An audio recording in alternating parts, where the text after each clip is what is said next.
people can have their individual truths, but if we're talking like scientific facts that are indisputable, like they're, you know, he was going to go to hell regardless of how good of a person he was, just because he didn't buy into this one specific faith. Statistically, there's more crimes committed by straight men in bathrooms than by transgender people in restrooms. Her poetry just speaks to me. I feel like a lot of her songs have a really personal meaning for her, and but they also speak to a lot of people's, like, for a benevolent, all-loving creator, like that doesn't really seem to jive with that. It's just like, oh, well, too bad for them, sucks for them. Oh my God, do I want a baby? Like, my body was like telling me, like, you want one of these, but in my mind I'm like, I've never wanted a baby. And you don't think they seem angry? They seem like some of the most angry people on the planet. People ask them questions like that, Ryan. Is that why? It must be. None of that writing was verbatim from the horse's mouth, you know, like even the Mark, Paul, John, and Ringo. Do you really want someone who's transitioned from being a man going in there and beating up women? And I'm like, well, they're, you know, I would consider them a woman. So, you know, I hate to say it felt a little predatory, because they were very much like wanted you to like take Jesus Christ into your life and all of these things. You might not agree with it or think that it's scientifically accurate, but you can respect that person's or that family's decision and how they want to live their life. It's always safety from men.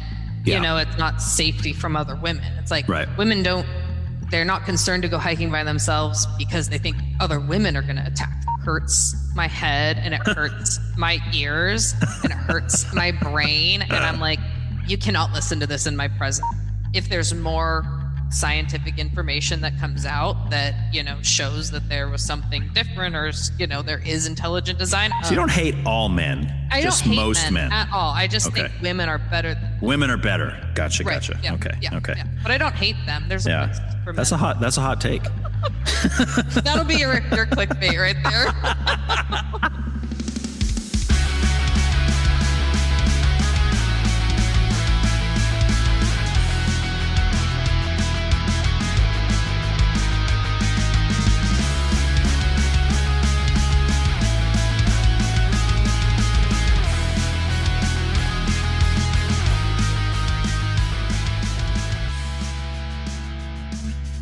Welcome back to another episode of the Why Can't We Talk About That podcast.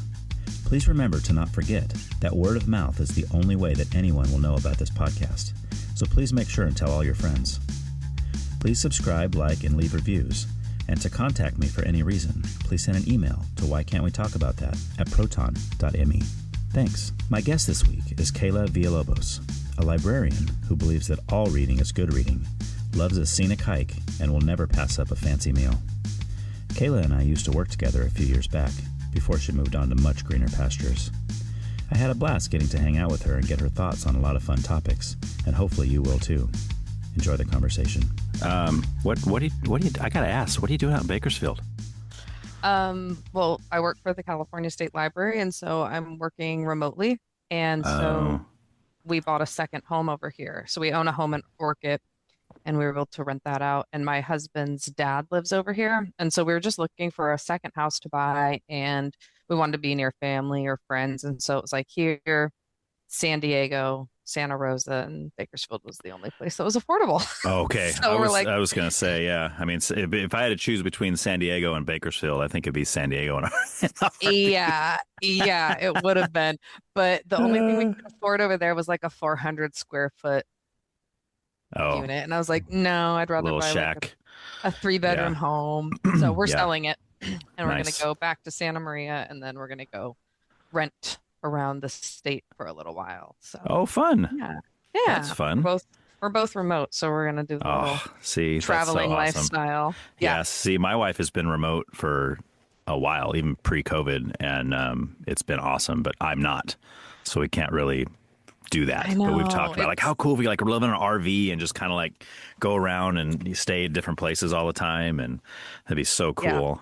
We're considering the RV thing in like a year or two. We're going to see how we like the moving around, and then we'll see. We're going to do like the furnished finders, so the places we go to will be furnished, so we don't have to like bring a whole bunch of stuff with us. Right. Okay. Very cool. What part of San Diego do you guys have family in? Um, like where are they? Mission Bay Okay. area, I think. She moves around. My cousin Katie's down there. My sister was down there. Okay. And so they kind of move around. So I don't know Okay. where they're at right now. Yeah. But I love it down there. It's really oh cool. yeah. My wife's whole family's down there. Most of them. She's got one sister in Oregon, but like her mom and all her other 4 siblings are all down in San Diego area. So you get to visit more like, then. yeah, I get to visit. She goes more often than I do. She actually usually goes while I'm doing podcasts. she's like, oh, you got 2 podcasts scheduled this weekend, then I'll just take the kids and go to San Diego. Yeah, see you later. So Nice. which usually works out pretty good. But so very cool. Yeah. Well, I'm glad we're finally making this happen here. This was a long time coming. I know when you asked me, I was like, okay, I know I'm going to be moving. I just don't know when that's going to happen. And Yeah. it's happening right now. So Yeah. I was like, let's do this though. Yeah, which that's good. I mean, that's like I said, I would rather. It's like people leave Bakersfield. People don't usually go to Bakersfield. Like everyone I know that's ever lived there, it's like, oh, I was born and raised there, and my first chance to get out, I did. It's just There are definitely benefits to it. I would say like there's a lot more restaurants. If comparing to like Santa Maria, you'd have to compare the whole Central Coast, right? Right. So like a lot more variety of restaurants. We have like an IMAX theater. Oh, nice. Which was pretty cool. We went and saw Project Hail Mary there. Okay. Lots of it's really hot, but everyone's prepared for the heat. So Right. like you just have to make it from your car inside. Yeah. And then it's like nice and air conditioned. Yeah, most of the houses have AC and stuff, right? I mean, all of them. At All of least them. Okay. on this side of town. I'm on like the north. I'm like on the southwest side. So like Okay. as soon as you like barely get into Bakersfield, we're right there. Right. So yeah, just our toes are in. I mean, and most of my, and it's kind of wrong of me, I think, but most of my critique of Bakersfield is not even, it's like what other people say. Because I've only been there one time. Like when I was in high school, I was going out with this girl, and her whole family was from there, her dad's side. And one summer we drove to Bakersfield in like a old VW bus with like no AC, and it was like one of those things where you're driving and you're just dying of heat, and you're like, oh, roll down the window, and then as soon as you do that, you're like, oh, roll the window back up. Yeah, it's worse. It's worse. Like the air quality is terrible here. The air quality is absolutely horrendous, but there are benefits. We try and like at least see the silver lining. Like we found a little tiki bar that we go to every like not I don't want to say every week. About a couple times a month they do like special drinks, and so we like made friends with the bartenders there, and we found like our favorite little restaurants and stuff. And there's 23 miles of paved walking paths through the city, so you can get on your bike, you can get on roller skates, you can walk. Okay. And so that's really nice. It's just the weather kind of determines when you can actually do it. But we did like an e-bike ride, and we did like 16 miles one day. So it was really, really nice, It's like one of those tandems, or no? No, two separate e-bikes. Yeah. Those tandem bikes is a good way to ruin a marriage. I could imagine. You're not pedaling hard enough. Yeah. Are you doing anything back there? I'm doing all the work. Slow down. You're not slowing down fast enough. Yeah. Bethany and I did that one time on an anniversary trip, just like around Pismo. And it was hot, and we were like, just like, oh, we're never doing this again. Yeah. But it's, it's a good memory now. We look back and laugh at it now, but that's funny. Yeah, in the moment. Yeah, exactly. But you guys have, do you know where Jerry's Pizza is over there? Is that still around? Yeah, that's right around the corner from the bar we go to. Okay, nice. So that place used to, I don't know if they still do, but they used to have punk shows there. And we would a lot of stuff there. Okay. Surprisingly. Yeah. Like a lot of good bands there. Concerts and they do a lot of stuff there. We went one time, and I had to wait like an hour for my pizza. So I was like, never again. I'm never really? again. But a lot of people go there. It's good pizza? Yeah, so. Some people are like, oh, Jerry's. And when I went, and I'm like, I don't know if I just have like unrealistically high standards for pizza. What's your standard though? Because you grew up in my area, right? So what did you like here? Well, it used to be Arnaldi's. Oh, you nailed it. Best pizza in the world. Yeah. Oh my gosh. Ricky's was pretty good. Yeah. I Yeah. am a sucker for Domino's, though. Oh, I do have really? to say, See? yeah, Ugh. I love a Domino's pizza. Yeah. But I can't around do here, the there's like Domino's. 30 different places. So we tried a Okay. bunch of different places, and Okay. we ended up really liking this place called Fredo's. It's more of like a sit down restaurant, but they do like Yeah. the handmade dough in the wood Okay. fire oven. I really like Bella Forno in Oh Old yeah. Orchard. That's good They for do, like a fancy, like exquisite kind of pizza with weird stuff like yeah, pears yeah. and yeah, it's good. It's really And you good. can get like half and half, so like Right. you can both be happy with what you're getting, Yeah, yeah. So Try different things and stuff. It's funny. I worked at I actually work at Ricky's now. I oh work yeah, as I a love Ricky. delivery Yeah. driver 2 Oh, nights I a think week.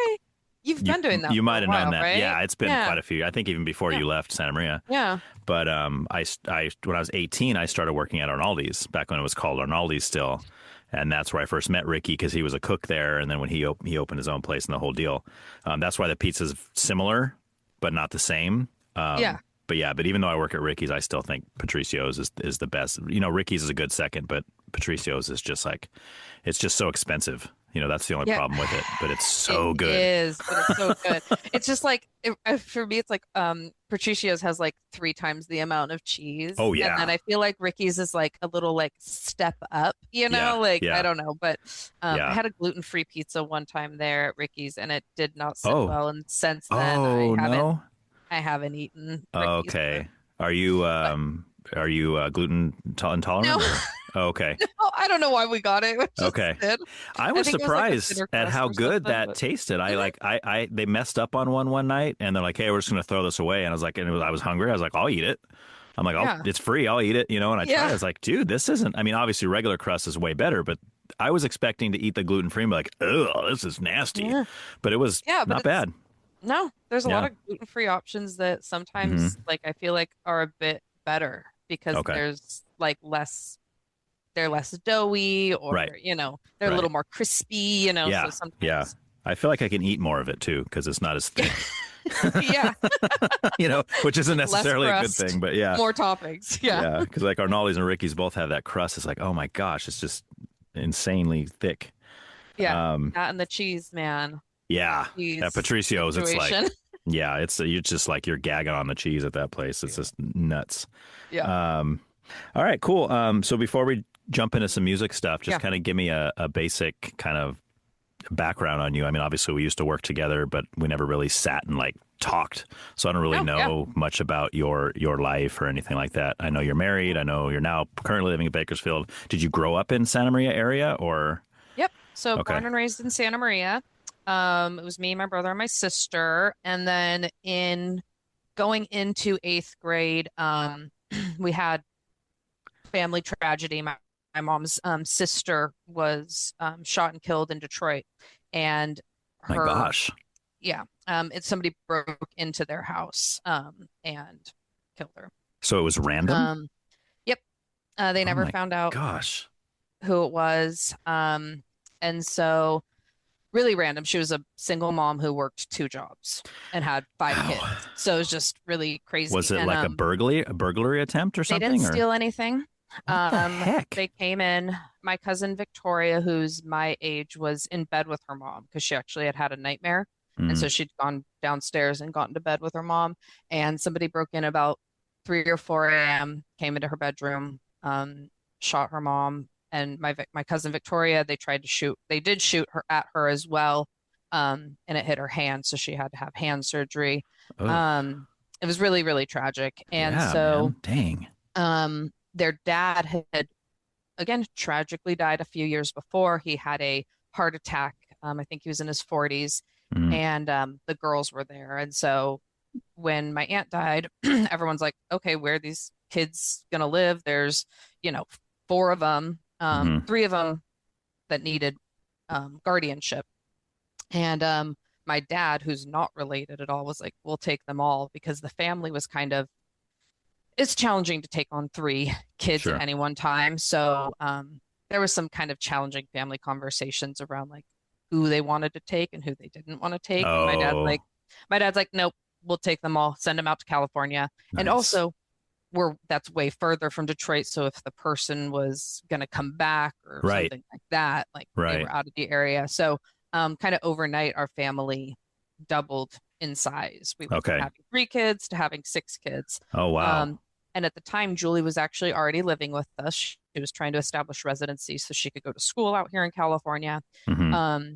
And so life kind of just like changed really quickly. How old were you when that happened? Going into 7th grade. I'm Oh, sorry, going wow. into 8th grade, going into eighth Okay. grade. So, I was how old are you at that age? 12, 13, 14? 13? Yeah. Yeah. Something I like don't that. know. Yeah. And so I was, it's hard because like obviously it's a tragic family situation. You're pretty young, so you like kind of know what's going on, but I was really close to my cousins. We were like pen pals, so we wrote letters back and forth to each other. So on the other hand, like I was excited that they were like gonna come and live with us, but Hmm. it's not an exciting situation or scenario that you're going through. Hmm. But it definitely made me a much better person. I feel like before that, I was a bit more, I was the oldest. I was kind of selfish. I kind of got everything I wanted. Like, Yeah. I want Yeah. this. Okay. And then when the family dynamics change, you really have to kind of like put yourself, put other people before Right. yourself. And so Right. I think that changed like a lot of my outlook Yeah. and, Were you still the oldest after values. the other three moved in? No, I was the second oldest. Okay. So we had, it went 14, 13, 12, 11, 10, 9. So we were Okay. like all in a row. So it was Ellen, me, Victoria, Katie, Coulter, and then Elena. And then Julie Hmm. was there. And then there's another sister, Debbie. But she stayed in Detroit. She was already think like 18 or Oh, 19 okay. at the time. So she Okay. stayed in Detroit. And she has moved out here to San Francisco. She has her own business. She does hair. So Katie's down in San Diego. Julie's in Santa Maria. Hmm. Victoria is in Arroyo Grande. And Ellen's in Santa Monica. And Hmm. so family dynamics changed Yeah. overnight, pretty much. Hmm. And so then we went to Lakeview and then we went to St. Joe's. And, I worked odd jobs. And in high school, my mom told me I should be a librarian. And I was like, whatever, mom, that sounds boring. And so, at 16, you're not going to listen to, Yeah. maybe some kids do, I'm sure, but I Yeah. wasn't listening to my mom. Did It kind of she went, say didn't that want any of it. because like you love reading kind of a thing or okay. Yeah. And as we Yeah. know, like just because Yeah. you love reading, that's not what you get to do at Right. Right. work. Right. But so then as a young adult, I met somebody who was going through the MLIS program. And I'm like, Mm. wait, you can do that? And I already had my bachelor's degree in organizational leadership, There you which go. is anything you want to Yeah. be, right? It's like liberal So arts. I was kind of like, oh, what am I going to do next? And my mom's advice was always like, get your bachelor's, go to work, and then decide what you want your master's degree in. So I did. Yeah. Um, and did that in like the 2 years. I know I took my time, got my degree, and then at the time I was going to school, I was working like 3 different jobs, just trying to Oh, get my dang. foot in the door. So I was working as a sub at Santa Maria for a while, and then I worked up at Lopez High School. I think it's Lopez in Nipomo, and then I worked at Pismo Brew, and I was just working, working, working, and then Yeah. I was able to get a job in San Luis Obispo at the Okay. libraries there, and I worked at the Los Osos and Morro Bay libraries as the children's librarian. Oh, fun. Um, and I was the first person to have that kind of job. It was a new Yeah. position, and I loved it. I loved to be going between the two libraries. I loved those little beach towns. Yeah. Oh, yeah. The community is so supportive. I really got to know like the families and the communities really well. Hmm. And then went over to Santa Maria when there was the opening for the youth services supervisor, and that was October 2019. And so we Ah, know yeah. shortly after that, everything changed. Yeah. And Yeah. so I felt like, although it wasn't a new position, I felt like it was a new position because I was trying to figure out like what Right. do we do with, we have to come to work every day and there's nobody here. So what are we doing? Um, Right. and then I did a bunch of grant work when I was the youth services supervisor. So I think I was like somewhere between 15 and 18 grants in the 2 years I was there. Oh, dang. Um, So then when I saw the position at the same time that the librarian 3 in youth services was opened, I was Mm-hmm. applying for the California State Library job, which is a library programs consultant for lunch at the library, which is a California state grant, which we Mm-hmm. had done at Santa Maria Yeah. and I Yeah. I had remember that. done up in Mm-hmm. San Luis. Um, and so when I read the job posting, I was like, yes, yes, yes, yes, yes. You know, Mm-hmm. I meet all these criteria and it's so cool. Okay. So I remember getting the job offer and I was Were you just like, only at Santa Maria for 2 years? yeah, That's it? yep. Really? As a full-time position. I was there. I did subbing for a while and I was part-time. No, I don't even think I was part-time. I think I was just subbing. Okay. Mostly up in reference, but I'd go out to Guadalupe, I'd go to Los Alamos and Okay. stuff. Okay. I basically finished my degree like in Los Alamos. Oh, and I did homework help for a while Oh, too. okay. Yeah. So I kind of dabbled a little bit. So I was around for longer than 2 years, but like full time, yeah, I was there for 2 years. And then Okay. when I saw another position open up, I was like, Gabriella, Gabby, come work, come work Oh, with you're me. the one that Yeah. stole her from Mhm. us. I did. I will take Unbelievable. full credit. My next target is Jose, but you know, we'll see. Oh, well, yeah. We don't Yeah. we don't have a lot of positions open anymore. The, Okay. there's a hiring freeze, and so Gabby was the last person that Oh, boy. State Library hired Yeah. before the hiring freeze, and so it's And she's still really working with cool. you too? Yeah, Oh, yeah, nice. we love it. It's so cool Okay. to like. She's like running meetings that I'm in and Oh, wow. stuff. It's really really That's cool. really cool. Because yeah, it's nice to work with people you know and like to work with people that like you know have a passion and are driven to like Right. do what they love doing. And I love working for the state library. I can't say it Yeah. enough. Like the culture, the teamwork, the way, you can have conversations with supervisors and just be like, this does not work and this is why. And there's real like understanding and like an aim to kind of understand and meet somewhere in the middle. Right. Is great. And our state librarian, Greg Lucas, is entertaining. He's got a passion for libraries, but he comes from a journalism background. Mm. So he's got kind of a different view on stuff. But yeah, I absolutely love what I'm doing. So Okay. Very I will cool. stay in the state of California. Yeah. Yeah. Because I love my job. So Okay. And the yeah. weather. The weather's nice too. You can't beat it. I mean, can't beat it. And did you get married sometime during that? Because when you first started, your last name was different, right? Yes, I got married in 2018. Okay. So before you But came when to I the was library. subbing, yeah, when I was subbing there, Oh, okay. yeah, Okay. last name was Popovich. And then Okay. I was like, well, nothing else is going to change in my life. Like I already lived with my fiance, we Mhm. shared bank accounts, like we'd already bought a home together before Right. we were married. So I was like, well, the only thing I can do to like make this change is like change my last name. But I did consider like hyphenating it or like combining the two last names, but I was like, I'll never be able to fill out paperwork. Right. Right. Villalobos. Like it's gonna just be a headache. So Yeah, that's awesome. Yeah. How did you meet your husband? we met at a mutual friend's house. Okay.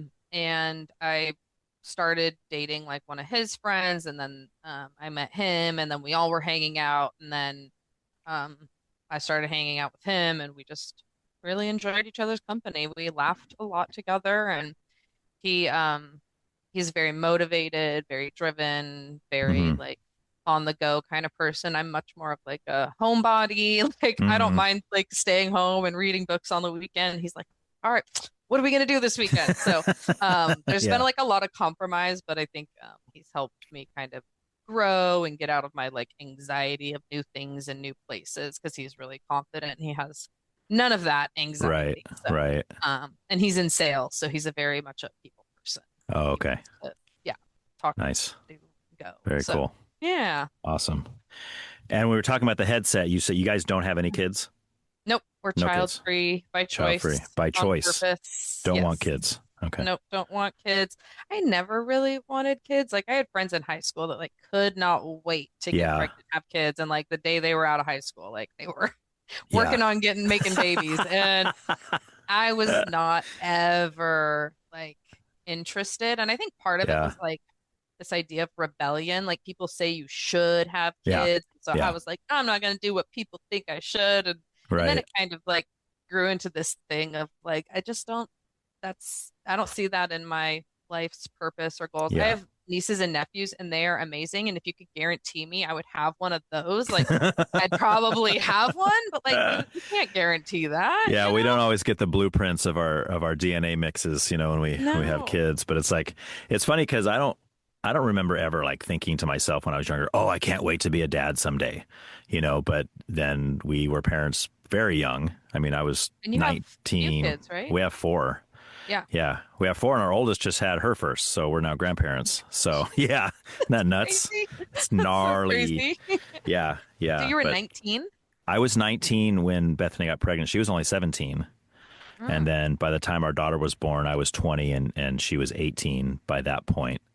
Yeah, so we started young parents, didn't really have a kind of that honeymoon period where you get to be a married couple with no kids, and I can see why that's appealing, and at least to have a couple years of doing that. So now we're just looking forward to empty nesters so we can, go do some of that stuff maybe. But because our youngest has just turned 16 a few days ago.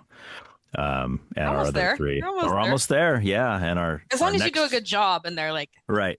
fly on your Yeah, own. yeah. Well, and then they come back. They bounce back and forth. They call boomerang kids, right? They go back and forth. Our son, who's 24, he moved out and he came back, and he's talking about moving out again. He's looking at his prospects of potentially moving out again, which is cool. And our youngest daughter just turned 18 back in March, so now she's an adult, but she's going to graduate high school next week, I think. Oh my gosh. So Congratulations. yeah. That's exciting. Yeah, You're yeah. graduating from Rigetti, St. Joe? No, so we homeschool all our kids. Oh, okay. Yeah. Well, then you're on yeah. your own time, I guess. Yeah, right? pretty much. Yeah. So, so we've done different programs, but yeah, it's all been homeschool. Our oldest daughter did kindergarten, first grade, public school, and then our oldest son did kindergarten for public school, and that was it. All the rest has been homeschool. So, What made you guys decide to do that? That's like that's a big job, right? it is. Yeah, it's a big deal. We kind of had reasons for wanting to do it, even when our daughter was a little baby, but we didn't think it would be later until like junior high school, maybe, just because we were like, oh, I don't know about some of the influence and some of the stuff that's going on in schools now. I mean, Bethany and I have our own high school experience. So we're like, ooh, do we want our kids to go do that? And kind of a thing. So we kind of already had that in our minds, but we didn't expect to do it that early until our daughter came home from first grade. And we're like, well, how was school today? And she's like, I'm bored. I said, well, what do you mean you're bored? She's like, I have to sit there. Why? She's like, I understand this, and I have to sit there while the teachers explain it over and over again to all these other kids that don't get it. So we're like, because, that's another benefit of homeschooling is that you can go at their pace, right? If they're struggling in math, you bulk up on math. If they're doing just fine in science, you don't even bother with it. You don't have to keep going over, You kind of go to each of their strengths and weaknesses, and all of our kids have been different as far as their learning styles and like what they excel in and what they don't excel in. So yeah, that was really the main reason. And then after that, a lot of our friends were doing it and stuff too. So we had kind of a co-op and a lot of support from people in our friend community and stuff. So it just kind of seemed natural. So we just kept going with it. And it's gotten more popular or like more, I don't want to say mainstream, but like more and more families are doing it. So you have co-ops and like people you can kind of meet with, or I don't know. I didn't get homeschooled, but one thing my mom will tell you is that she's like, Kaela was always impatient in class because people would be answering questions and she'd be like, oh my gosh, we already went over this. So maybe I should have been a homeschool kid. Yeah. See, I exactly. feel that. Yeah. I feel that. That's so Definitely. funny. Oh my gosh. But because I know when I was a kid, I actually dated a girl who was a homeschool girl.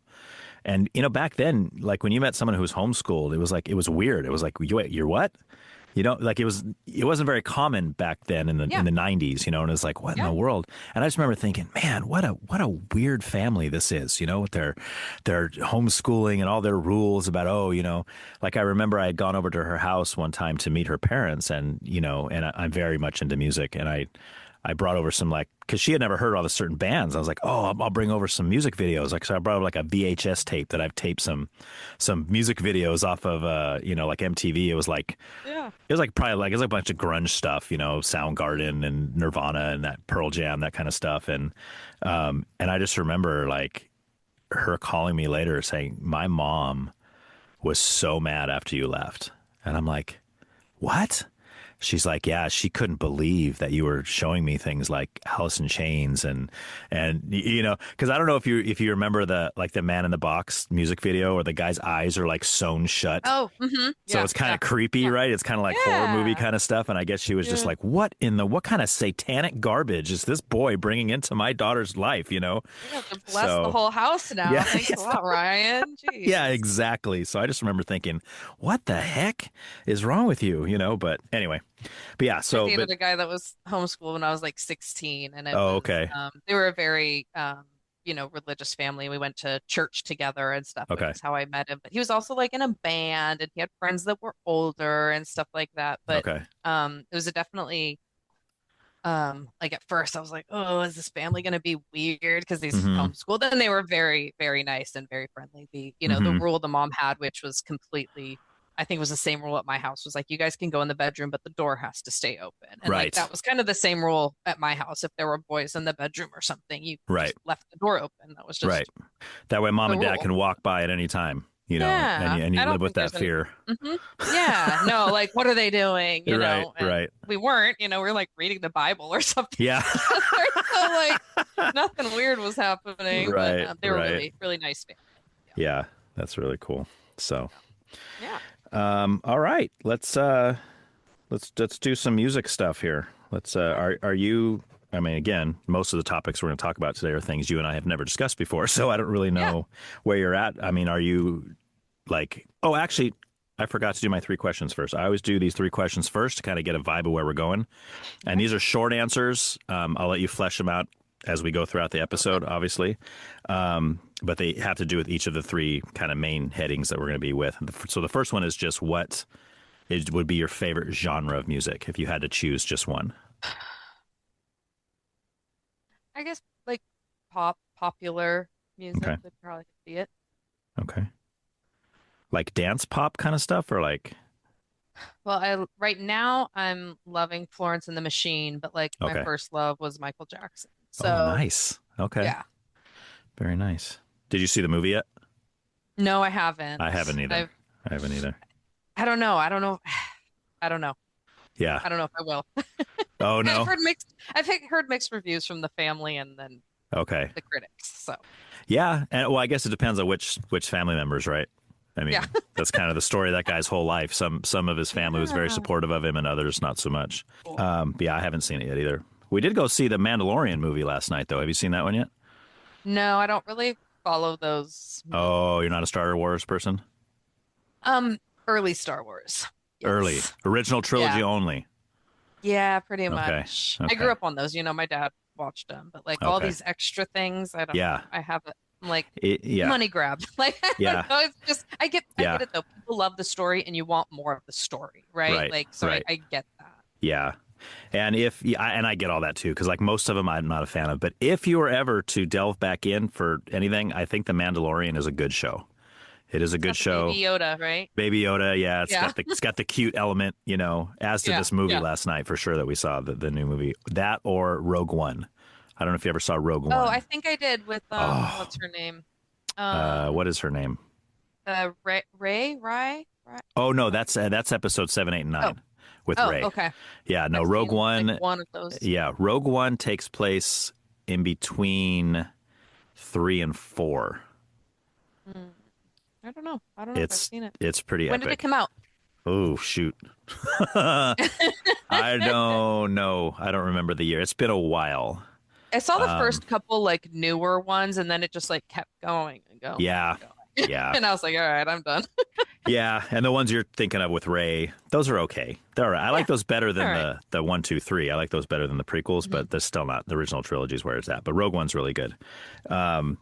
So anyway, the next question is, politically, do you tend to lean more right or left? I think I'm lean more left. I mean, more left. Yes. Okay. Definitely. All right. And I like to think I'm like close to the center, but I yeah. think I'm definitely on the left side. Yeah. Yeah. That's why I use the word lean because, Yeah. Yeah. very, very few people are like, I'm 100% on this side. It's like, Yeah. I Yeah. don't know. I kind of automatically don't trust someone when they say that because I'm like, ooh, Oh, really? go to Like, Seattle. They're all oh, yeah. there. Yeah. Yeah. That would be on the left over there then, right? Yeah. Oh, yeah. Oh, Okay. yeah. Yeah. Like Yeah. way, way over, which, Yeah. everyone do you. And I get where you live Yeah. influences that kind Yeah. of stuff. And then in a few words, and again, I'll let you flesh this out as we get into it later, but describe your spiritual beliefs or lack thereof. I would say I'm an atheist. Atheist. Okay. Hmm. Not agnostic, atheist. I've moved from, born again to Okay. agnostic to Ooh, okay. atheist. That's going to Yeah. be a fun discussion when we get to that then. Good stuff. Okay, cool. Now let's get into some music. Sure.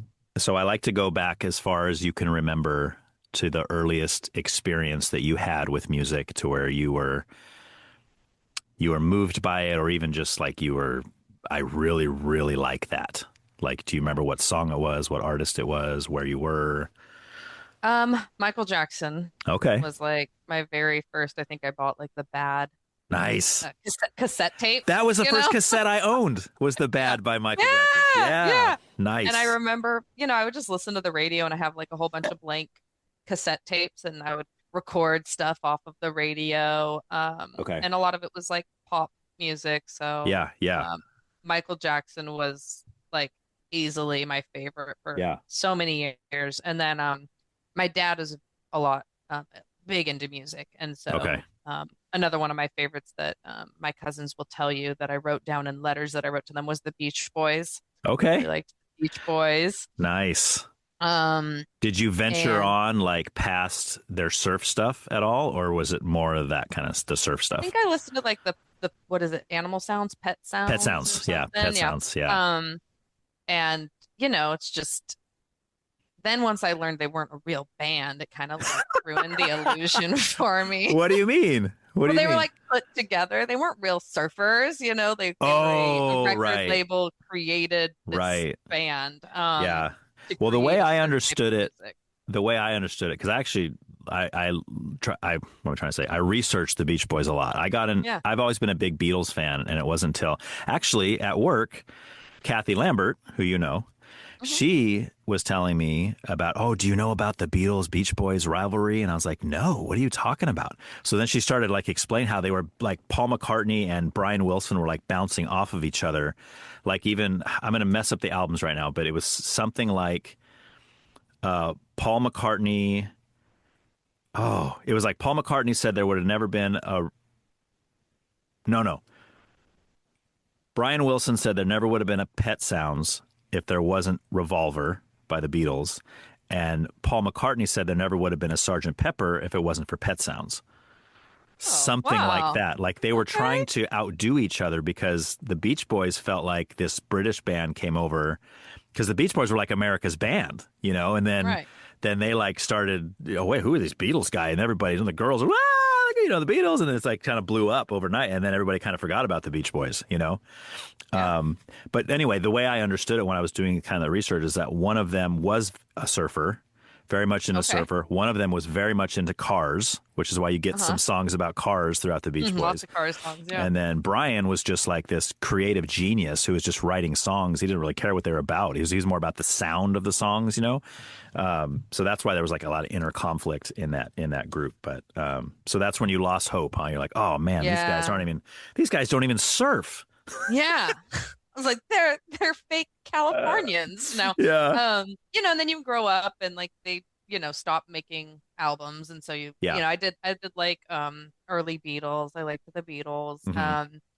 My dad listened to like a lot of Tom Petty, Oh, nice. Elton John, so that kind of stuff was always playing Yeah. in the house. So I do like some classic rock, not you listen to like Deep Purple and Oh, those kinds of nice. things. And so grew up kind of with that type of music. My mom's like, she'll listen to music, but if she's driving in the car, like she probably is not listening to anything. But Right. my dad was always listening to music, and Yeah. he's a musician himself. He plays in a little garage band and everything still Oh, to what this still day. does? What does he Yeah, play? he plays the keyboard, he plays the guitar, he plays the harmonica. Basically, he'll play whatever instrument they need him to play that night, but a lot of Okay. times he's on the keyboard. Um, so yeah, I grew up around a lot of different music, and so pop was definitely not my dad's forte. Not his That was all jam. me. That was Well, all what me. Yeah. what led you into that? You just heard a Michael Jackson song on the radio at some point, or Yeah, and I okay, danced when I was younger, like jazz and ballet and stuff like that. And so a like lot of the jazz music. competitively? You mean? No, no, Oh, no, okay. just at Hancock at the little Oh, junior okay. college. Gotcha. And so, kind of the teacher would be playing music, and I'd be like, "Ooh, I really like this," and I'd go home and find it Okay. on the radio sometimes. Yeah. So that's where I got a lot of my music was whatever was playing on the radio. I would Oh, record. yeah. And so Yeah. that influenced a lot of what I was listening Yeah. to.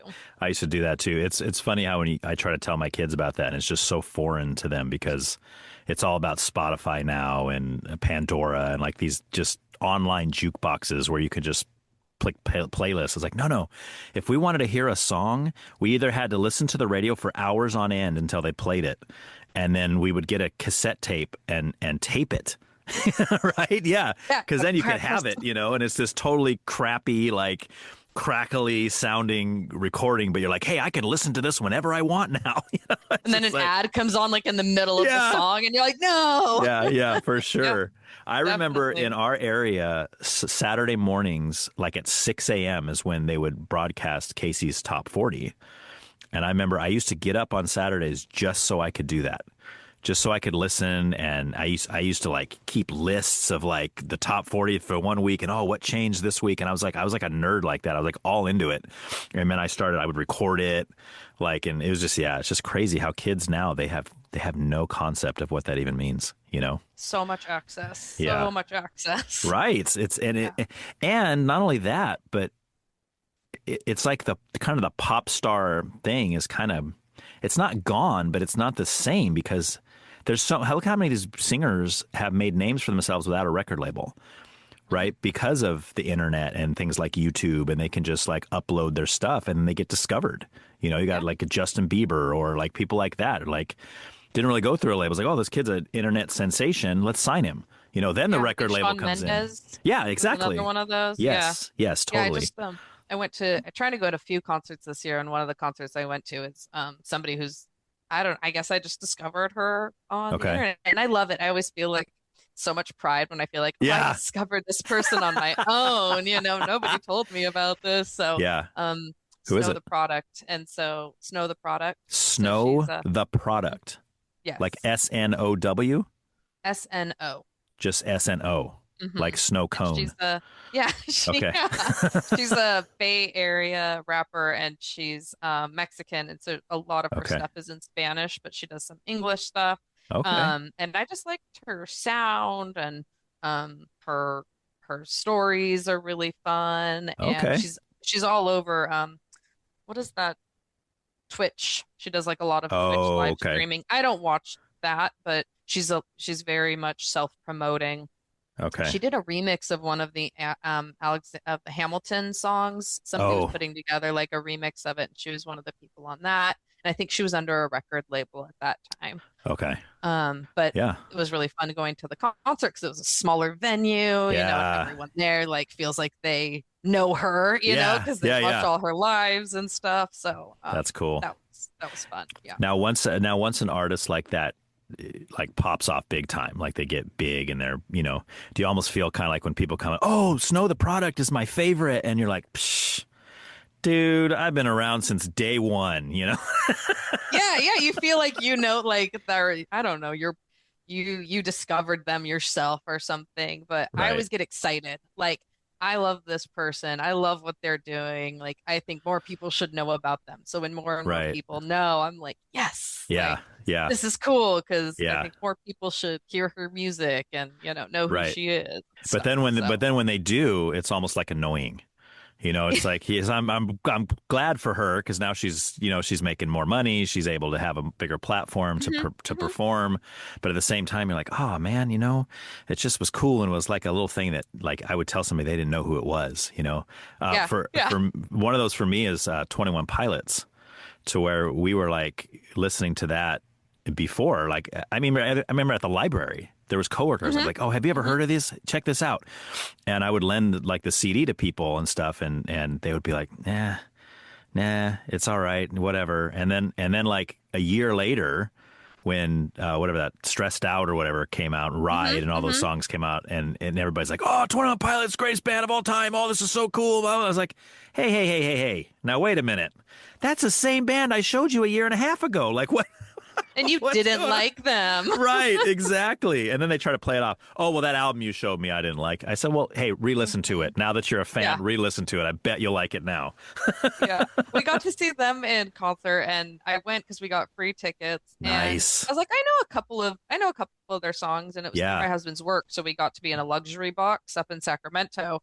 Oh, and nice. The show was amazing. The only gripe, but I think I also enjoyed it, was that it was a lot more like a mixtape. They didn't play any song like all the way through. Right. They Especially played when they do that medley in the middle where they do like 12 of their old songs in like 10 minutes. Yeah. It's like, oh, but I think that's good for like a lot of people have shorter attention spans, right? Like we're scrolling through stuff. But it was really cool. They came out to like the center of the crowd and did their stuff there. Like and they had two stages, right? Yeah. They did a little magic trick. Did they? They showed up in the crowd. So what tour was that you saw them on? Do you know? It was it Blurry Face? I think it was recent. It was within the last year and a half or so. Oh shoot! So it was probably Clancy. It's probably the Clancy tour then, maybe, or yeah. Okay, I think so. Okay. And I was like, I know 21 Pilots. We've got free tickets. Let's go. Luxury box. And then I was like, all right, I got to add a few more songs onto my, Yeah, and I've seen so many shows in my life, and to this date, they are the best show I've seen them 3 times, and every single time was just amazing. And it's just 2 of them. Yes. Like, isn't that nuts? It is, because it feels like their music feels like it's a whole, right, 5-piece band or whatever the standard is. Yeah. And then they're on stage and I'm like, oh yeah, it is just 2 of them. Like, yeah. Right. So they were a really, really good show. That's awesome. One of the times my older daughter and her husband went to see him, and I think it was in Oakland, and they did that the thing where he appears, he disappears and reappears up in the top, and he appeared right next to him. Like literally right next to him. And she was like texting me, Dad, you're not going to believe what happened. This is so cool. That is. But yeah, that's pretty awesome.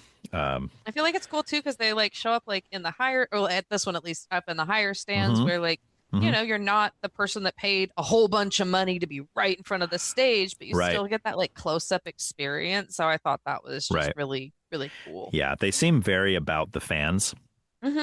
Which is really, really cool, which is why I think the fans are, I'm a fan, but like there's some fans who are like hardcore fans, like crazy hardcore fans. That when you're at a show, you really kind of feel that camaraderie of all everybody, sharing that. Well, without the fans, what do you got? Nothing. You don't have anything. So I appreciate when artists kind of recognize that. Yeah, for sure. All right. So what about, is there like a band or artist that to you in your life has been more than just music? Like something that really like impacted your life in a personal way? I would say the closest is Florence and the Machine. Okay. Just went and saw her. I'm wearing her shirt right now. Oh, nice. Did you get that at the tour? I did. Nice. And I've seen her once before, and I saw her with my sister. So that was really special. Okay. And when we saw her, I think it was her Lungs tour, and it was on I think San Diego State campus or something. And so it seemed like a lot of people that were there were just there because there was a show going on. So she actually like got down off the stage and like ran through the crowd and was like running around, and it was like she came closer to us, and like it was really cool. And after I That's saw cool. her, I was like, I got to take my mom to go see her because I know my mom isn't a huge music person, but she's Hmm. loved Florence and the Machine. So for Mother's Day, we took her up to Seattle and we went and Oh, wow. saw her up there. My brother lives up there, and so it's kind of an excuse to like go see my brother and go see Okay. Florence and the Machine. Nice. Um, and her poetry just speaks to me. I feel like a lot of her songs have a really personal meaning for her, and they also speak to a lot of people's like, a lot of very deep emotions. And I think her first song was like Dog Days Are Over, and like Mm. that one's great. And I really like Shake It Off. I like Hunger. And so I think there's just a lot that like I feel like I listen to it and I think of a specific event in my life that it relates to, Yeah. or a friend, a friend's life or something like that. And I really Sure. feel like it's very poetic. Okay. She re-recorded a couple of her songs just in spoken word, and I was like, they're just as good, like without the whole band accompanying it. Like it's just Okay. as good listening to her speak her words. Yeah. So went and saw her, and like by Okay. the third song, I was like just crying and Oh, in yeah. tears. Like it was so good. Okay. And it obviously makes me think of my sister because it's a Right. show that we went to together. So there's like that whole other level of emotion that goes into it. Yeah. So Yeah. love Florence and the Machine. Okay. Love that she's like still around and still Yeah. able to tour and everything. Yeah. I'm not real familiar. I've had a few people on here mention that Hmm. now. So first of all, is that a group? Is like Florence the girl and then the Machine is like her band or something? Or is Yeah. she Florence the Machine is the girl? It's Florence is the singer, and then the Okay. Machine is her accompaniment. Now, Okay. whether those people change, I couldn't even tell you. Okay. Like, I couldn't tell you if the musicians are the same that were on her other tour to Hmm. now. Like, unfortunately, I don't know. She is the she Yeah. is the event. She is the voice. She is when you watch her music videos, it's her. Right. So I think it's her way of kind of including the people that are Okay. making the music. Well, plus it Like she had sounds a cool. harpist. Yeah, yeah, right. Okay. Yeah. The name's cool. She had a harpist Oh, on wow. stage, like playing this harp, which I've never seen in person. No. So that was really No. cool. And so yeah, I think I'd have to do more research, but it's Okay. Florence. I don't know what her last name is. I want to say Henderson, but I'm pretty sure that's the mom from Brady Yeah, I Bunch was or gonna say something. that. I was like, I hope it's not Henderson. That would be way too weird. No, I don't think it is. That's the only Florence last name I can think of, though. So Yeah. yeah. Okay.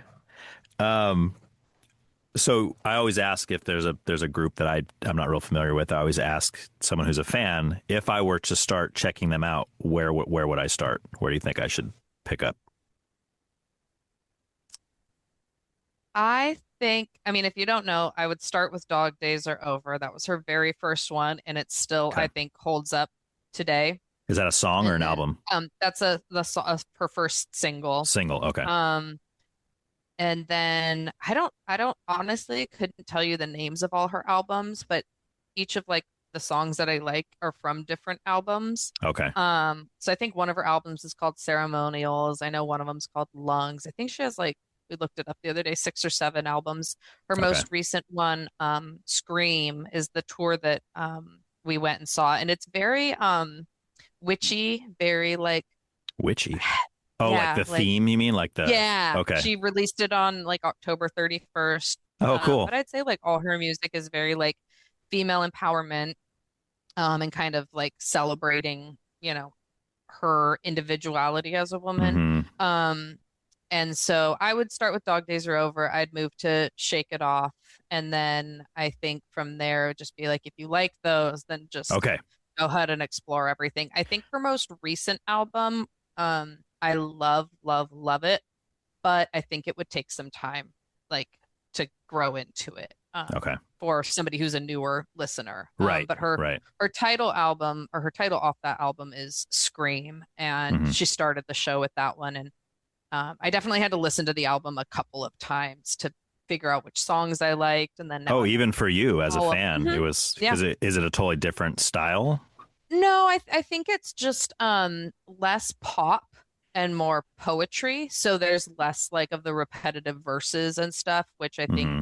like when you hear a verse over and over in a song, you can kind of catch on to it a little bit quicker, and this is less like that. Yeah.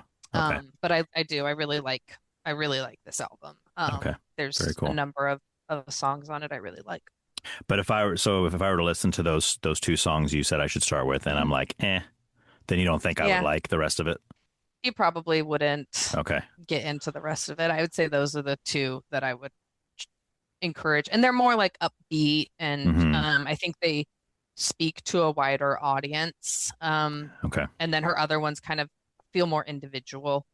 Okay. And it Yeah. started out more popular and then kind of Right. now that she's made a name for herself, she can really, I think for the last couple albums, really do what she wants to do. Right. That's kind of like the cherry on top for an artist, right? You get to the point where you can release whatever you want and it Hmm. doesn't matter because you already have the name, you know? Yeah. Yeah. I And you always have your refer to it like as a fan Stephen. base who's just gonna love it. Yeah. Yeah. I started calling it the Stephen King kind of like thing where like Stephen King could write a novel that just said the word the over and over on every page and it would still be a New York Times bestseller just I because feel it's like it's his so name. deep. Yeah, I mean the critics would tear it apart, of course, Yeah. but it would still sell just because his name's on the cover, you know. And once you kind of, I mean, I guess it's a blessing and a curse. It's good because then you can just be creative and do whatever you want, but at the same time, it might make you lazy and be like, well, I don't even have to try that hard on this one. The ending sucks, but I don't even have to worry about it because you know, of course, just about every Stephen King ending sucks, but that's a different subject. But as far as like pop music, it's funny because like there was a long period of time. Obviously, just like you, I grew up on Michael Jackson, and I loved a lot of the R&B and soul stuff of the '90s. It was like my favorite kind of music back then was either rap or that, you know, the soul kind Hmm. of music. What I always refer to as, you know, black people music, you know, Hmm. basically because they were the bulk of what was kind of churning that out, you know. And but then there was like to me there was like a lull for a long time where like nobody was really producing that quality of that. And it's kind of funny because just recently, like in the last year, my now 18-year-old daughter has gotten me into all this stuff that I literally can't stop listening to it, like The Weekend, and Hmm. He sounds like Michael Jackson. totally, The first time I heard it, I totally, was like, did Michael Jackson come out with a new song? Like yes, he's dead, yes. but he But does. then Yeah. he's got like these mystical kind of sounds and stuff that Michael Jackson never really used either. That kind of adds to the vibe of it, you know. Yeah, so I'm really into him. Lana Del Rey, I'm really into now. I just can't put it like even like you know probably gonna laugh at this one, but like Harry Styles. Oh Hmm. my gosh, dude! Like his solo stuff. One Direction's okay, but like his solo stuff is awesome. Like it's Yeah. like really really good, you know. So I'm like, Yeah. dude, Yeah. You what is might the like deal? Florence and the Machine. If you like Okay, Lana Del Rey, I I think, do. and Harry Yeah. Styles, I think you Yeah. might like Florence. Okay. Yeah. Yeah. Cool. Good. Yeah. Something new to add to my repertoire, Yeah. as they If say you in haven't French. already, even with other people's recommendations, now. Yeah. Now that I have your approval, hey, I got to go Yeah. for it. Now I'm out of excuses. Yep. Um, all right. So, how about like a top 5 all-time favorite bands or artists? I know that's hard. That's really hard. Yeah. That look your face just made is the look that a lot of people make when I Yeah. ask that question. Gosh. Okay. So Florence and the Machine, Michael Jackson, those are two. Okay. Um, Okay. Sublime, although Oh, nice. sometimes it's overplayed, I feel like. But I really like their I don't know if it's their gold album. I don't even know what the name of it is, but Okay. a lot of their stuff is a ripoff from Bob Marley, you know, they like redo a Sure. lot of it, but A I lot of do like samples and Sublime. stuff. Yeah. Yeah, Yeah. Yeah. yeah. Um, gosh, where would I go from there?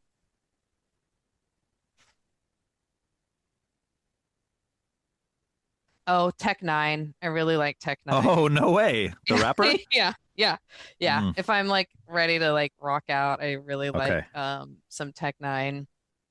Okay. And there's a lot to listen to there. I think he has over Yeah. 40 albums or something. Yeah, he's been So, around a while. um, let me see. Five. don't know, I might have to get back to you on that. Look through Yeah. my like Kobas and be like, wait, what have I listened to recently that I like absolutely love? I'm like, Yeah. I can't because a lot of it I just have on mix. Right. I love I think a lot of different stuff. Hmm. Um, right now I'm really liking Snow the Product. So, Oh, that's right. You already I'd have mentioned to her. say Bishop Briggs. Yeah, I think she'd be in my top. Bishop Just Briggs? mhm. Never It's heard of it. Bishop. Last name is Briggs. She's a female artist, and specifically because she has a sister that died of ovarian cancer, and when she died, she came out with a song that was just like so incredibly relatable to me losing my Mm, sister from cancer that it's hard for me to even listen to that song right. because it feels so personal. Right. But Right. she's another female artist that I love. She sings, one of her songs is "Women is King," so very much Mm. female Little empowerment. feminist. Would you call that feminist or female empowerment? Or do you think they're the I'd say same thing? female empowerment. I Okay. mean, Just I because think feminist feminism gets has it bad. it's a different connotation, and people Right. kind of infer different things into it depending on their own Yeah. perspective of things. So I'd say more female empowerment. She's singing for females, to females, about females. Um, Okay. and I think feminism is it's more of Yeah. a political term than Yeah. something I would ascribe to. Right. And it turns a lot of people off. I've had women on here that hold views that I would consider to be feminist views, but don't want to be called feminist just because it makes people think that they believe things they don't believe. Right. If Hmm. that makes any sense. Like if you Yeah, have that yeah, label on you, people automatically assume, oh, that means you're this, this, and this. And they're like, no, I'm none of those things. Like, yeah, just, yeah. so People infer, their own perspective, right, right, on right. that word. Yeah. So, Which is why words are important. And we need to yeah.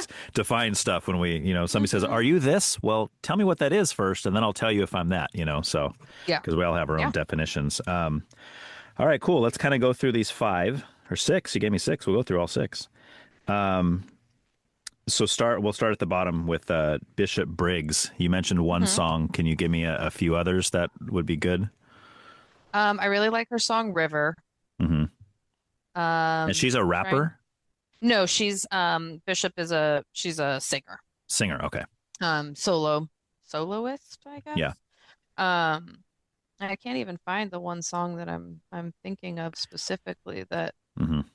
I think it's like, oh, High Water. That's the one that like just hits me. So she Um, likes the H2O. She's got river yeah. and high water. All of her songs, no. They all have to do with aquatics. Very No. water themed artist. Yeah, so those are the two. If you were gonna start, those would be the two that I would Okay. start with. Okay. And what kind of music would you say? Is she kind of pop or? Um, yeah, I would say pop soul. I feel like there's like a lot of soul in her music. Now, Okay.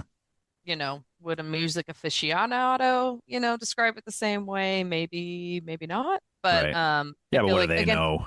there's a lot of poetry. There's Okay. a lot of poetry in her work as well, which I Okay. think I used to write, when I was young, I'd write little poems. And so Oh, I yeah? think when I hear poetry and music, it just gets me You're a excited. big fan of that poetic Yeah. lyrics. Yeah. I love poetic lyrics too, but I Mm. never understand what they mean.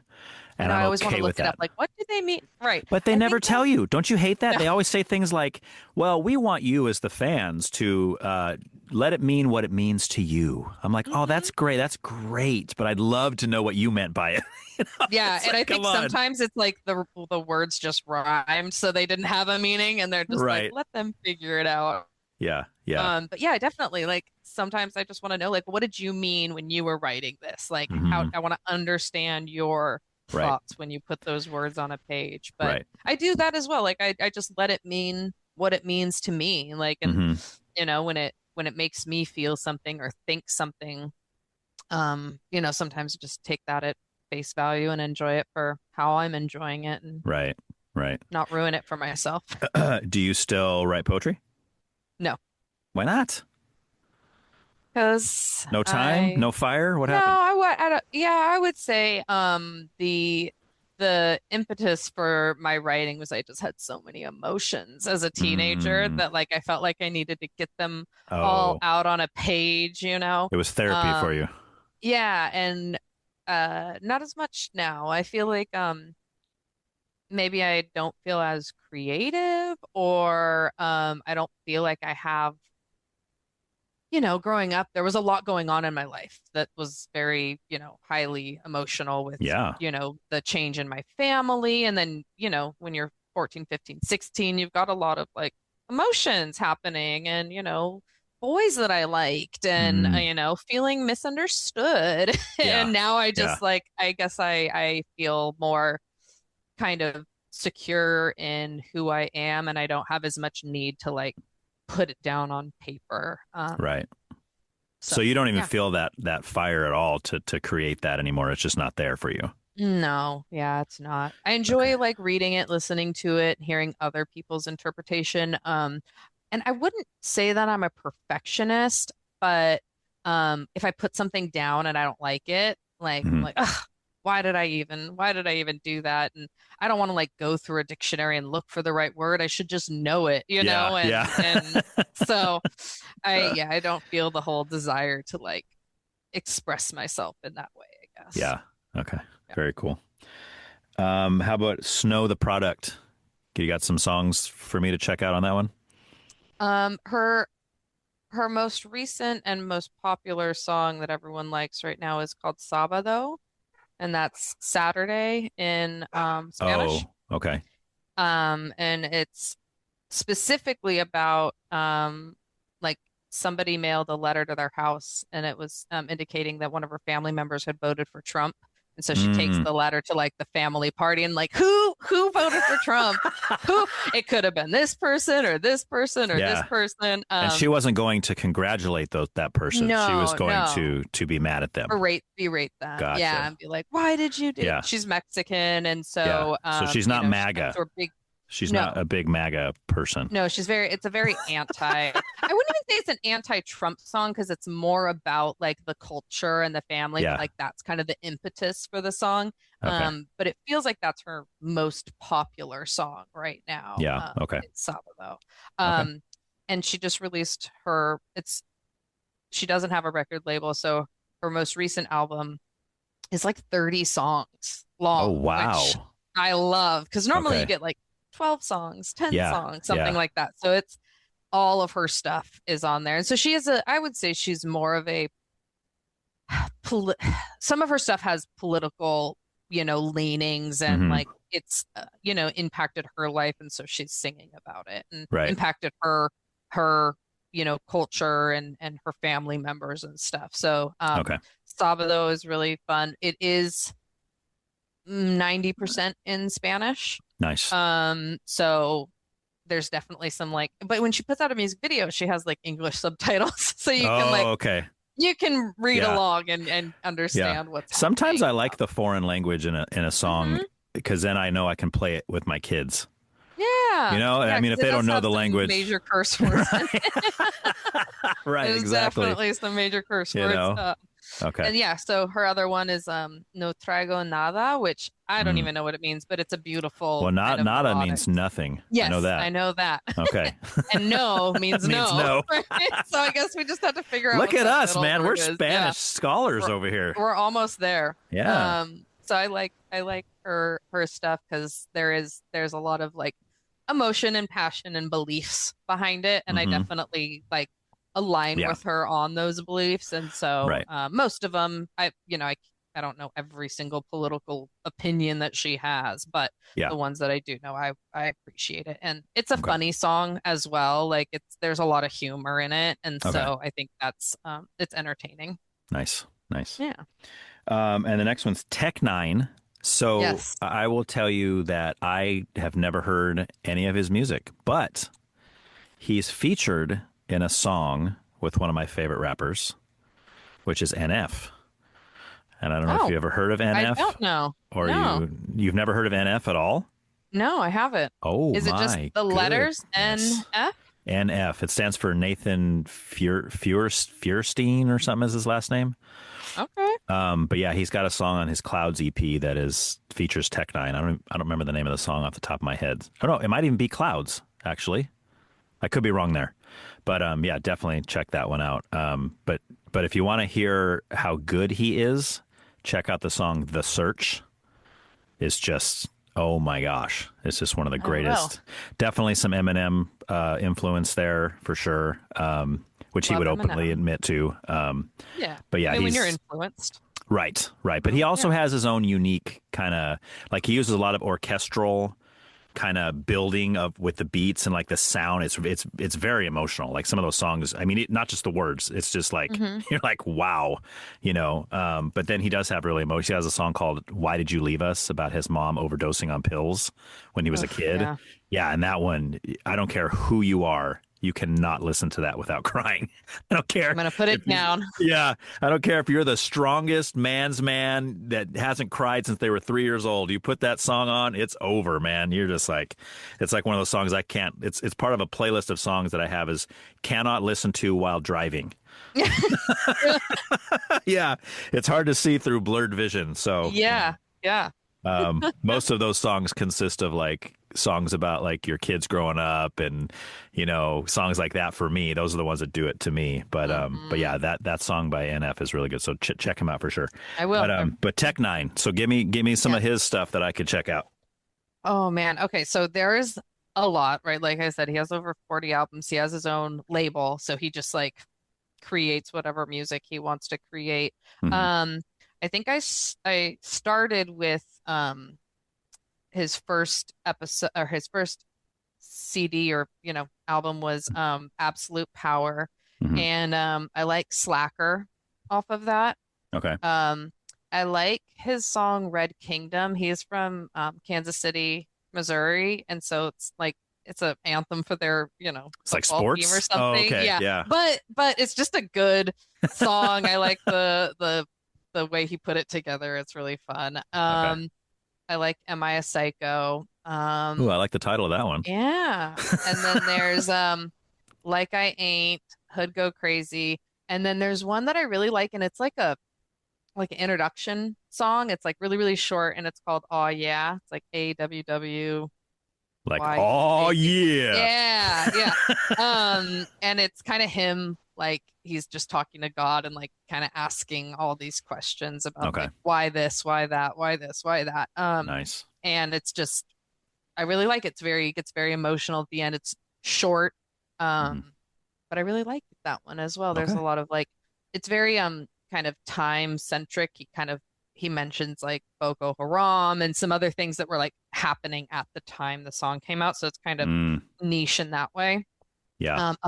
And then Caribou Lou. That's got to be the one.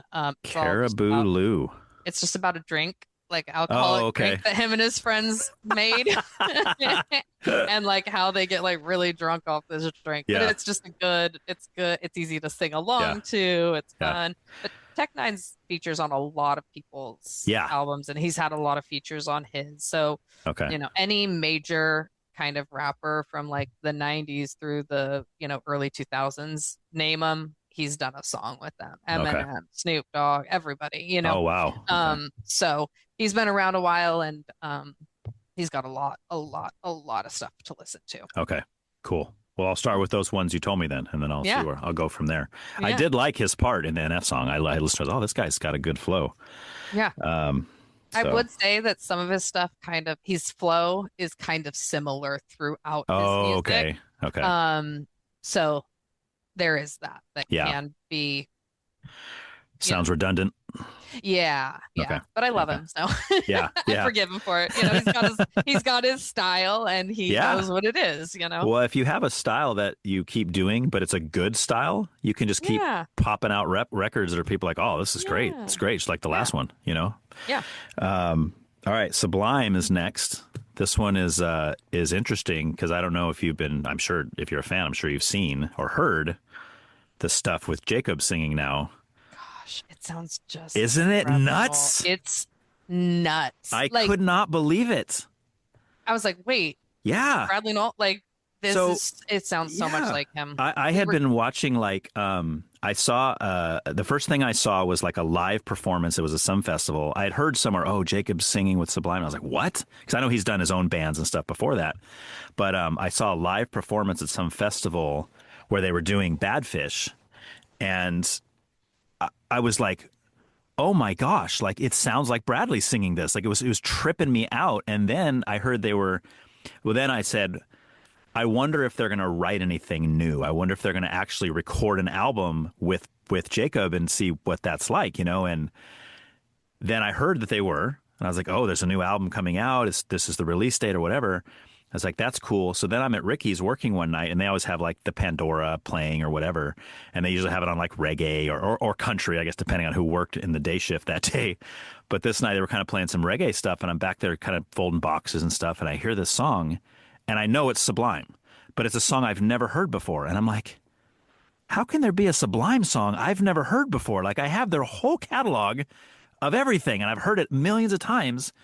So I pull out my Shazam, and I'm like, who the heck is this? And it says it's Sublime. It's off the new album that's coming out. But he sounded that much like Bradley that I was sure it was a new Sublime song, or an old Sublime song I'd never heard before. It's trippy. I didn't know they were coming out with a new album. That's oh awesome. Yeah, it's called like Until the Sun Goes Away or something about the sun. I forgot the title of the album. It might even be out. No, I think they said June. I think it comes out in June. So yeah, I've got tickets to one day at Aftershock up in Sacramento, and I'm going to go see Sublime. Oh, they're playing it? So yeah. Oh, dude. They're playing, and I think The Offspring, which I've seen The Offspring twice. Okay. I'm not I wouldn't say I'm a huge Offspring fan, but there was like a showdown in Ventura for $50. I was like, let's go see The Offspring. And then I was like, how do I know every single Offspring song? I didn't know how much Offspring I actually knew. Was it at Ventura Theater? Yeah. Okay. It was at that little. Was that recent? Really cool. That was probably 2 years ago. Okay. And then we saw them here in Bakersfield. They were playing over with at Bad Religion? Community Health. Yeah. Oh, no way. Some friends of mine were at that show. Oh, yeah. Yeah. I don't know. I think I knew one Bad Religion song. Okay. So I was there for Offspring. And okay. I think it was like the same exact set list we saw in Ventura. Oh. But the sound was much better here. It was a much bigger theater. They had like a blimp going around, like dropping stuff into the crowd and stuff. It was fun. Oh, that's right. You posted pictures of it. That's right. Remember, I messaged you. I said, hey, I saw you went and saw Bad Religion. And because I was doing, at the time that I saw that, I was doing a whole episode on Bad Religion that I had released with two of the people that were at that show you were talking about that are from here. They drove to Bakersfield for it. And so we did a whole episode on them. I was like, oh, cool. Were you a fan at all after the show of Bad Religion? Or no, couldn't really get into it? Okay. No, not really my thing. But that's another, good thing about Bakersfield. We got music. Like I saw Heart after that. Heart's another one of my all time. I love Heart. That probably should have been in my top 5. I love Heart. I love females, I guess. Yeah. Say, you're kind of sexist. I don't know. I mean, I'm getting that vibe. Yeah, I've got to figure out the word when I think women are better than, men. Like, what is that? That's where I'm at. It can't be feminism. It cannot be feminism. It's something else. But yeah, it's even more extreme than feminism. Right. No, I am married to a man, but, other than that, no. Yeah. And I like my dad, no. Yeah. So you don't hate all men. I just don't hate most men at all. I just think women are better than men. Women are better. Gotcha. Right. Gotcha. Yeah. Okay. Yeah. Okay. Yeah. But I don't hate them. There's a place for men. That's a hot take. That'll be your clickbait right there. Yeah. Kaela hates all men. She hopes they all die. We just need babies, and they should all be female exactly. babies. Right. Exactly. Just guys just work like at a stud farm, like they do with horses. Just that's all their whole job is just to create babies. Your idea, not mine. That's your hot take, Ryan. That is my hot take. Farms. Yes. So back to Sublime though. Give me what was your introduction into Sublime? Like what was your first time you ever heard them? I mean, I think I was in high school, and I think it was like I felt like it was rebellious, and now Sublime's just like classic rock, they're always on the radio and stuff like that. But I think I liked the reggae style of it. And then I like listened to some of their like other albums, and I think I really liked their other albums a What bit was the album better you heard than first? Was it the self-titled with for like What I Got and all that? Or yeah. no, was it 40 ounces? It was Sublime, and then I went into 40 ounces, and Oh, then I classic. really like Robin the Hood. Do you now? Robin the Hood, yeah, That's I such a do. weird album. I love it. I have Yeah, I such a hard really. time. Like okay, so I love Pool Shark. I love hmm both versions of that. I like the song they did with Gwen Stefani. And then hmm I think all the stuff with Raleigh is really funny. But hmm other than that, I'm just like, I don't Yeah, know. Like I compared to the other two, it's just not as good to me. see, and I prefer probably. I don't know what their other album is called, It's but just self-titled. The self-titled one was yeah, the I think last it's their one. Yeah. self-titled was hmm like probably my preference, and then probably 40 ounces, and then probably um, no, self-titled is probably not my favorite one. Okay. Okay. um, because I just feel like it's overplayed on the radio. Yeah, and it's more So produced. Like the other two sound more raw, yeah, kind of deal. yeah, Yeah. yeah. Yeah. So Okay. but if you know Sublime, then you already know what you like, like Yeah. you've got Yeah. it. So Well, yeah, I I always thought I remember. was gonna get the sun tattooed on me, and then Oh, thankfully I grew out of that. I did yeah. not get it. See, the only way that one works though is if it's on like a back piece. Like it's got to be Very intricate. massive, right? It's got to be just boom right there on your whole back. That'd just be really cool. But I can't imagine And I going through did that. like Rome, Sublime with Yeah, Rome. I yeah, I really loved his voice. We sure. went and saw them in concert. It was I think Cypress Hill opened for them. Oh, nice Surprisingly amazing. I mean, I guess I don't know surprisingly or not. I was surprised by that you how liked him live. entertaining they were. Okay, Yeah, yeah. they had little dance moves and Oh, everything. I thought it yeah. was really fun. They're all over the Um stage. Yeah, yeah, and Rome I think some of the songs they came out with I really like yeah, from Rome. yeah. So They're good for sure. But I mean, yeah. obviously, you can't compete with when Bradley was in the band. And now that Jacob's doing it, No. we can just pretend Bradley never died and he's Right. just still. He Just close passed the our torch. eyes. Yeah, Yeah, yeah, it's amazing exactly. how much he sounds like his dad, and Right. It's a trip. specifically singing his dad's music. So I'll have Oh, to yeah. listen to his new album where it's new Yes. songs, and then Yeah, I'm really pumped about it. I think it's probably gonna sound similar to the last album, the self-titled one, because it's probably gonna sound more produced than 40 ounces or hmm Robin the hmm Hood, and hmm 'Which is fine. I mean, 40 yeah. ounces is my favorite one, hands down. hmm That's partly probably because that's the first one I heard, and I hmm remember just being blown away by. Like I thought I was listening to a compilation album with a different band on every song because it was like it starts off with hmm "Waiting for My Ruka," which is like I love that it one. starts off with scratching and then a dog barking, and then you got this doom, doom on hmm the east side. I'm like, what in the Yeah. heck is this? And then it goes into like some thrash song, and then it's like a reggae song. I'm like, this band is so diverse. Like, I've never heard anything like this before. Um, Yeah. I have to say those some of my favorite songs are ones that I like the style changes throughout the yeah. song, and I really like that when you've hmm got like some different styles within one song and it Yeah. switches it up. I really like that. I mean, maybe it's because I loved Sublime and they do that Yeah. in a Yeah. number of their songs, it Oh, feels like. totally. So, Yeah, yeah. totally. They'll just put like a hip hop scratch fest right in the middle of a rock song, or something. It's like, what is going on? Yeah. Yeah. Very experimental.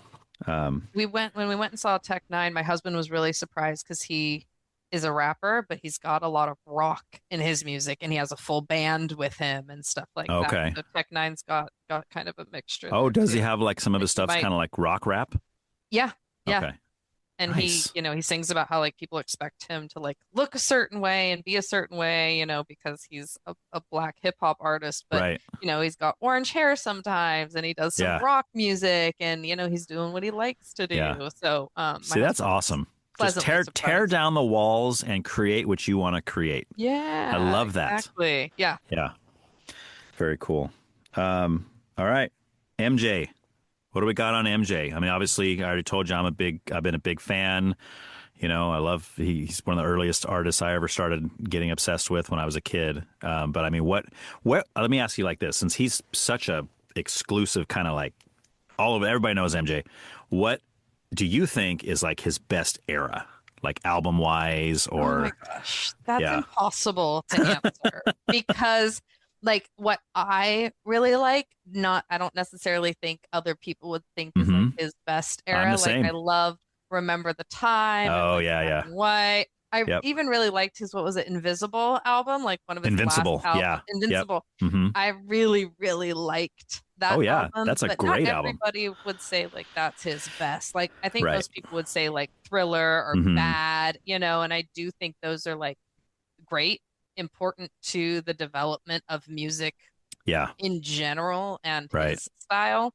But I Yeah. really did like some of his later stuff. Remember the Time, if I had to choose one, is probably Yeah. up there. Such a great music video too. I know, maybe that's why, because the music video was epic. I Yeah. love that. Was it like I Eddie love Murphy and like wasn't Magic Johnson in there and like who's that? Was it Naomi Campbell? There are some big I think names she in played that. the Pharaoh's wife or The whatever. wife. And yeah.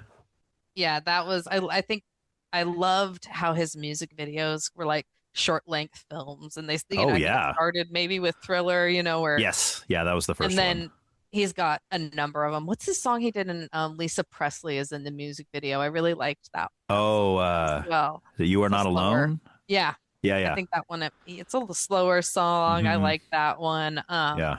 So I think I love his beginning of his career, but I for my preference, I think I like some of the Yeah. later stuff that was Yeah. um done. Like Yeah. when I was a bit older and I was Yeah. really kind of getting into like the Yeah. music that I liked. As much as I love like the dancey kind of poppy stuff of like Bad, I mean the Bad album always hold a special place in my heart just because, like I said, it's my first cassette I ever owned.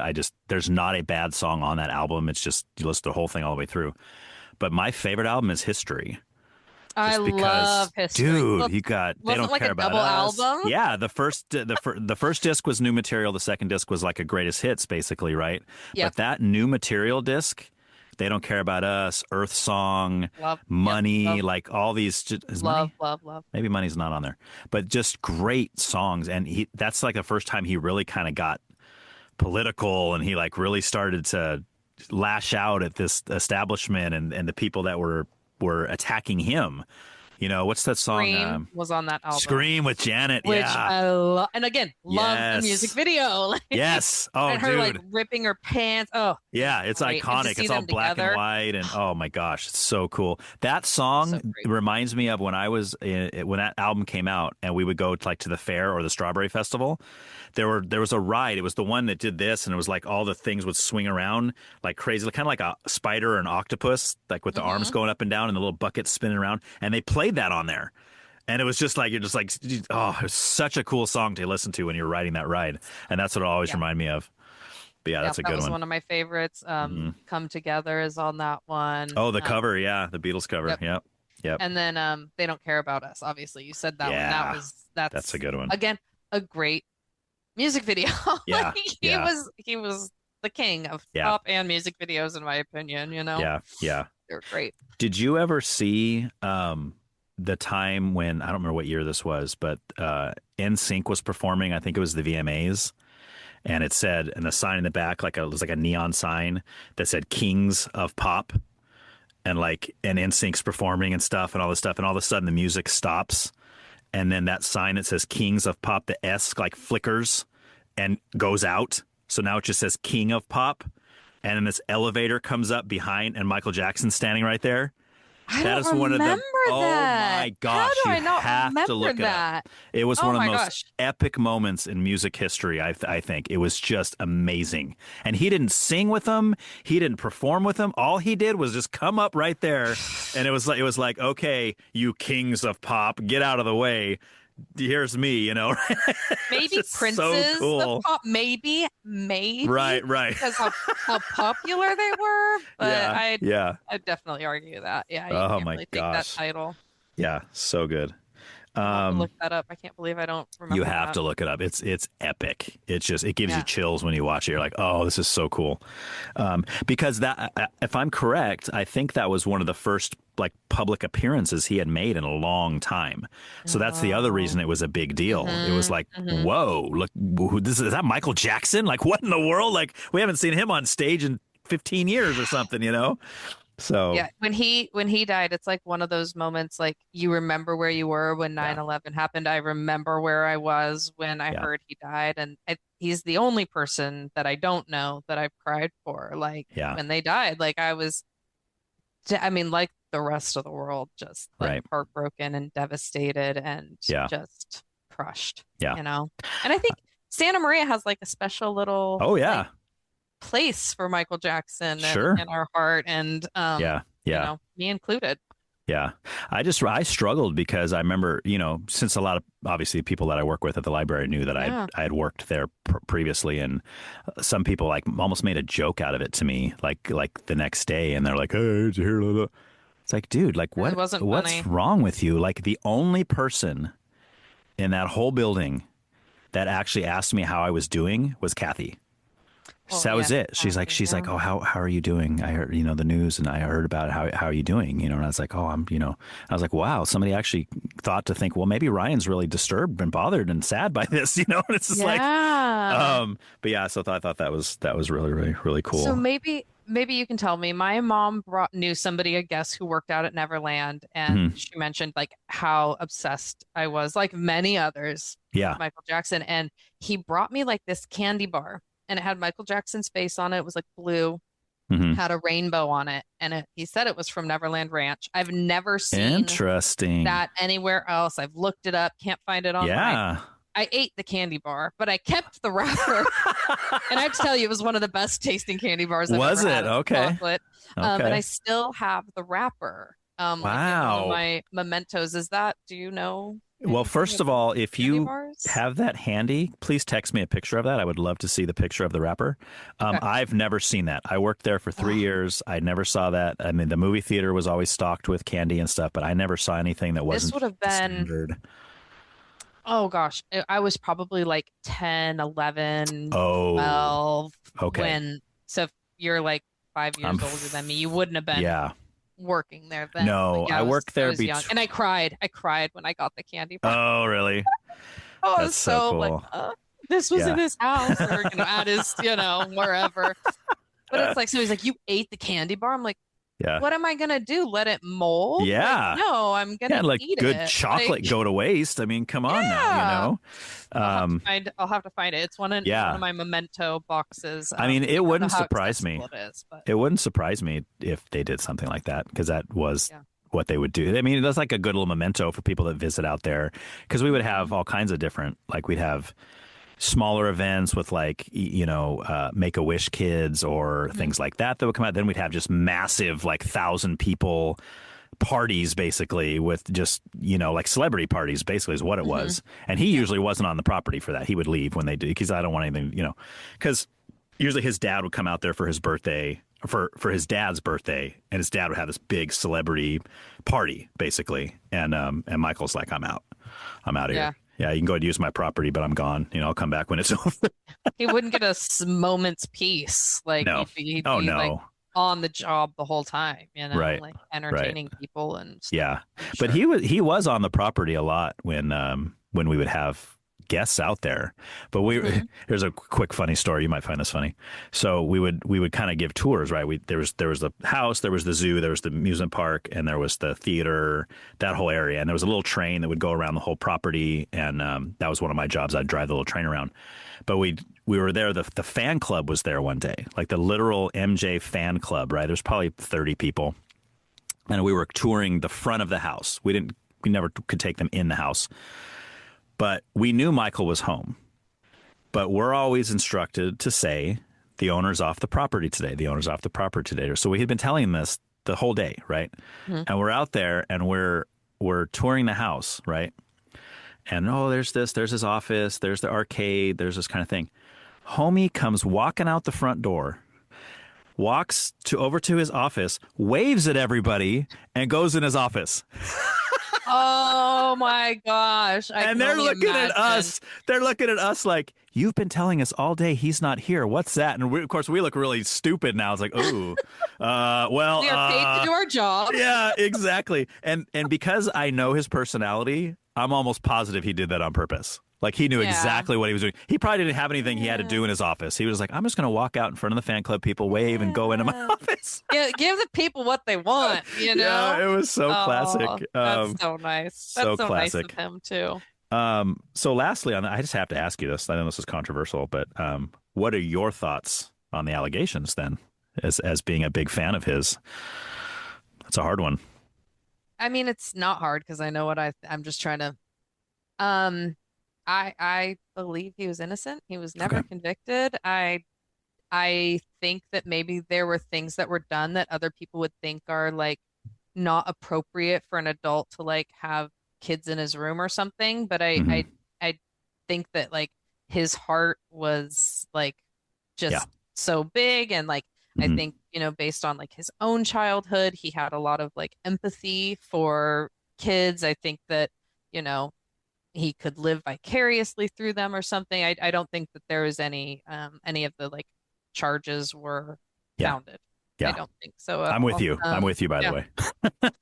And people are like, what? And I'm like, he was never found guilty. Now, if Right. he was found guilty on everything, maybe I would have a different Yeah. perspective. And obviously, Yeah. as a fan, you don't want to believe that kind of stuff, like Hmm. regardless. And I think it also shows a lot that like he showed up to court. Like Right. he Right. went in person. And also like a lot of those kids later on kind of said, no, that wasn't true, Right. And Right. so I my heart doesn't want to believe it, and my logical brain, like looking at the evidence or lack thereof, Yeah. and kind of his openness about what he said he Hmm. did let them sleep in his bed and he did sleep on Yeah. the floor, Right. whatever, Yeah. there's I can, but also like as a parent, like you put your kid in those situations. If you didn't Yes. feel it was safe, why are, just because he's a celebrity, if you didn't feel it was Right. safe, like that's, if you're, Yes. obviously if your kid is harmed in that kind of way, I wouldn't say it's the parent's fault. And, Right. like obviously, like Right. there are some terrible people and you can't, be responsible for them. But in this case, I think that people were out for some payout, some Oh, money, totally. and, Totally. Yeah. he was the easy target. And, Right. I think that they were all unfounded. Yeah. Yeah. I agree. I'm glad you're falling on the right side of that. That's good. That's good. Yeah. All Yeah, right. definitely. Okay, and which tops us off with Florence and the Machine. I think you already mentioned a good number of Hmm. songs for me to check Hmm. out that one, so we don't need to Yeah. talk too much more about that one. The last thing I'm going to ask, then we'll take a break, Hmm. is are there any bands or artists that you hate? Like they comes on and you're like, turn that crap off. That's terrible. So normally I would say like, no, they're just not my style, but my husband's been listening to this band and it honestly like hurts my head and it hurts my ears and it hurts my brain. And I'm like, you cannot listen to this in my presence. Listen Yeah. to it when I'm not around. And it's a newer band and I gotta get the name right because it's an interesting name. It's like Angine de Portain or something. Never heard of it. And yeah, it's new and they've like came out and they're like people love, love, love, love them right now. And so does my husband. Hmm. Yeah, Angine de Poitrine. Was that French? Um, no idea. Mm. Let me see if I can find Canadian, so maybe French. Oh, French Canadian, probably. Yeah. And they've got this real original look where they're wearing like all polka dots. They've got these weird like I don't want to say weird masks with like I try different people have different opinions, so I don't want to Yeah. call something weird, but Yeah. they're polka dots like white and black, and one has this headdress on with like this huge like Pinocchio style nose, and So they're it's like an barefoot. act. It's like a performance They're act kind very of thing. yeah, it's very performance. Okay. And the guitar player, which they're talented musicians, like don't get me wrong, but they've got like this two, I don't know what it's called, the two strings or the two different things on the guitar. Like two And it's necks? two necks. Yeah. Okay. Two Okay. necks. And one thing that people are saying about them is like, oh, with AI kind of creating music and like duplicating music, this is the type of music that can't be duplicated because of Hmm. the way they play it and they like overlap sounds. That's why it hurts my head. Like it just Oh, I can't do it. So I don't want okay. to say I hate them, but they are definitely a musician I cannot listen to. Right. I What cannot listen what to kind of music is it? Is it rock. okay? It's rock music. But like layered They rock. say high intensity math rock. Math rock. That uses microtonal composition and live looping and unusual time signatures. So there's a lot going on there. It's just two guys. But I think that's why it just hurts my brain. Okay. They've got like a lot of different layers, which talented, I'm sure, and there people are loving them. Like my husband went to go pre-order some concert tickets that's like for December, and he got on and there was like 140,000 people in front of him to buy tickets. So he's like, what? He felt like he discovered them, Yeah, see, now that whole thing's like, happening. No. Yep. Now it's like, you jerks. So that's the one band I'm like, ugh, turn this off. So he didn't get a ticket for you. No, he didn't get a ticket for himself. Like, he couldn't even get one. Oh, no. Bummer. No, but I'm like, go by yourself. I don't to go there.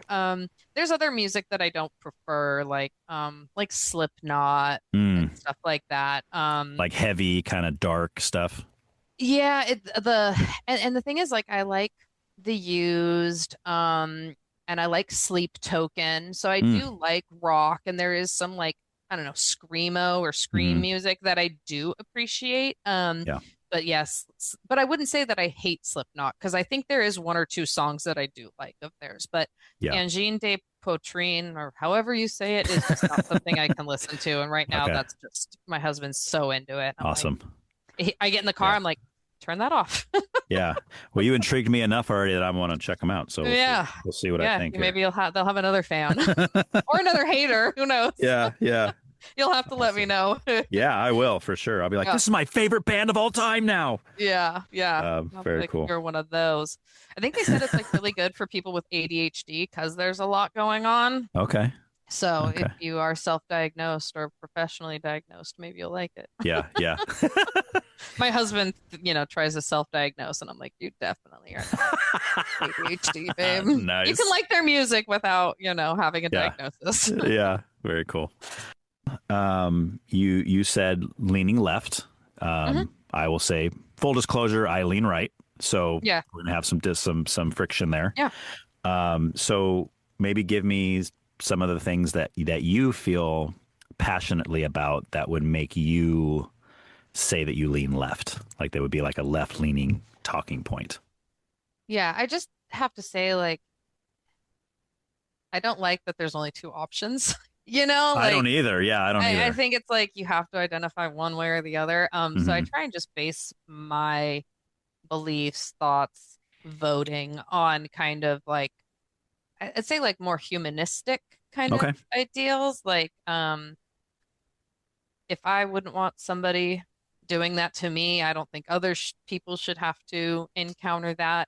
I think that I feel very strongly that like diversity in all of its forms is really impactful. It makes life exciting. Even as simple as like having different food options, like you can have Thai food one night or sushi, and then you can have like a cheeseburger, like the beauty of America. Simple as that. Yeah. You're right. And like when and like as people, like America was founded on being a melting pot of cultures and food and language and beliefs. And I feel like there's room enough in this world for all of them, even ones that I don't agree with. Now, morally, I do have some like obviously standards of like what is acceptable and what isn't. I think we would probably agree on most of those. And I'm glad you make the distinction, because that's a big distinction for me too. I can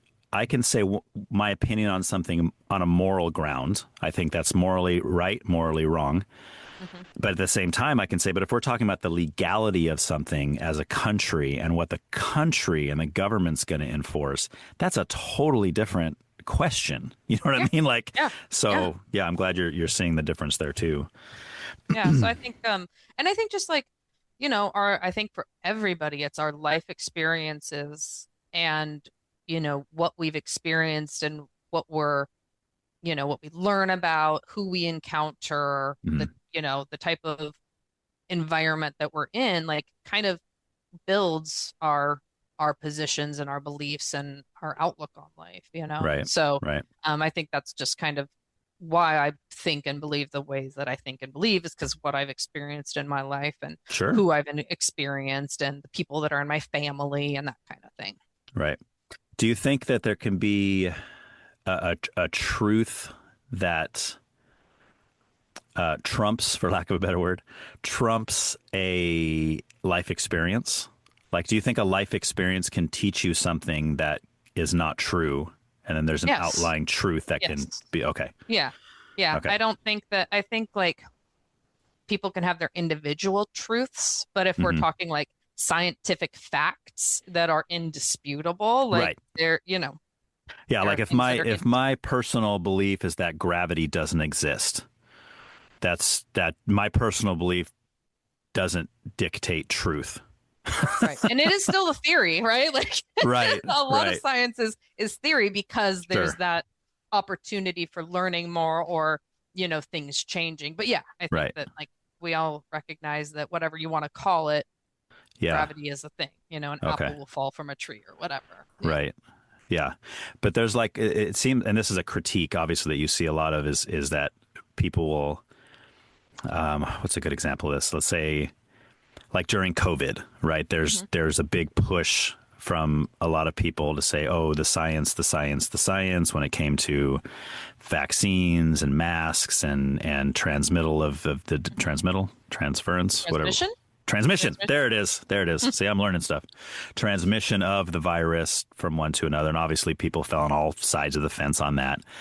And then they would say, oh, well, you know, science is the reason why. And they'd say, well, of course, Fauci was the science, right? He called himself, and say, well, 6 feet apart, 6 feet apart, 6 feet apart, you know, all that kind of stuff. But then when it comes to other things, which again, I know controversial topics like abortion or transgender or things like that, where the critique from that other side would say, well, where's the science now? Hmm. Right. Because now they're saying, well, let's just take the transgender thing. They're saying science doesn't matter here. What matters is your personal feelings and what you believe to be true about yourself or about someone else, which is totally different than saying science, right? Because science would Hmm. say Hmm. biologically you're male or female, Hmm. right? Well, there are, I mean, there are middle grounds in that as well, but Okay. Like, what do you mean? well, there are people that are born Like with both. intersex kind of, Yeah, oh, sure, intersex. Right. hermaphrodites, that kind of course, of course, of There are, course. I mean, so Yeah. there, and I think with science too, it's like I said, it's a lot of things are a theory because you only know what you know until you Hmm. learn something new, Right. right? And so Right. you have to take it with a grain of salt or with the knowledge that you have at the time that you Hmm. have it. Hmm. Yeah. Yeah. Yeah. And I get that. But like obviously we would say that like scientifically speaking, something like a hermaphrodite or a intersex, is that the right word? I think Intersex, it's what they would say? intersex. Hmm. Maybe that's the PC term. Sometimes I say non-PC words, but it's not because I'm trying to be rude. It's just because I just either forget or We're don't all even learning. know. Yeah, and it's constantly evolving. So sometimes I might be using a word and like, hey man, that's not cool anymore. It's like it was cool last week. What happened? You know? So it's kind of hard to keep up Yeah. sometimes. Yeah. But like scientifically speaking, that would be an abnormality, right? Hmm. That would be a defect, for lack of a better word. Like someone born with 3 arms. You wouldn't say, "Oh, there's a whole new race of people that's 3-armed people." Like you wouldn't say that. You'd say, "Oh my gosh, what happened in the genetic makeup of that person to cause this deformation of a third Hmm. arm?" Right? Yeah. Yeah. So, I mean, to use like middle sex or intersex or those kind of things as a like a proof of something like a transgender person to me doesn't seem like very scientific. And I guess what I was trying to kind of say is like not everything is black and white, right? Like Right. there is Right. science, and then there's those outliers where like there are exceptions to the rule, Hmm. or we're still learning things, you know, and I do Hmm. think like there's a difference in like, you know, what's scientifically accurate and what's, you know, what you personally I don't want to say believe, what you like morals or, life choices Yeah. or, and it's like, well, yeah, scientifically this, but, if you're taking transgender, then, but, in my life, this is how I want to live it.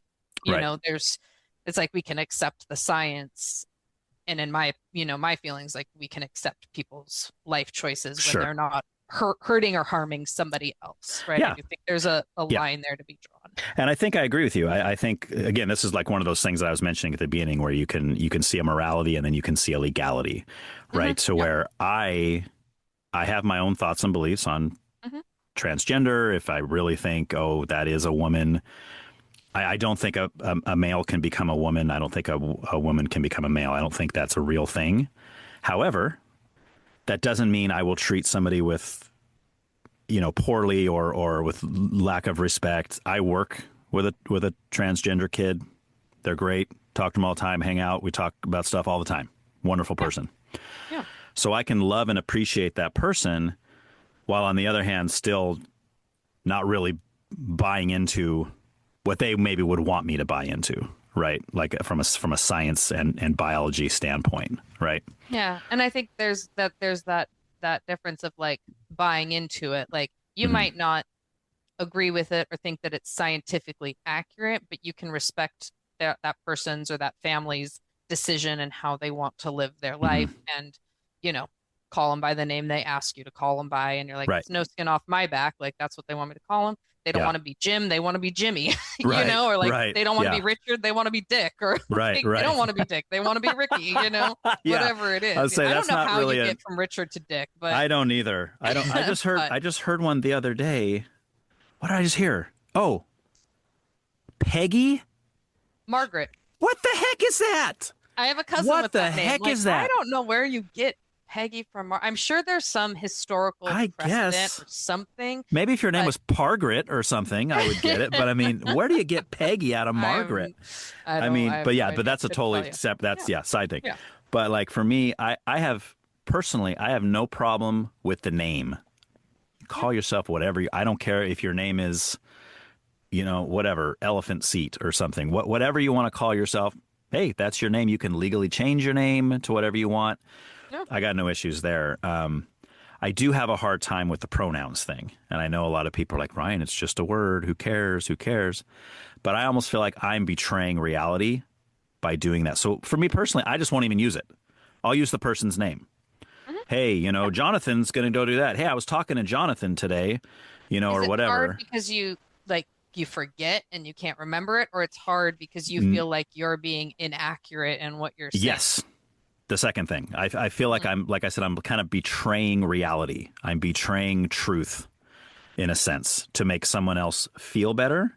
But again, I've seen the videos of people that follow people around and purposely, hey, him, he, like just being a jerk and just purposely trying to set someone off. I don't want to make anybody mad. I don't want to upset anybody. So like I said, I'm just going to use their name because that's the easy way out for me. Yeah, and I feel like for me, like sometimes it is challenging if you are if maybe it's somebody you're encountering for the first time and you're kind of unsure of like which pronoun they would prefer. And if I'm given direction, then I'll just try to use it, just like a name. If somebody says, "Don't call me Ricky, call me Rick," Right. If they said, "Call me he, not she," I just try to use whatever their preference is. And I do see like the extreme other side where people get like so upset that you called them the wrong pronoun and they like, won't let it go. And you're like, I made a mistake. I'm trying to correct it. Like, yeah, and then they post it all over the internet. They try to get the restaurant closed or whatever if the waiter said it or So there's extremes like on both sides, right? Of Your course. example and then the other. And I think for me and my like way of looking at it, it's I just try and think of it as they asked me to call them by a certain name or a certain pronoun, same. Doesn't harm me, doesn't harm somebody else. It could harm, their feelings, which I guess, dependent on if you really care that much or are in contact with that person often enough to well, what they call dead naming, right, is where you might use the name that they went by before they transitioned, kind of a thing, right? Which again, I would never purposely try to do, you know what I mean? It's just mean. Like, why?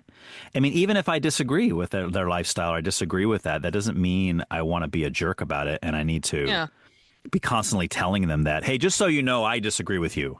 And I think you're ridiculous. I mean, like, and it's like, if you don't, just don't have contact with that person if you can help it, like you can separate. If you don't like someone, you don't like their lifestyle, you don't, approve of whatever, like just don't have contact with them instead of trying to make them feel terrible about their choices, Right. Some people are just jerks about it, and I don't like that. No. Yeah. Sure. So two questions for you then. The first one's the big one. And so do you personally think that, say, a trans woman is a woman?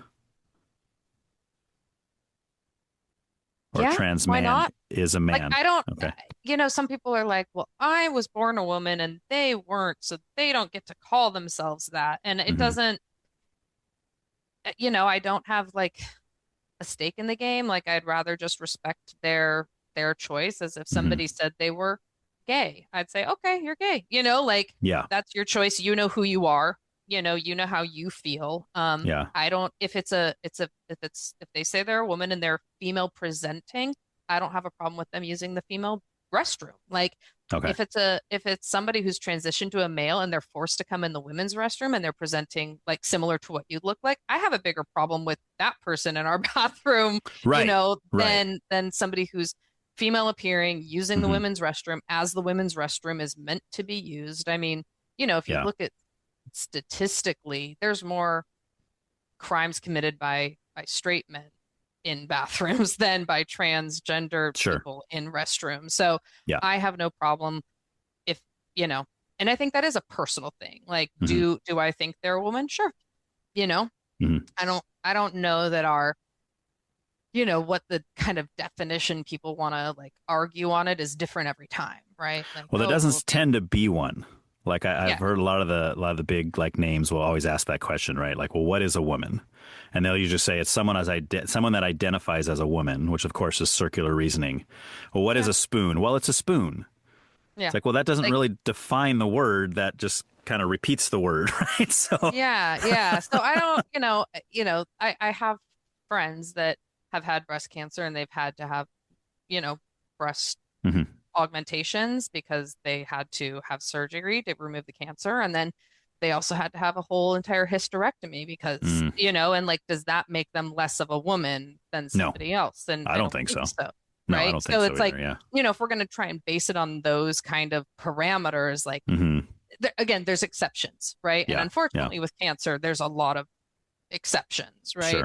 Sure. I'm very much like, if it doesn't harm somebody else, put female on your driver's license, put male. If, and I think that for me, I guess there is kind of like, as long as you're presenting in that manner, which could be a challenge for some if they're in an area where it's dangerous for them to do so or something like that. So again, exceptions, right? And so if someone's female presenting and they, say they're a female, a woman, however they want to say it, I believe them when they say who they are.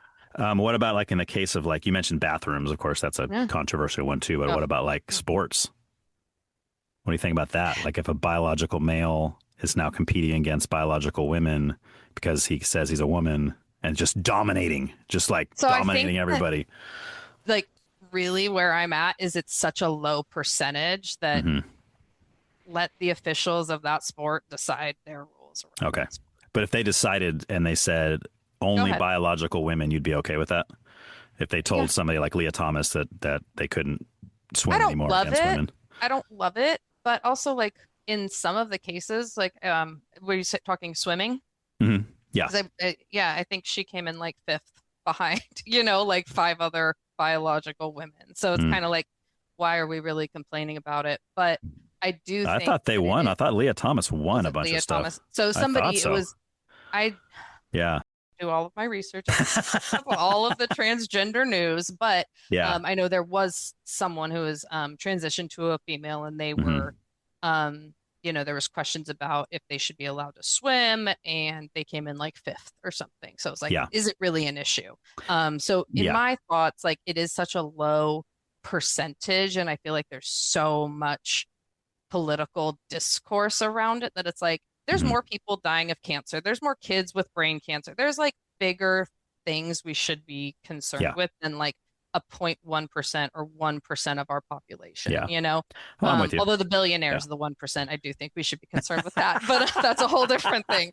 And so, you know, I kind of feel like there might be sports where it is more impactful than in other sports. And so I think in those cases, like there should be that, you know, there's rules for every sport. And I would kind of leave it up to the. Yeah. And I think people often will kind of show a situation where maybe in a few instances, there's a biological female that is stronger than a biological male. That happens.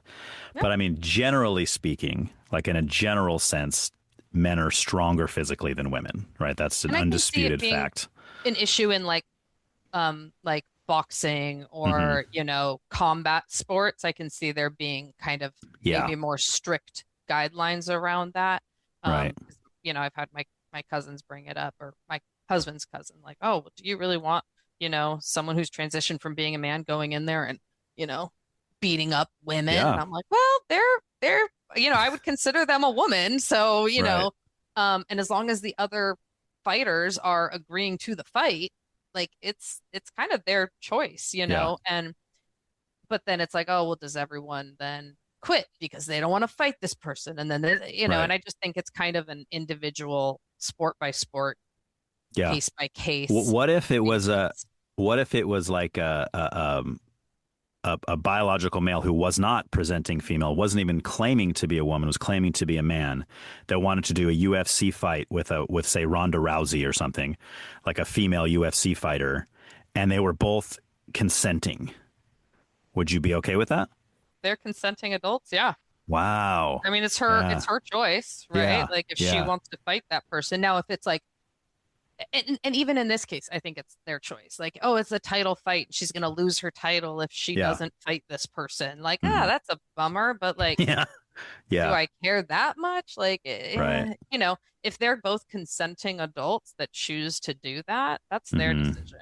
You know, I don't think really like I have much of I wouldn't be up in arms or anything about that. I think that that's their choice. Yeah. You know, they know what they're signed up for. They're professionals. They've trained for whatever, you know. Yeah. Like, I mean, you might argue that Ronda, you know, like, is it fair that she, you know, beat out that fighter this last weekend in like what, 7 seconds? Was 17 seconds? Wasn't it Gina Carano, right? Yeah. Yeah. I mean, is that, you know, are people going to be, and people are upset, right? They're like, we paid so much money, but it's like, well, yeah, they're claiming it was a setup or whatever. But because, I'm like, well, if she trained for how long for that, like for all of those situations, like, doesn't that just mean she was prepared? I don't know. I'm not an expert on UFC or anything. Yeah, but... I'm not either. I can't even watch it. I can't even watch UFC. Even the guys.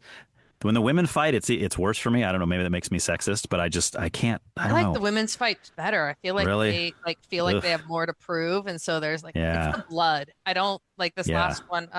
What's his name was fighting, and he was just bleeding profusely. I get kind of I didn't see it. Icked out. I'm like, can't they stop the fight? There's so much blood. Like, but I do feel like you are putting yourself in a situation where you could be harmed irreparably, and that's your choice as a fighter if that's what you want to do, and you've been training to do it, and nobody that I know of is being forced to go out there and fight. Right. You know? So, right. Yeah, that's true.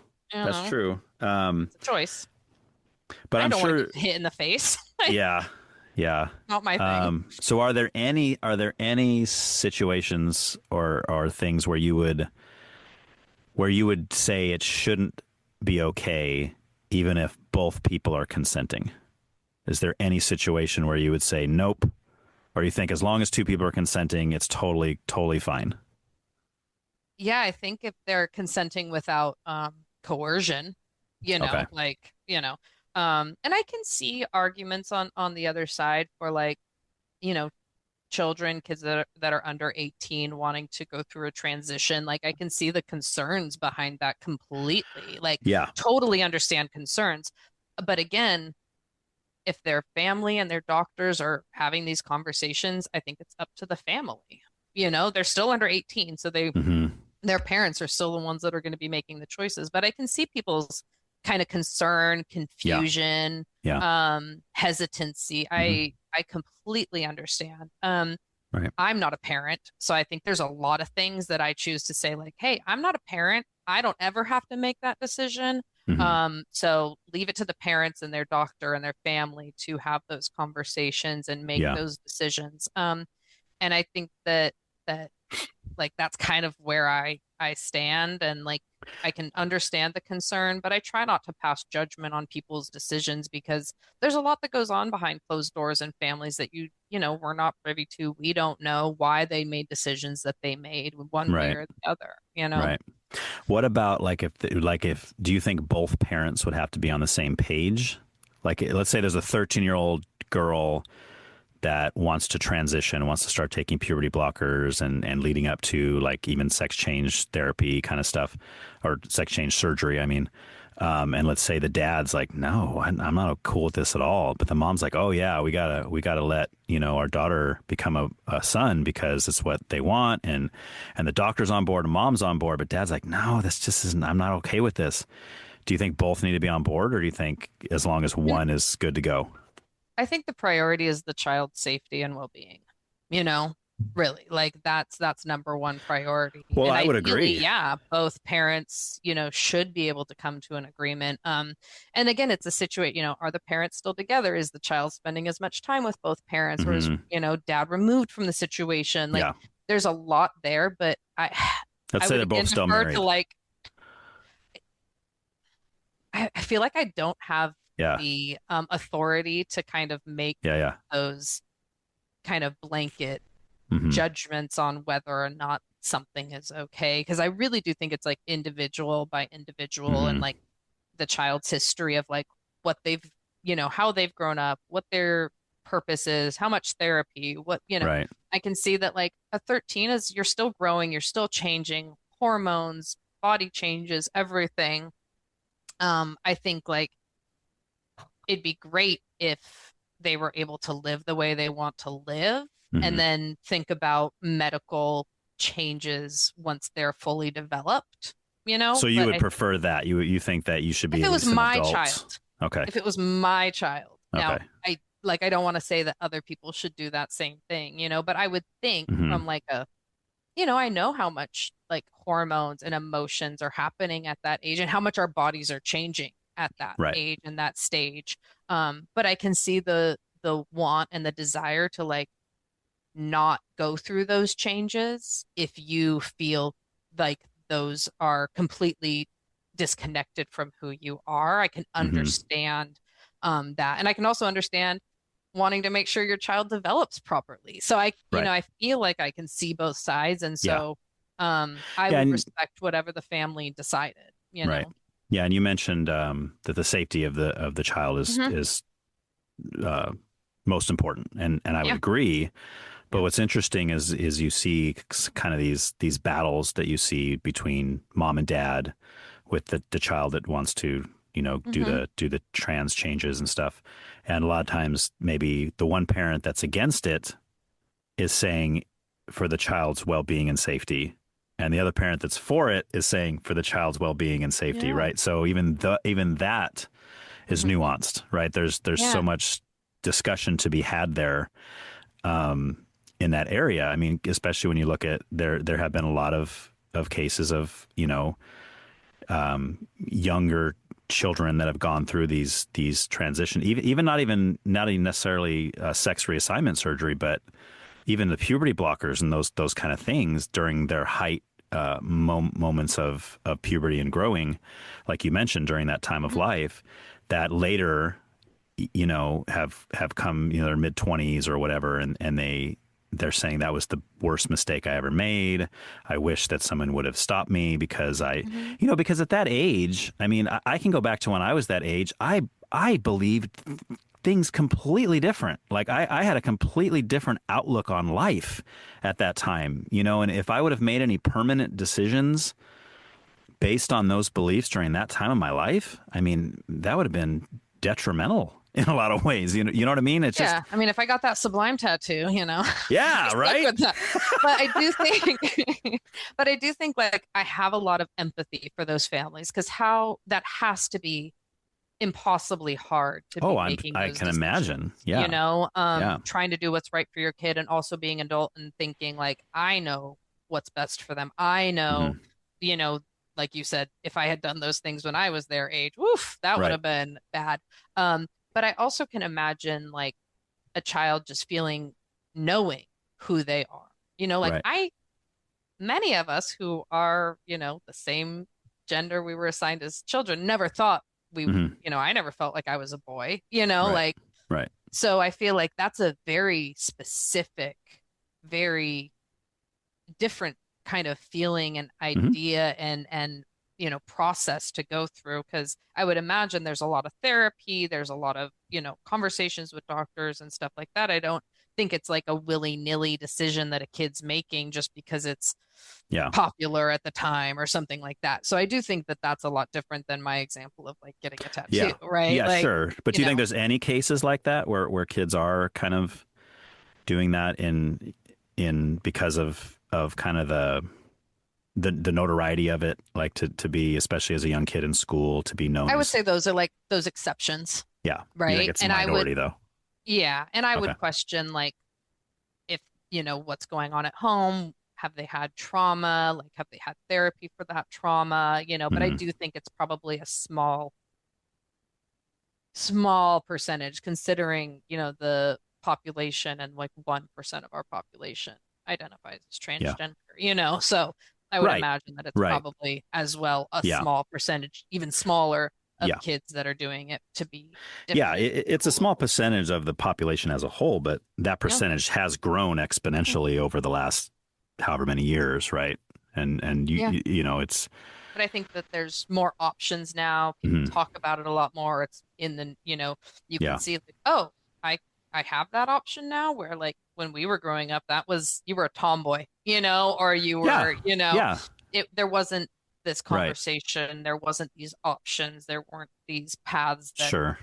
you might be able to take. Yeah. So I do think that that's probably, allowed more people to live the life that they want Right. to be Yeah. living. Yeah, and of course, not all tomboys No. would claim to be boys Hmm. or even lesbians for that matter, right? That's kind of a Yeah. stereotype too. Oh, if you like sports and you're kind of a tough girl, you're obviously going to be a lesbian. It's like, what the heck? No, not Not necessarily. necessarily. You No, know? but it is a misconception. Yeah. Right? Yeah. Yeah. I had a friend who said that she's like my age, a little younger than me, but actually she's probably closer to your age.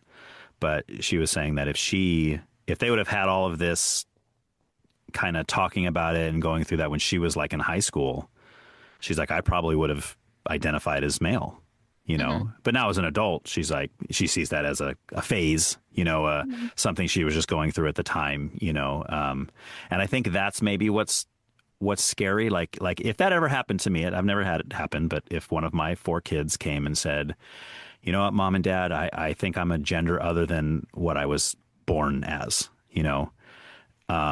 obviously that would be difficult, it'd be a difficult thing. But I think that for me, the wisest decision I think I could make and my wife could make would be to say, okay, let's talk more about it. Let's watch how you grow. If you become an adult and then you want to go through some of these permanent changes, that would be up to your choice. Hmm. But just kind of wait it. I don't think you should be like, no, you're not. Shut up. You're stupid. Don't be dumb. You don't want to be like that kind of parent. But I also think that by letting them make decisions that could be permanent in life, only because you don't know how they're going to feel about it 5-10 years from now. You know what I mean? Hmm. And of course, that's true of anything. Like you said, you could get a tattoo at 18 and be like, dude, why'd I get that? I don't even like that band. Or the example I always use, somebody gets a tattoo of a band, and then like 5 years later, the singer turns out was like a rapist or a child molester or something. And they're like, oh, now I'm stuck with this band name on my chest, and like I don't even like them anymore because everything that's associated with them, and it makes me look like I'm a fan of pedophiles or something. And it's like, you just never know, or you get some political statement, and then because when we're younger, we're all rebellious and anarchists almost in a certain light, and then as you grow up, you're kind of like, man, what was I thinking back then? But if you get something permanently on your body, it's kind of like, and of course that's not as permanent in my opinion as sex reassignment surgery and those kinds of things, of course, but because a tattoo you can get removed these days. So, I mean, it's not cheap, but you can do it. Yeah. Yeah. No, and I would respect your decisions as a family and as a parent because I think that that's an individual case by case basis, and your kids best. I would assume, you've raised them and you've been in their lives their whole. So, I would. There's in no world would I be like, oh my God, you guys are making the wrong decision. You should da, da, da, da, da. Like I said, I'm not a parent. And even if I was a parent, all parents have different ways of parenting. Yeah. And I would I would try really hard not to judge parents for the decisions they're making for or on behalf of their kids. Yeah. Even if I, might disagree with them, because sometimes you would. Sometimes you would. If it was like abuse. Well, okay, I'm talking like not abuse. Like I'm talking, if there was, I don't think that like conversion therapy is okay at all in any case, therapy, yes, but like trying to, convert your kid from believing that they're gay or, I don't think that's okay. I think that's a form of abuse. Pray the gay away, as they say, right? Yeah. So anything that would be like abusive or anything, obviously I would have a problem with that. But I think that there's, there's a lot of nuance and a lot of like exceptions in this specific kind of topic that we're discussing that I really think is people try and generalize, and I really think it is like a case by case basis. All kids are different. Yeah, well, especially because it's such a new. I mean, I know transgender is not new, but kind of the push with the youth and everything that's going on. That's a pretty new phenomenon. We don't really have a whole lot of data to look at the lasting effects of things like gender reassignment surgery and those kinds of things. And we just don't have it yet. I mean, maybe 20 years down the line, we can start interviewing more of these people that went through that when they were 13 or 14 or whatever. And then we might be able to get, a better look at it. Yeah, some better statistics. But by the same token, if we are making the wrong decision, and let's say the data shows in 20 years that 90% of the people that did that when they were young regret it, messed them up, they have all kind of problems now because of it, or whatever the case may be. For those people, you can't. I mean, that's it. They were just a statistic. They were guinea pigs used to teach us. Ooh, let's not do that anymore. You know what I mean? Well, I might put it a different way, but like I would say that they made decisions that they didn't have, all the data on, and they've had to kind of live with those consequences or live in a way that, is contrary to what they may have chosen if we had different information. Right. But we don't have enough data. So I have a hard time generalizing or like making decisions on hypotheticals. I kind of just fall back onto like hoping that the parents and the kid and the doctors are able to have open conversations and make the best decision for them at the time. Right. I noticed that you said data and I said data, which seems to be the difference. Like people see data or data. You never heard anybody say data. Why doesn't anybody? I'm going to start using data because I want to get that going. I want to make it so we have three. What are you talking about? Yeah, right. At first people will, but then eventually maybe it'll pick up, and then, you got data. And I have no judgment, on you using the word data. It's totally fine. I guess I think of data as that character Goonies. Star Trek. And Star Trek. I would say he's on Goonies too. Yeah.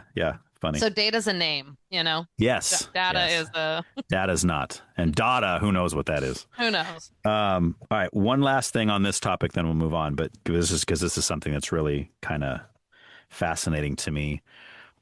What do you think about the percentage of Hollywood, whether it be musical artists, actors, whatever it may be, kind of just the Hollywood elite kind of people, of transgender children that are coming out of those families. It seems like a percentage wise, like if you took all the Hollywood parents and you took a percentage of their kids that were trans, that would be a much higher percentage than if you just took the normal average Joe non-Hollywood person. So I haven't looked at the data on that. I haven't done much research. So I would just be making assumptions based on, personal opinion and personal ideas. And I would think that generally speaking, Hollywood is, more progressive leaning. And so I would think that the opportunity and the topic is more prevalent. They've got more money, so they can send their kids to therapy. I also think there's probably a lot of trauma around, growing up with parents that are famous and, so it could be, part of the, kind of culture is either rebellion or having access to the money to go to the therapist. Okay. So those would be kind of my assumptions is that the topics are probably talked about more often. Maybe it's seen as more acceptable in that kind of community. And so there's more that want to take that opportunity. So maybe there's more trans kids in the normal population, but they're not coming out as trans because it's not as accepted there as it is in Hollywood. Is that kind of what you're saying? Or they might not even know that that's an option. But I mean, if you look at just the LGBTQ community, like you see a lot more of that opportunity in California than possibly Kansas, Alabama. Like you hear about kids that are gay that like have to leave and they come to California because they can be who they are. Or they, go to a more Well, that's a great point. That's a great point because a lot of even if you pulled the United States in a sense and you looked at the I would say the vast majority of people that belong to the LGBTQ community come out of the blue states. Right. Especially not just the blue states, but specifically the big cities in blue states. Right. And then there's a lot of there's more people in California than, Right. So there's more. But they do it by a per capita in cities. Right. But but I think that there's probably some statistic or reason or, and maybe it's just because it's more acceptable. You're not going to get beat up or killed. Yeah. Well, to me, there's two possibilities there. There's only two possibilities. There's probably more. In my opinion, there's only two. It's either that the number of people in the LGBTQ community is the same and that they just feel more accepted in the blue states and in the big cities so that you have more that are coming out. Or there's the influence that's pushing people in that direction from the left-leaning kind of ideologies, right? And I imagine you probably hold to the first one. Yeah, I have a harder time with the second one, and only because of my life experience, right? Like, just because it's cool, I wouldn't go ahead and identify as anything other than I am, you know? And I think that there's like a lot of introspection that's required to kind of make those decisions. There should be at least, right? Thought and thought that goes into like identifying one way or the other, and just because you think women are attractive and you're a woman doesn't necessarily mean you would identify as gay. No, and see, I've I've used that same argument, like because I have somebody that I'm close with that has said, I think I'm bisexual, and I said, well, what do you mean by that exactly? And they said, and this is a male, and he said, well, I find I can look at a man and say that's a good looking man. I said, so can I. I said, but the question is, am I sexually attracted to that man? Can I imagine myself in a sexual relationship with that man? And this person said, oh no. I said, well, then I wouldn't say you're bi. I think just because you can look at a man and say, oh, that's a good looking dude, I can see why someone would find him attractive, right? Like, I get it. I totally get it. Like, even as guys, we can look at other guys and go, man, I wish I looked like that guy. That guy probably gets all the chicks, right? That guy is a babe magnet, or whatever. So, Yeah, I don't think there's nothing wrong with that. I mean, not that there's, I'm not saying there's something wrong with the other either. No, But yeah. I'm just saying that in and of itself, because to me, it's the sexual element, really, because Hmm. people throw around the word love. People should be able to love who they want. And I'm like, well, yes, but when we're talking about like homosexuality, that's beyond love, because I love my dad. I love my sons, right? Like, Yeah. I love my friends that are male. Hmm. That doesn't mean I'm homosexual, right? Yeah, yeah, it's Right? a like romantic love and, Right. different. Exactly. There's lots of Exactly. different. It's a Yes. spectrum as Right. well, Right. right? Yeah, So, for sure. yeah, I guess I have a hard time thinking like somebody would, and I'm sure there are people who have said that they're gay or Hmm. lesbian for attention or whatever. Yeah. Kids say a lot of stuff for Yeah. attention, but um, Or how I about would, the guy? How about the guy that claimed to be a woman so he could be the prisoner that got transferred to the women's prison, and then he was having sex with all the women over there? What do you think about that guy? there's some.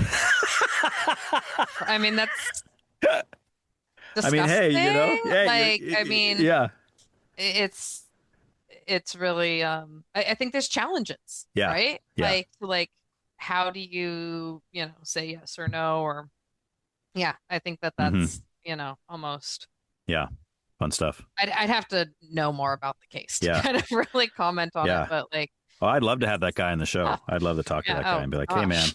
let's talk about this genius idea you had of you're like, I'm Ah, serving a life yikes. sentence in a male prison. What if I could serve a life sentence at a female prison? Hey, that might make the rest of my days a little more exciting, you know?" Yeah. Yikes. Yikes. All right. So let's maybe get into, okay, let's talk about this because you mentioned this earlier, and this still falls under politics, I would say. The kind of the difference in your opinion between feminism and what you called female empowerment. So like walk me through that a little bit. So I guess when I think of feminism, it's more of a political term people use for political purposes of like putting women on an equal footing as men. Hmm. Um, and so I see feminism as like wanting equal opportunities, equal pay, to be very basic as men. Whereas I think female empowerment is more about it doesn't have anything to do with men. It's more about females feeling um, empowered to make decisions on their own or Mm. empowered to do things that they maybe otherwise wouldn't because of societal norms or Like whatever. what would be like an Maybe, example of that? um, maybe it's going after a job that's traditionally been held by men. Maybe it's having a kid on her own without, a partner of any sort. Maybe What, like it's artificial insemination, you mean, or? I mean, yeah, possibly, or adoption, Oh, you gotcha. know, Okay. Hmm. just have, maybe it's adoption, maybe it's artificial insemination, but without Hmm. having a partner, whether that's man or woman. But you Right. normally, you should have a partner when you have a kid. Well, like who says if you want to be a mom, like go ahead and do it. Yeah. Um, being able to kind of maybe break cycles in your own life. Maybe those are like, bad relationships or moving from job to job or not going camping or hiking on your own because of what people say could happen to you. So I think it's like very wide ranging, Hmm. but it doesn't necessarily have to do with men. But I think that a lot of women's decisions are based off of like the safety, and it's always safety from men. Yeah. It's not safety from other women. It's like Right. women they're not concerned to go hiking by themselves because they think other women are going to attack them. No. They're No. concerned that men will. Well, So it's like, men are obviously far more aggressive than women, right? That's just a true proven yeah, fact, right? For all of humanity, we've seen that, right? That's yeah, part of our makeup, yeah. for sure. So I think that like a lot of women do make decisions, and some of them are based on what men will or won't do. Hmm. And so So I it's think female empowerment is kind of taking that factor or trying to take that factor out of the decision making process, okay. which can be challenging. So would you say that female empowerment is about women being able to function and do things separate from men, like I don't want to say like I don't need man kind of thing, because that's more like feminism, but kind of like that, by saying like, well, why shouldn't I be able to live my life and do what I'm going to do and not worry about a man or need a man in any way? Man or societal norms, Okay. like, oh, well, women don't normally do that, or whatever it is. But unfortunately, I think like it does kind of come back to, without a man, what will or won't a man do? Are you going to get hurt, abused, talked down to, fired, like all these different things that, do come back to the decisions of a man. So obviously, women can survive without men. That's a proven fact, right? They can live. They can, just like men can survive without women, right? We can do it. Only for a limited amount of time, right? Well, I could do it, but I can tell you what, I don't want to. I mean, my life is much more fulfilling being married to my wife and living life with her, raising kids with her. I would not want to do that alone, but I could have, right? I could have adopted kids. I could have done everything that I'm doing in life.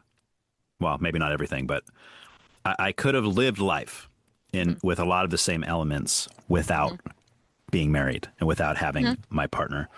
But would you say, it's kind of a weird question, because I know you don't like to go outside your own personal, what affects you personally, but just like as an overall statement, or even just to yourself, since you are married, right? You would agree. Could you survive without your husband? Of course you could, but you would agree. But you'd agree, yeah. But you could. That's my point. But yes. But you would say that your life is much more fulfilling. It's more enriched because of your husband, and you're glad that he's in your life, obviously. But it's not a matter of survival, because you could survive without him, right? Yes. I think that that's true of everybody. Even the people that tell me I'm happier without a spouse and I'm better off this way. I'm the guy that will, even though I'm not supposed to do this, I'll say, I don't believe you. I think that they believe that, right? I think so too, but I think they've deceived themselves. And especially if you haven't had a strong partner who has made you better. Like, you don't really know what you don't have. Like, people tell me, like, you don't have kids, you'll never know the love that you have for a kid, right? And I'm like, yeah, that's just something I won't have, and I'm okay with that. Like, I'm fulfilled in my life and happy in my life. Yeah. Which I respect that, by the way. Yeah. I'd rather have somebody like you say that and then not have kids than someone who has kids, like, oh, these stupid kids. Why did I have kids? I hate these kids. It's like, that's worse, because now you're screwing up someone else's life because you hate them. I'd rather license. There should be training and licensing required to have kids. I think there's too many people that have kids that shouldn't have them. Right. And it's like, and then people are like, oh, you'd be such a great mom. And it's like, and like, that doesn't mean I should be a mom. Like, I know what I do and don't want in my life. And, now that I'm finally 40, people have finally stopped telling me, oh, you'll change your mind. Because people told me that for so many years. You'll change your mind. And I'm like, when you were 30, did you kind of know what you wanted in life? Like, you knew you wanted kids, right? So like, I think I know that I don't want kids. And I think that people have a hard time kind of grasping that. And I'm like, I get that there's going to be parts of life that I don't experience because I don't have children.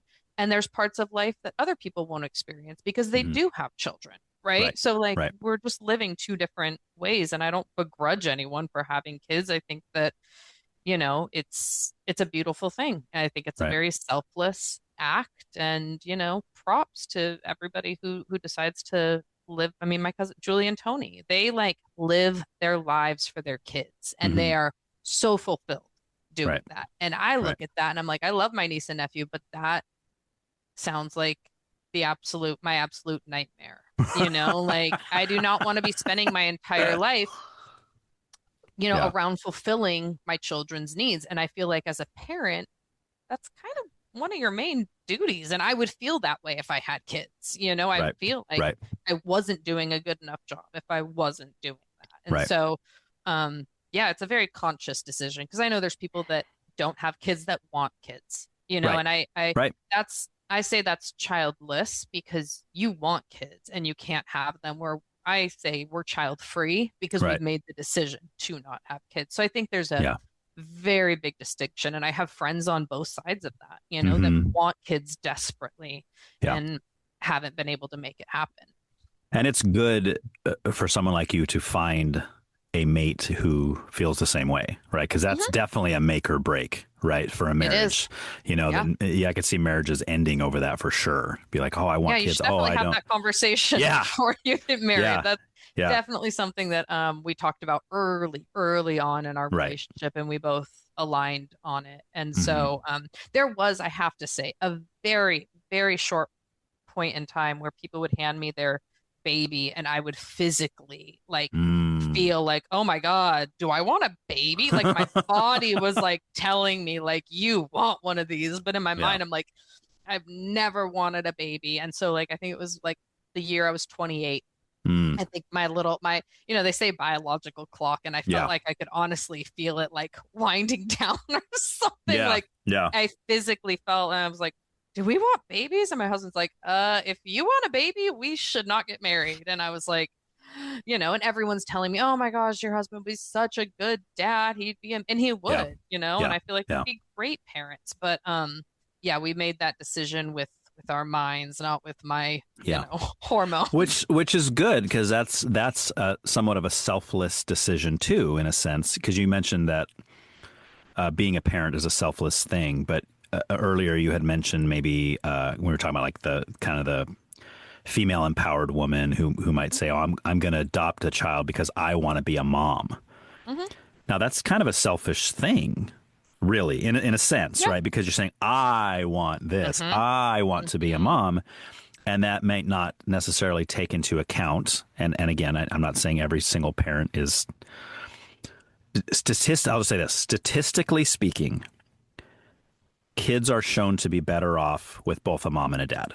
Right? Whenever there's a situation where one of the parents dies, or he takes off, or dad leaves the home, or whatever the case is, and I understand the circumstances out of people's control. Hmm. It tends to be that the kids turn out better when there's both mom and dad in the home. Right. So for a man or a woman, in my opinion, to make that decision simply because they want to be a mom or a dad is kind of like, I don't know. I don't know about that one. Well, and I think even if it is a couple, right, a mom and a Yeah. dad, or two Hmm. dads or two moms or whatever, if your main reason is I want to be a parent, Right. Right. I think there's Yeah. like some other questioning, because it Yes. doesn't become about you, it becomes about the child that you're Hmm. raising. And so I think that there has to be like when people say, oh, you know, why don't you want to be a mom? Well, like people don't ask parents, why do you want to be a mom? Just because I want to be a mom is like an acceptable answer, you Hmm. know? But like Hmm. I felt, and again, I'm 40, don't get these comments anymore, but used to be like I had to like have a full-on dissertation about why I didn't want to be a parent before anyone would even like accept that my choice was reasonable. You Right. know, it was like, well, you'll change your mind. And I'm like, that happened up until I was like 37. I'm like, Yeah.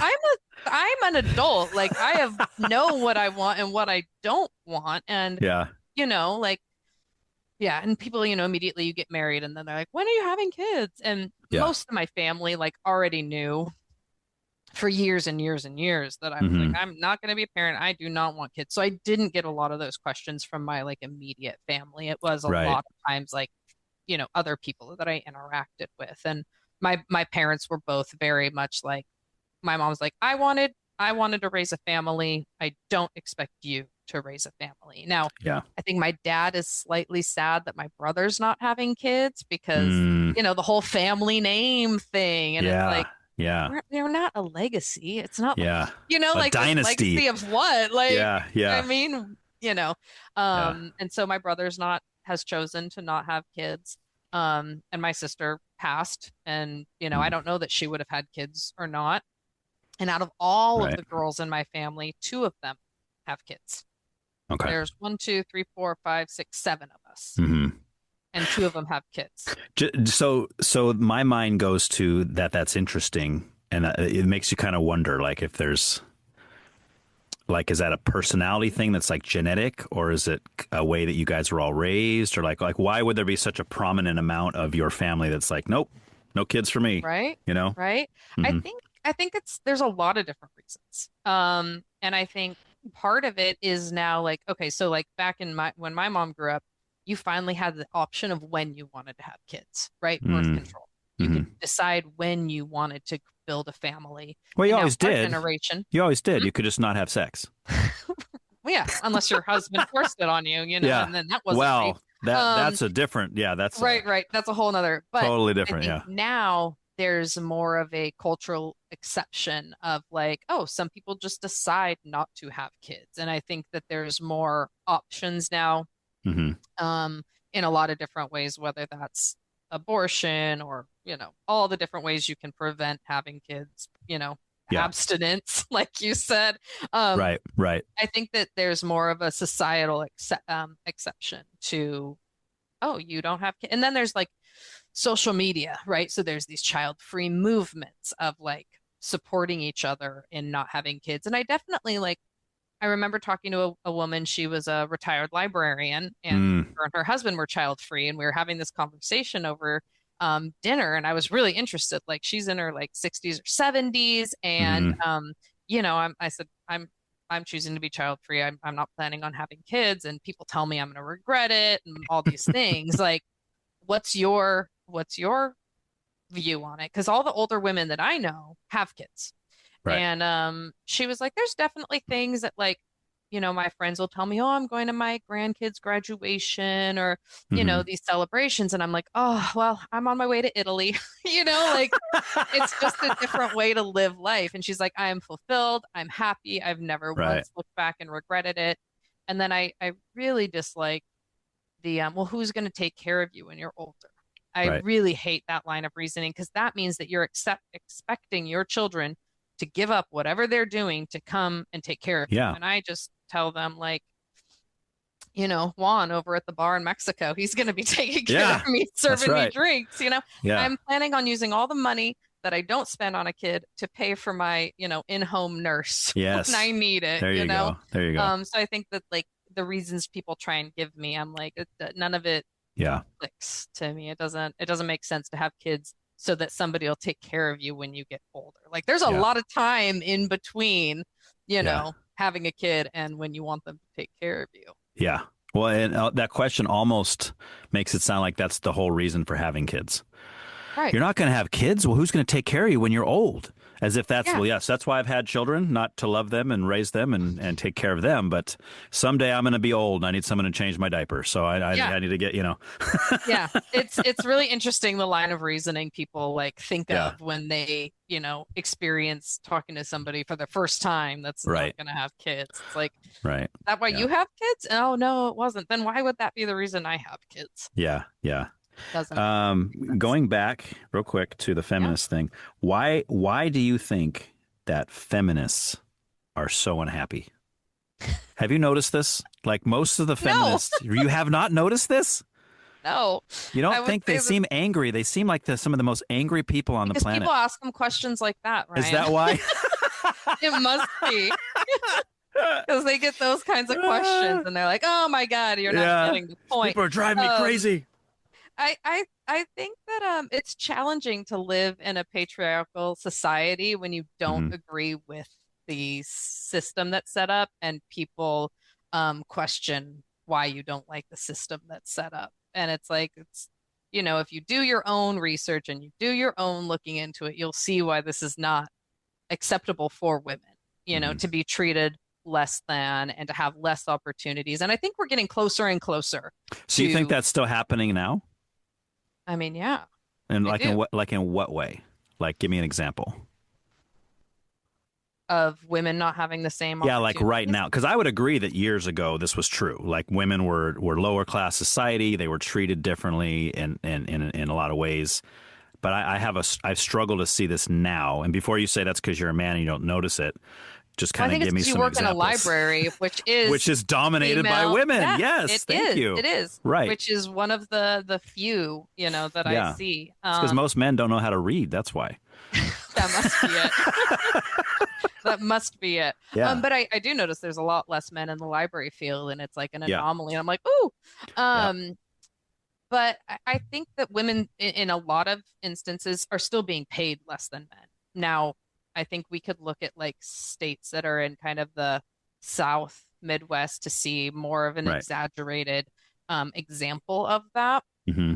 And I think that we're fortunate in California, there's been a lot of work towards, equal pay for equal work. Yeah. But I mean, I'm sure you've heard the term mansplaining. And I Yes. think that that's Yes. just another example of like a woman says something in a room, nobody agrees with her, and then a man says it, and it's like, oh, or a man going, well, I think you mean this, blah, blah, blah. And I think that that's just, a microcosm of Mm. what women experience on a daily basis. I thought mansplaining was when a man tells a woman something she doesn't like. Isn't that mansplaining? When she's like, well, I think this. And he's like, no, that's not right. Here's the real reason why you're wrong. That'd be gaslighting or something. Yeah. But there's a lot of terms here. But Yeah. Mansplaining is like a woman says something like, oh, we should do this. And all the men in the room are like, no, no, no. And then a man says it, or a woman says, this is what I think. And they go, well, what you mean is something. Or, like, oh, I changed my tire. Well, let me tell you how to do that. Like, yeah. It assumes that the woman doesn't know what she's doing, is what you're saying. Mm-hmm. Yeah, and you think this happens often, a lot now still? Yeah. Okay. I do. I mean, I have to say the men in my life are feminists. I feel like the men in my life treat me and other women the same as they treat, men and my dad has grown a lot in this department. He's, and he listens to me when I'm like, well, Dad, what you said isn't politically correct, and this is why. And you can choose to ignore what I'm saying, or you can choose to try to figure out why you shouldn't say these certain words, and he listens to me and he doesn't, oh, well, you don't know what you're talking about, either because of my age or because of my gender, because a lot of people are like, oh, you're young, you don't know what you're talking about. But I do think my dad grew up in a totally different time, when there were a lot of different societal norms. And I have to say that, like, in the career that I'm in, I don't experience a lot of mansplaining or anti-feminist stuff because I'm in a very female-centered. But you think it's career. out there a lot, just not in your personal life. I see a lot of women talking about it and, concerns about it and, not being seen as being tough enough, and, able, like the whole women for president, they would start all these wars and all this stuff. And it's just not proven. It's not based in any kind of data. So let me paint a hypothetical though. Like, is this at all a possibility? Like, let's say there's a board meeting and you got some men employees and some women employees, and they're all in there and they're kind of like pitching an idea. Let's say it's a advertisement agency, like that movie with Mel Gibson. I forgot the name of it. Like where he could, where he could hear the women's thoughts. There's like a new one with Sacha Baron Cohen. Oh, really? Watch it. Where he goes into a women's world where like women have all the power. So anyways, continue. I bet that'll be funny. Oh, okay. So they're all there, and let's say one of the women makes a suggestion. She says, it'd be great for an ad. What about this? And all the men, not all the men, to say the majority of the men are like, no, we don't like that idea. That's not a very good idea. And then one of the men raises their hand and says, well, what about this? And a lot of the men say, oh, that's a good one. Write that down. We're going with that. Okay. And then the next day, the woman who was shot down, she's at lunch with her girlfriends, and she's presenting it as, I had the best idea. And that chauvinistic male patriarchal society of men shot down my idea and took the man's idea because he's a man, and they shot me down because I'm a woman. And now most likely all the women are going to be like, oh, that's so wrong, and blah, all this stuff. And then they're on a crusade against, the patriarchy and all this kind of stuff, right?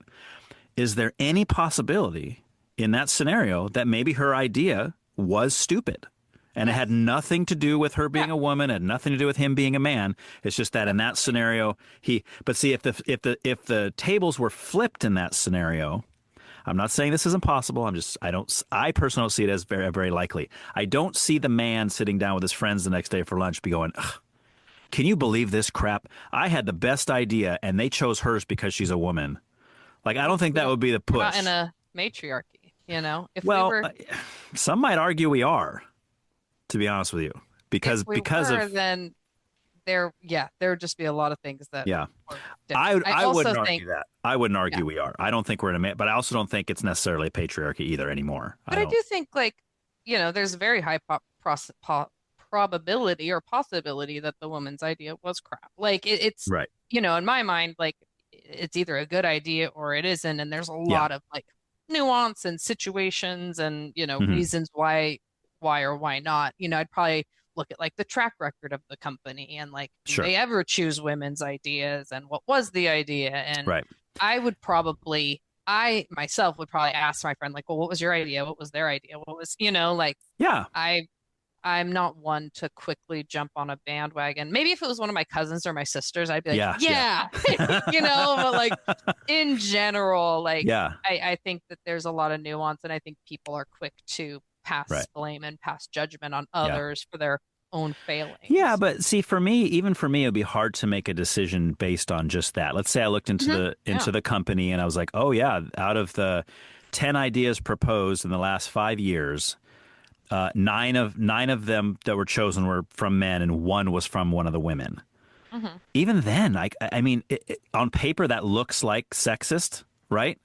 But it's very possible that the 9 times that the women's idea sucked and the man's was better, right? And then I would look at like the composition of like who, is it 5 men and 5 women making these decisions, or like there's a lot of nuance. Which again gets into, okay, so this is what I want to go back to, because, and then this will be the last thing we talk about for politics, and then we'll take a break and go into spirituality.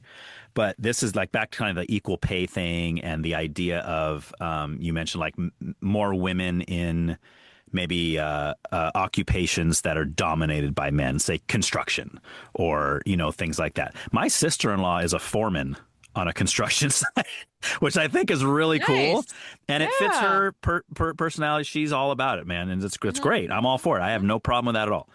But when people make that kind of a statement, and they say, well, this is a big one. And you've probably heard this one before. Maybe you've made this argument. Why are there more men CEOs than there are women, right, in the country? And usually a lot of people connect the dots and they say, well, it's obviously because of sexism. It's obviously because the male-dominated workforce or whatever kind of wording they want to use. But the stats I want to see in order for me to jump on that side, maybe they're right, but there's some other stats I need to see first before I can believe that and jump on that side. The main one would be, I want to know how many women are trying to get those jobs and are being denied those jobs, right? It's the same as the construction job, right? Like, why aren't there more women in construction? I think it's because most women don't want to work in construction. I don't think it's because there's this vast majority of women that are putting in applications, and the CEO of the company is like, women, ew, get rid of them. We can't have women in the construction force. That's ridiculous. That's dumb. No, I mean, maybe there's a few guys like that. I think the vast reason for that is that just women don't want that job. Just like you're not going to see a whole lot of men working in Bath and Body Works, right? It doesn't mean it's sexism. It's just not what they're interested in, right? Yeah, and I think you go back and I agree that there probably are those types of fields where like there just isn't a large candidate pool of women that are applying, and you're not going to hire a woman who's bad at it just because she's a woman, right? That doesn't make sense. Well, some might. Right, because they don't want to be accused of being sexist, right? So yeah. But I think it's even like, you go back to like, junior college, and what opportunities are marketed to women or made to accommodate women as well, right? And construction's not a controversial one, but like you hear about like, oh, the construction sites catcalling women, and like it's just known that if you work in construction, you're going to have to deal with a lot of men's bullshit. Like that's just kind of like a general judgment or thought that I guess I hold. Like And so I think that even just that could be part of why women choose not to apply, choose not to go down that field. And I think some women just don't, I don't want to do construction. Like I'd be Right. one of those women. Like I Yeah. don't prefer Most to do don't. Most construction. don't. Yeah. And so I think there's a lot of reasons why you're not going to see, a female CEO or whatever of a construction company, unless they bought the company, maybe Hmm. they just went and bought it and they didn't work their way up or something. But I Right. definitely think there are exceptions to it. There's reasons why, for a lot of things. And I think there's a lot that feeds into that. And it's hard to say, like, well, if you fix this one thing, it'll fix all the problems. Right. Like a lot of Right. times it's like a lot of things and a lot of like the systems and the way the systems are set up Hmm. in certain ways that favor either women or men for various reasons. Okay. Okay. So let's Yeah. touch on the equal pay real quick. So this has been brought up a lot on here. Hmm. And one of the challenges that I always throw out there, because again, I'm open. I will change my opinion on this. But again, there's some other factors I need to know. Like when someone says the gender wage gap, right? What they Hmm. talk about, and I think you said a minute ago that men make more than women, right? What I need to know in order for me to believe that, because if we're just looking at like on a global or on a national scale, and we're like, if you take every man in America who has a job and you take his salary and you add it all up by percentage, and then you do the same thing with women, men are gonna they're gonna make more money, right? Yeah, that's a hard way to, Yeah, it's not a very accurate way no, it's to, not. It's no. absolutely not. So what I need to see is I need to see cases where a man and a woman both work at the same profession, doing the same job title for the same company, that have worked there the same amount of time, had the same amount of maybe schooling, depending on what the job is. They're basically exactly the same. There's no difference. And the man is making more money per hour or salary than the woman. If Yeah. I saw that, I would say that's garbage. Like Well, I that think does not there make are, any sense. I don't have any case studies to like Okay. send you down to, but if you look into it, I'm sure you can find stories and examples of that. Oh, And I've tried. I I really think have. that there's oh well, I'll look and I'll try and find Yes, something for you. please. But Yeah, send me you're something. just as good of a librarian as I am, so I'm sure you've done your I'm research. not. You're better than me because, first of all, because you are a librarian, and secondly, because you got out. Like you're off Oh, doing your thing. but I also what was I saying? The different case studies Yeah. of women that make more than men in the same position, or So men that I make think more than that women. there's kind of this like cultural norm that I definitely noticed when I came into the workforce is like do not discuss your salary. Hmm. That's rude, Hmm. right? But I Yeah, think also part of it is to keep employees from knowing what each other is making of course. so that you can't be like, hey, that person has the same job as me. We Yeah. have got hired the same date. We all of Hmm. our performance reviews are the same and they're making more money than me. Now, Right. I know that sometimes when I've gotten offered jobs, I've said, great, I'd like a higher salary. And I've asked for the next step up. Yeah. Now does that mean that the other person should have gotten that too? Well, maybe they didn't ask for it, Maybe. So like Yeah. I think Right. there's definite exceptions and nuances Yes. and stuff, but I think that one thing that could change that could help is I know my salary, you could go online right now and find out how much I make. I Right. work for the government, you can see it. It's Yeah. there for everyone to see. Hmm. And I think that having that kind of transparency in salaries could be something that could, help in some situations. Now, I think California is pretty equal on equal pay, equal, for equal work. I think California's made some good strides. And, unfortunately, California is what I care about because that's where I Hmm. live. That's where I'm Right. going to be living. That's what Yeah. when I'm looking at stuff up, that's where I'm looking is California doing this or not? Sure.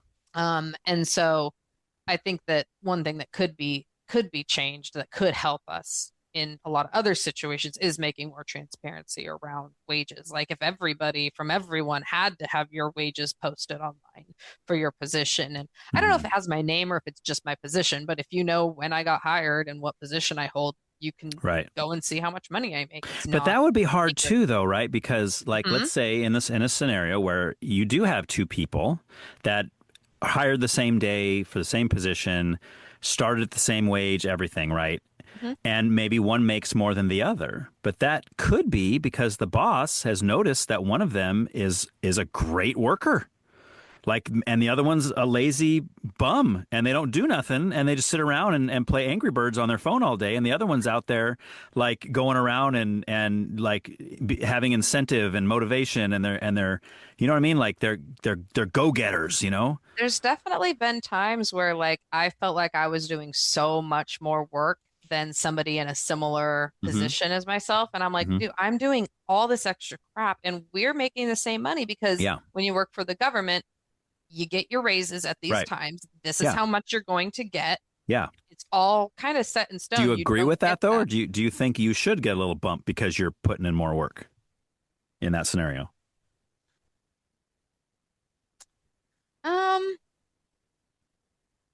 I don't know. I guess like because I've been working government jobs for so long, Yeah. it's just like Yeah. you know how much you're gonna get, you Right. know, when you've worked there for this amount of time. I do think it's unfortunate that there's people that kind of just like skate by when there's other people that are like going above and beyond. Mm-hmm. Um, and then it makes, in my mind, sometimes I'd be like, well, why am I doing all this above and beyond? Because I'm not getting paid extra for it, but the work that I'm in, I'm not doing it for the pay. I didn't become a Right. librarian to make millions. I became a Right. librarian. I feel like it's an important work for the community, and I want to like Yeah. improve people's lives specifically in my community or in my state. And so there's a different motivation than Mm-hmm. making the big bucks. So Yeah. I think like that internal motivation is what I'd like. Now, maybe those people who are just skating by need to lose their jobs and hire somebody else who's going to put the work in that's Mm-hmm. required for the job. And if Right. they are sitting on their phone all day, like why do they still have a job? You know, Right. Right. like they should Probably have. because there would be a lawsuit if they fired him. Right. This is another thing in California that's a big like there's almost too much rights. Like to where someone gets fired because they're a terrible employee and they have a lawsuit and they win. Yeah. Yeah, Yeah, and it's there like has to how be is like that? write-ups and there has to be a paper Yeah. trail of like, oh, you Mm-hmm. got written up for being on your phone. And, Right. I also know wonderful workers who I had to be like, hey, put your phone down. Like, Right. I know you're good at your job, but Yeah. and I think, it's hard for kids even in schools. Like teachers have to take their phones away because it's just like this very much a distraction. Yeah. But I Yeah. understand especially if you're a parent, I need my phone in case of, my kids call or Right. school calls or something like that. Yeah. So, yeah, there's definitely been times where I've been like, why am I doing all this extra work? And my counterpart is bare minimum doing stuff and Right. we get paid or they get paid more than me, Yeah. Yeah. like because they've been here longer or whatever. And it's like just because you've been here a long time doesn't mean you're doing a good job. Right. So, Yes, for sure. I think there's gripes and stuff, Yeah. but it would just come back to like, well, I'm not doing it, like Right. I Right. want to do a good job because I want to do this for the community and I Yeah. care about what I'm doing and Yeah. the programs that we're creating or whatever it is. Yeah, and if every employee had that attitude, I think our world would be a lot better place. Yeah. If people Right. got to do what they wanted too, right? Like if you don't Yeah. like your job, sometimes there's not much, Yeah. it's hard to change. It's hard to move it because it's like, well, I have seniority Well, here. I got my yeah. degree in this. I, paid so much for my degree or whatever Right. it is. It's Right. challenging. Yeah. Yeah. Yep. Cool. All right. Last section. Let's get into some spiritual stuff. Explain to me how you went from a born again Christian who attended a Catholic high school to a atheist or an atheist. I better use proper grammar because, Yes, definitely St. Joe's fault. Had a lot to do with it. Yeah. But were so you raised? Were your I parents was raised Christians? Catholic. Raised My Catholic. mom- Okay. So my mom was Catholic. She went to like all girls school, Catholic Ooh. school growing With up the her entire rulers and the life. whole deal, huh? Oh yeah. Oh yeah. Oof. Back in Detroit and Mhm. her parents are very Catholic, went to church every single Sunday. Mm-hmm. My grandmother baptized me when I was born. Um, my mom's friend also was there, who's Native American, and she also gave me blessings. So I've got my bases covered. Yeah, yeah.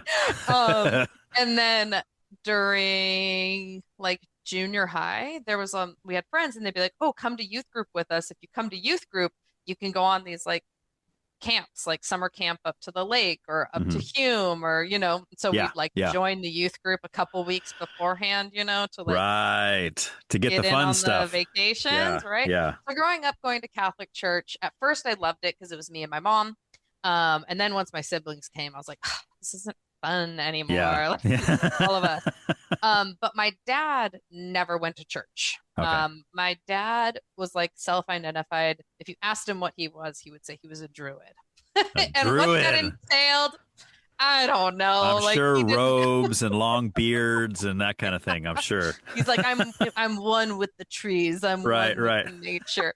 Um, so my dad never went to church. He used to joke, like if he set foot in church, he would burst into flames. Yeah.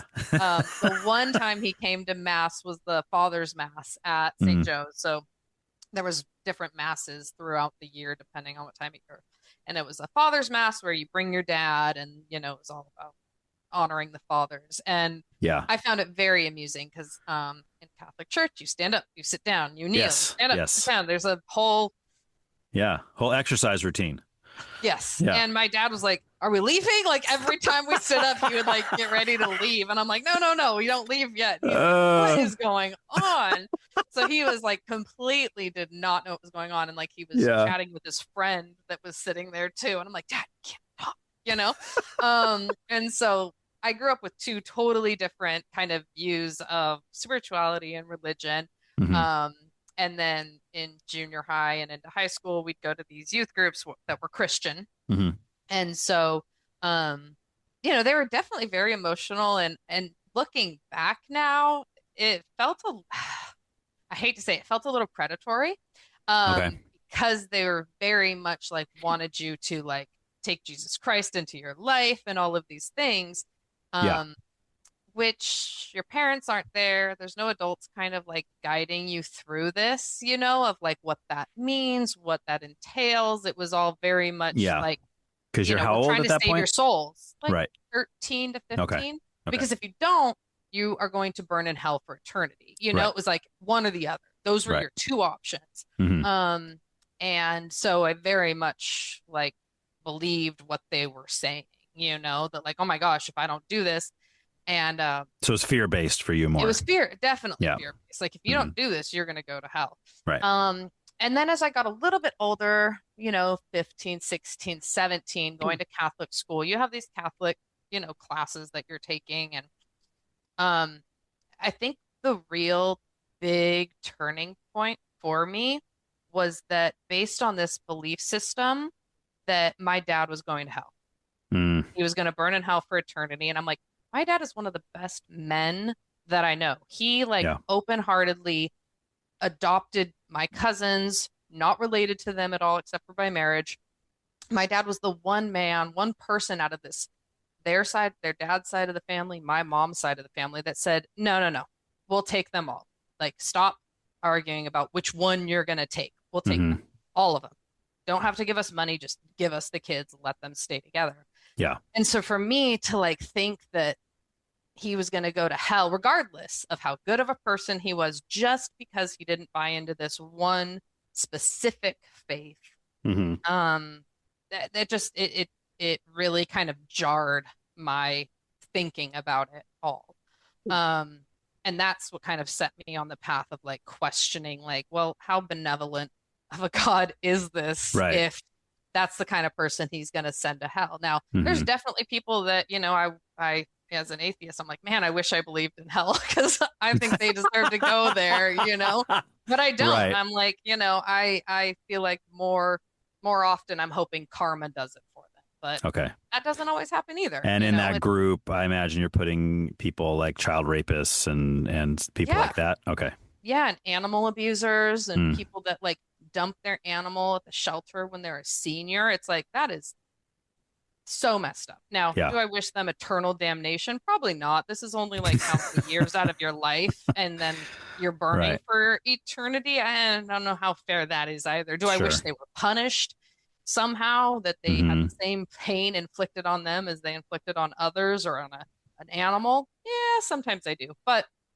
I think more often than not, I feel like this is, this is our one life. We get to make the decisions now. And it's important what you do with Right. this one time, not for the hope that you get rewarded at the Right. end, but that you want to make somebody's life better. You want to treat Hmm. people with respect. You want other people to have a good life or a good experience, or animals, because I'm a big animal advocate. Sure. Um, and Are you so I think, vegetarian, by the way? no, Okay. Okay. I'm just I'm curious not. because a lot of No, I times know animal Billie actors. Eilish recently said you can't love animals and Yeah. eat meat, and I get where she's coming from, but Yeah. I try to choose where and what meat I eat as ethically as I can. Um, Hmm. but I just yeah, I think that I still have a lot of growth to do in that area. Yeah. Um, but Anyway.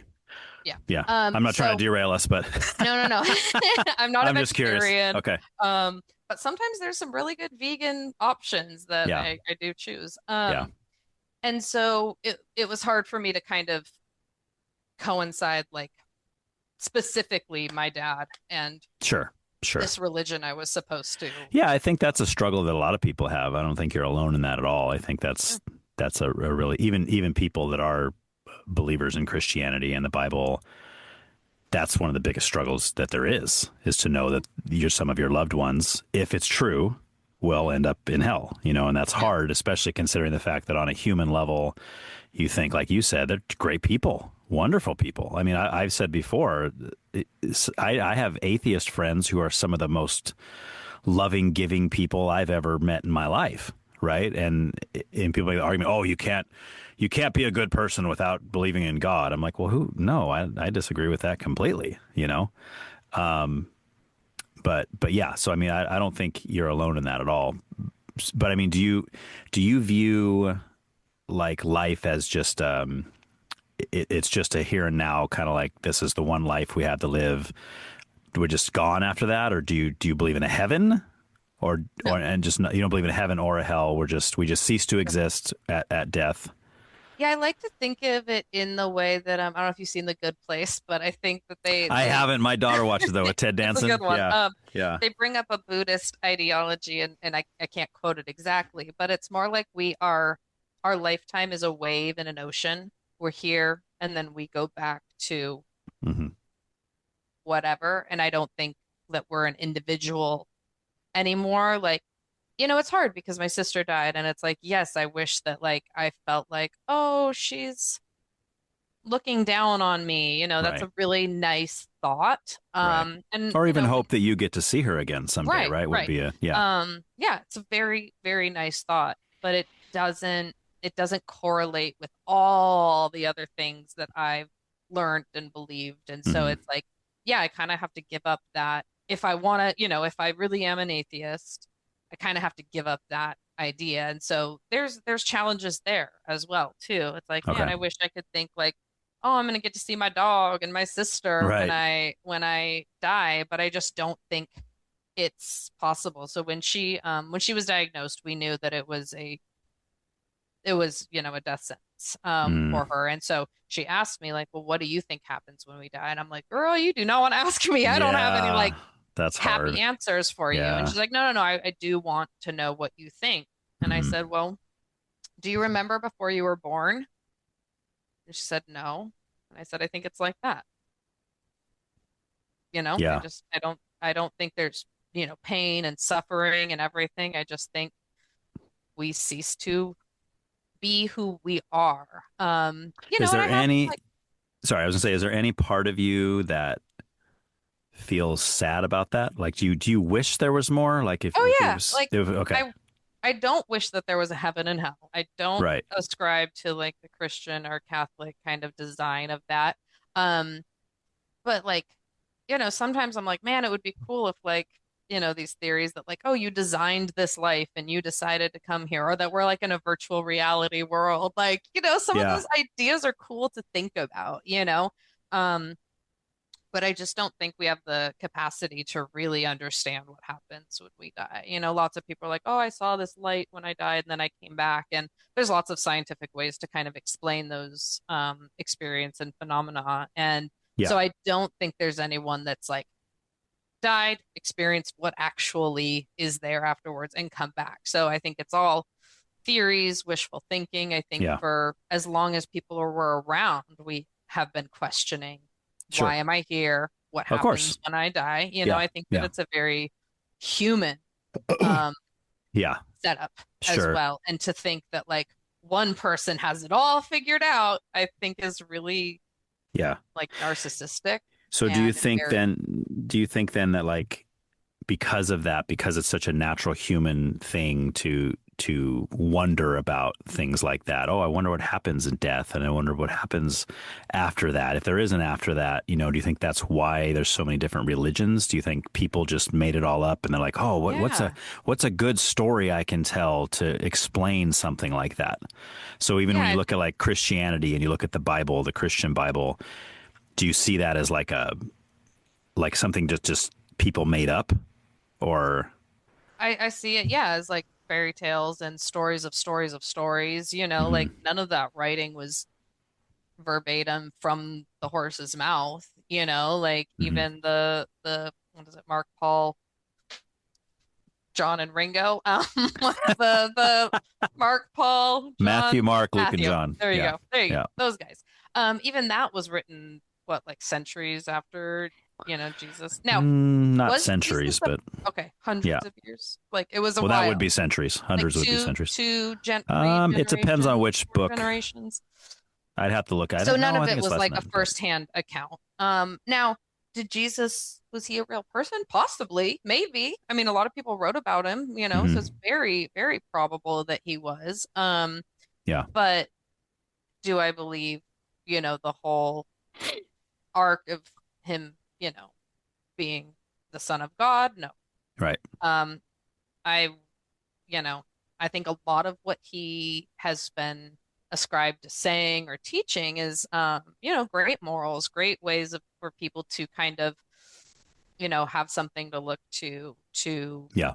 live their life and stuff. But no, yeah, I think that you look at all these world religions and a lot of it, stems back to some of the first religions. And then, depending on who was in charge, that kind of determined what was put Hmm. into the Bible and what they wanted you to do. Like, Right. turn the other cheek. Don't talk back, Yeah. don't do Yeah. these certain things. And I think, there's a lot, again, a lot that goes into those, whether Hmm. it's cultural, political, Sure. um, Sure.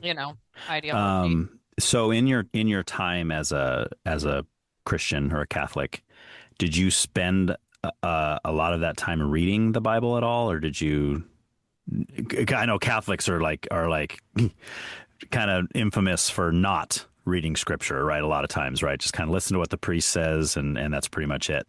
But did you personally ever spend time reading yourself, or even when you I were had a maybe? few versions of Bibles, like one Mhm. a day Bibles, and so I would read through them and highlight stuff. And Okay. I feel like I studied the Bible a bit. I would Hmm. never say that I was like an expert or that I read it all the way through. Yeah. Yeah. Although I did read the Left Behind series. That got me a good idea of what's happening at the end of the world, Revelations and Yeah. everything. But I I read that heard. whole series, loved it, Yeah, I did too. absolutely I did too. was obsessed. There's a pastor I've listened to that he talks about the Left Behind series, and he says, the only thing left behind the Left Behind series was the Bible. Yeah, I loved that Yeah. series. I mean, one of my teachers at St. Yeah. Joe's gave it to me, started No, me it off was with good. that. Unfortunately, the movies kind of sucked. They didn't really I do a good know. job, and that's unfortunate. And they Yeah. always stopped before it started getting good. Like it was like book 4 or 5 is when like the flying scorpions came in, all that kind of stuff. But you never got there in the movies. Mm. Yeah. So So I read a lot of it.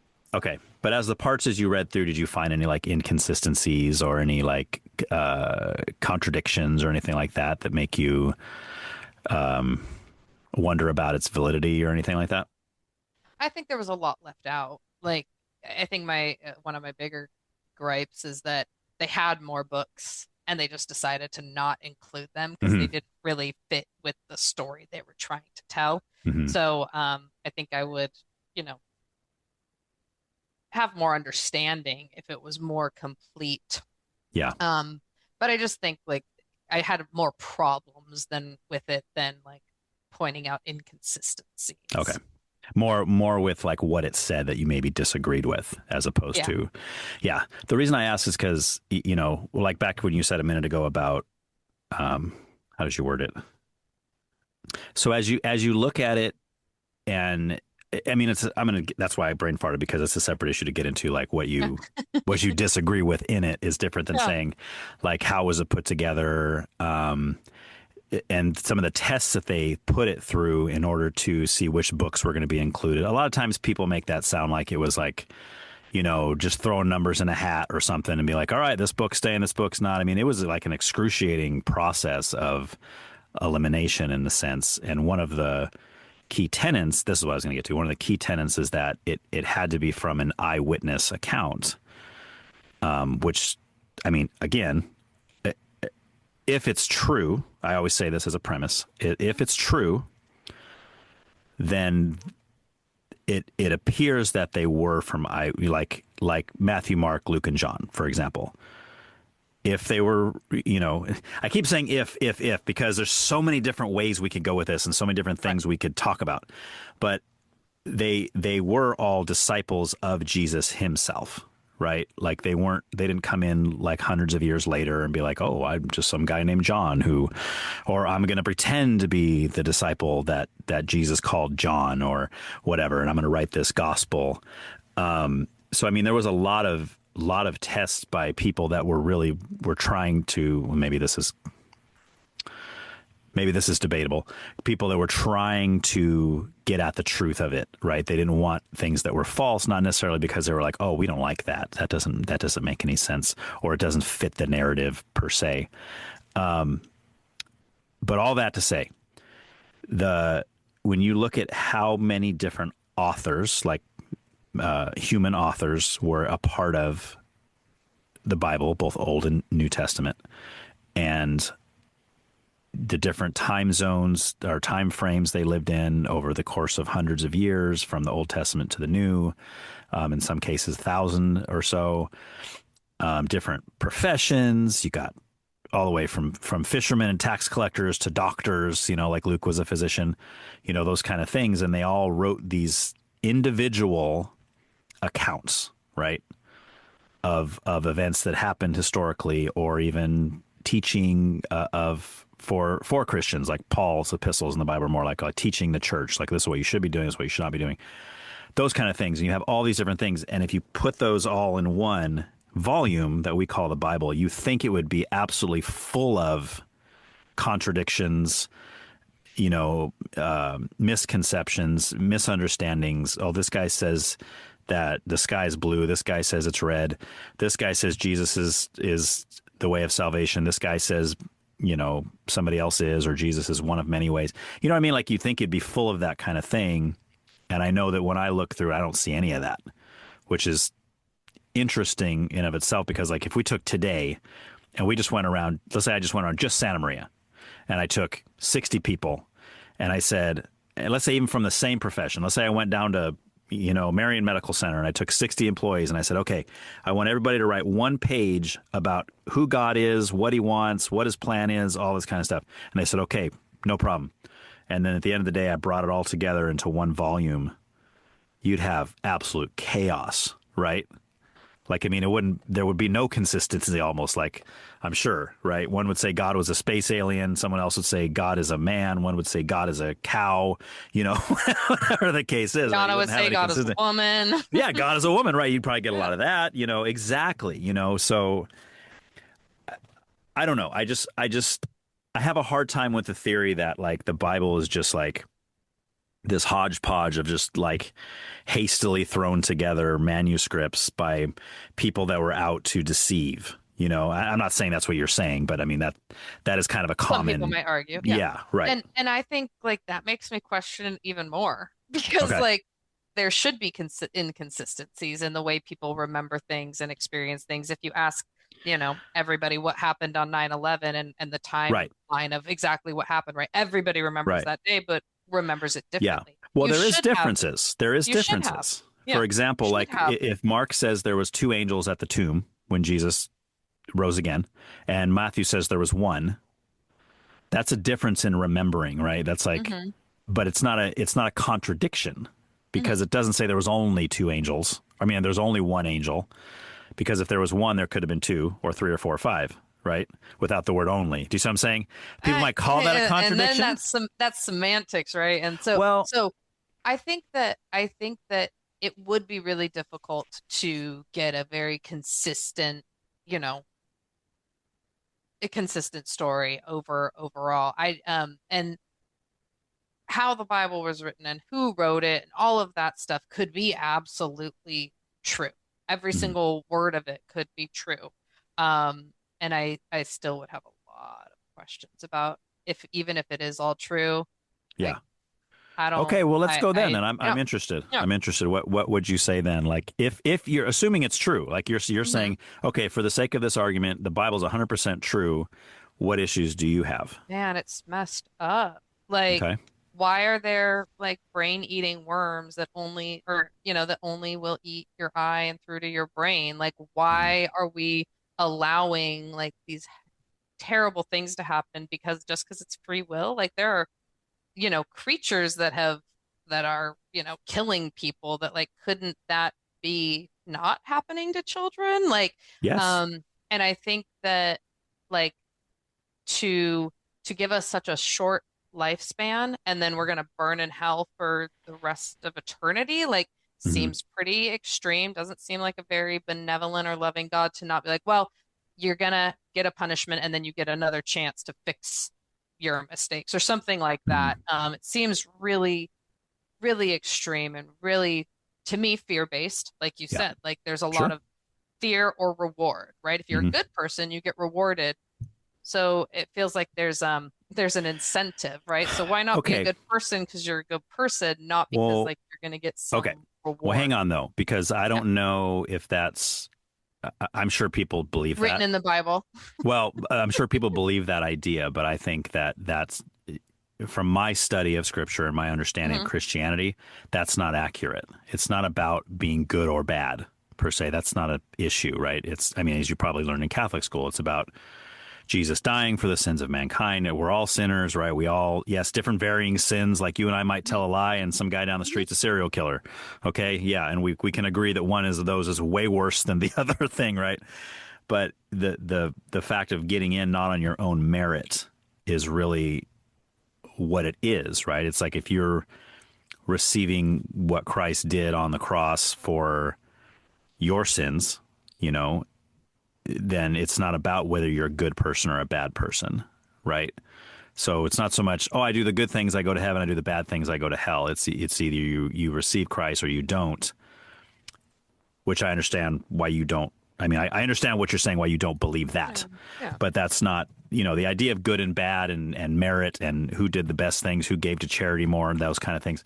That's all irrelevant as far as I don't think that's something the Bible teaches. Yeah. So, yeah. And then there is that. What about the people who have never heard of Mhm. Christ? Like, do they just get to burn in hell because they were Yeah. born before him, or they were living in, one of those Yeah.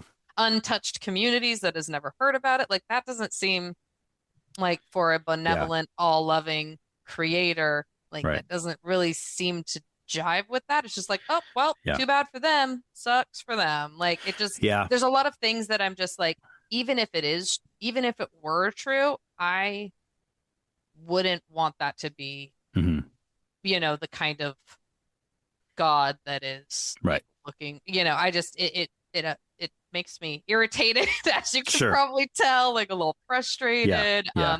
And I feel like there are those exceptions and exemptions that really like are not okay if Hmm. that's these rules. They seem more man-made to Hmm. me than rules that a God of, all knowing, all seeing, all you know, loving God would have these kind of, I'm going to send my child down, he's going to die, and whoever doesn't believe that that happened, too bad for them, they are going to, you know, and then there's the whole thing about Satan just questioning God, and that's why he's like the devil. So it's kind of like, you know, these things that I learned at least through between Catholic and my Christian youth groups and stuff, which is really, I did go to a couple of Christian services, but a lot of it I learned through like youth groups and at those Christian camps and stuff like that. So they were talking to youth, and so they kind of maybe dumbed it down or tried to like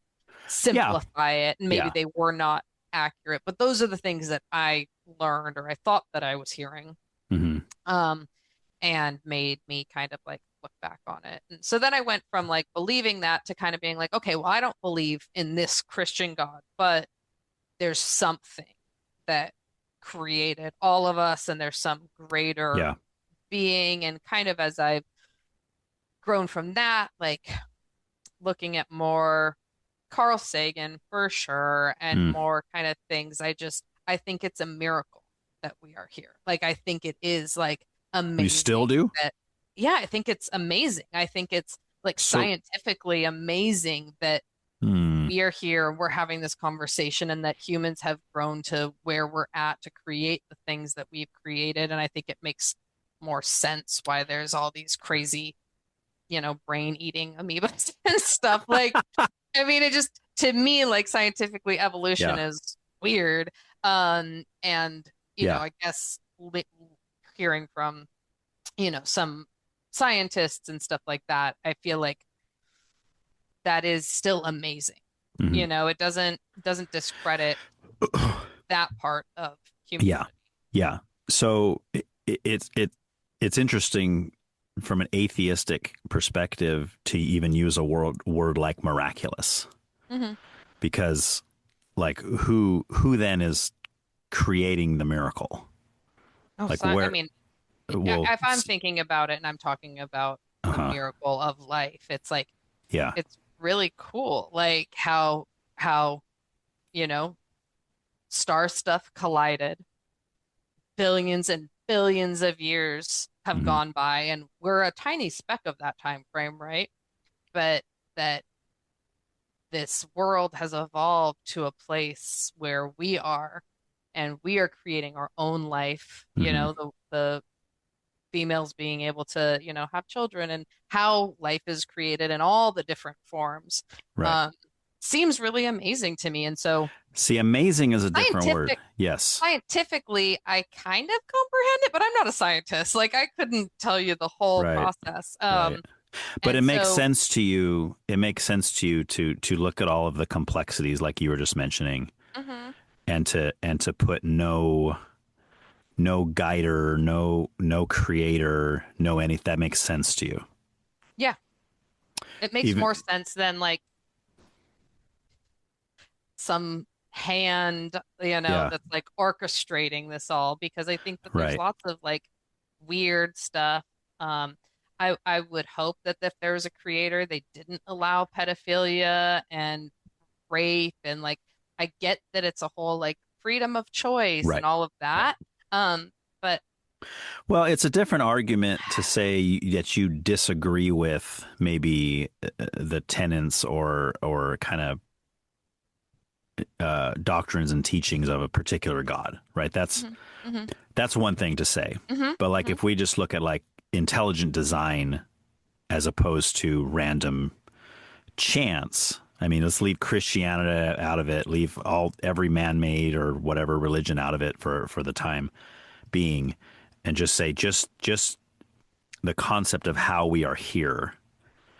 To you, it makes more sense that it was an unintelligent, unguided nothingness, basically, that put everything into motion, than something with intelligence.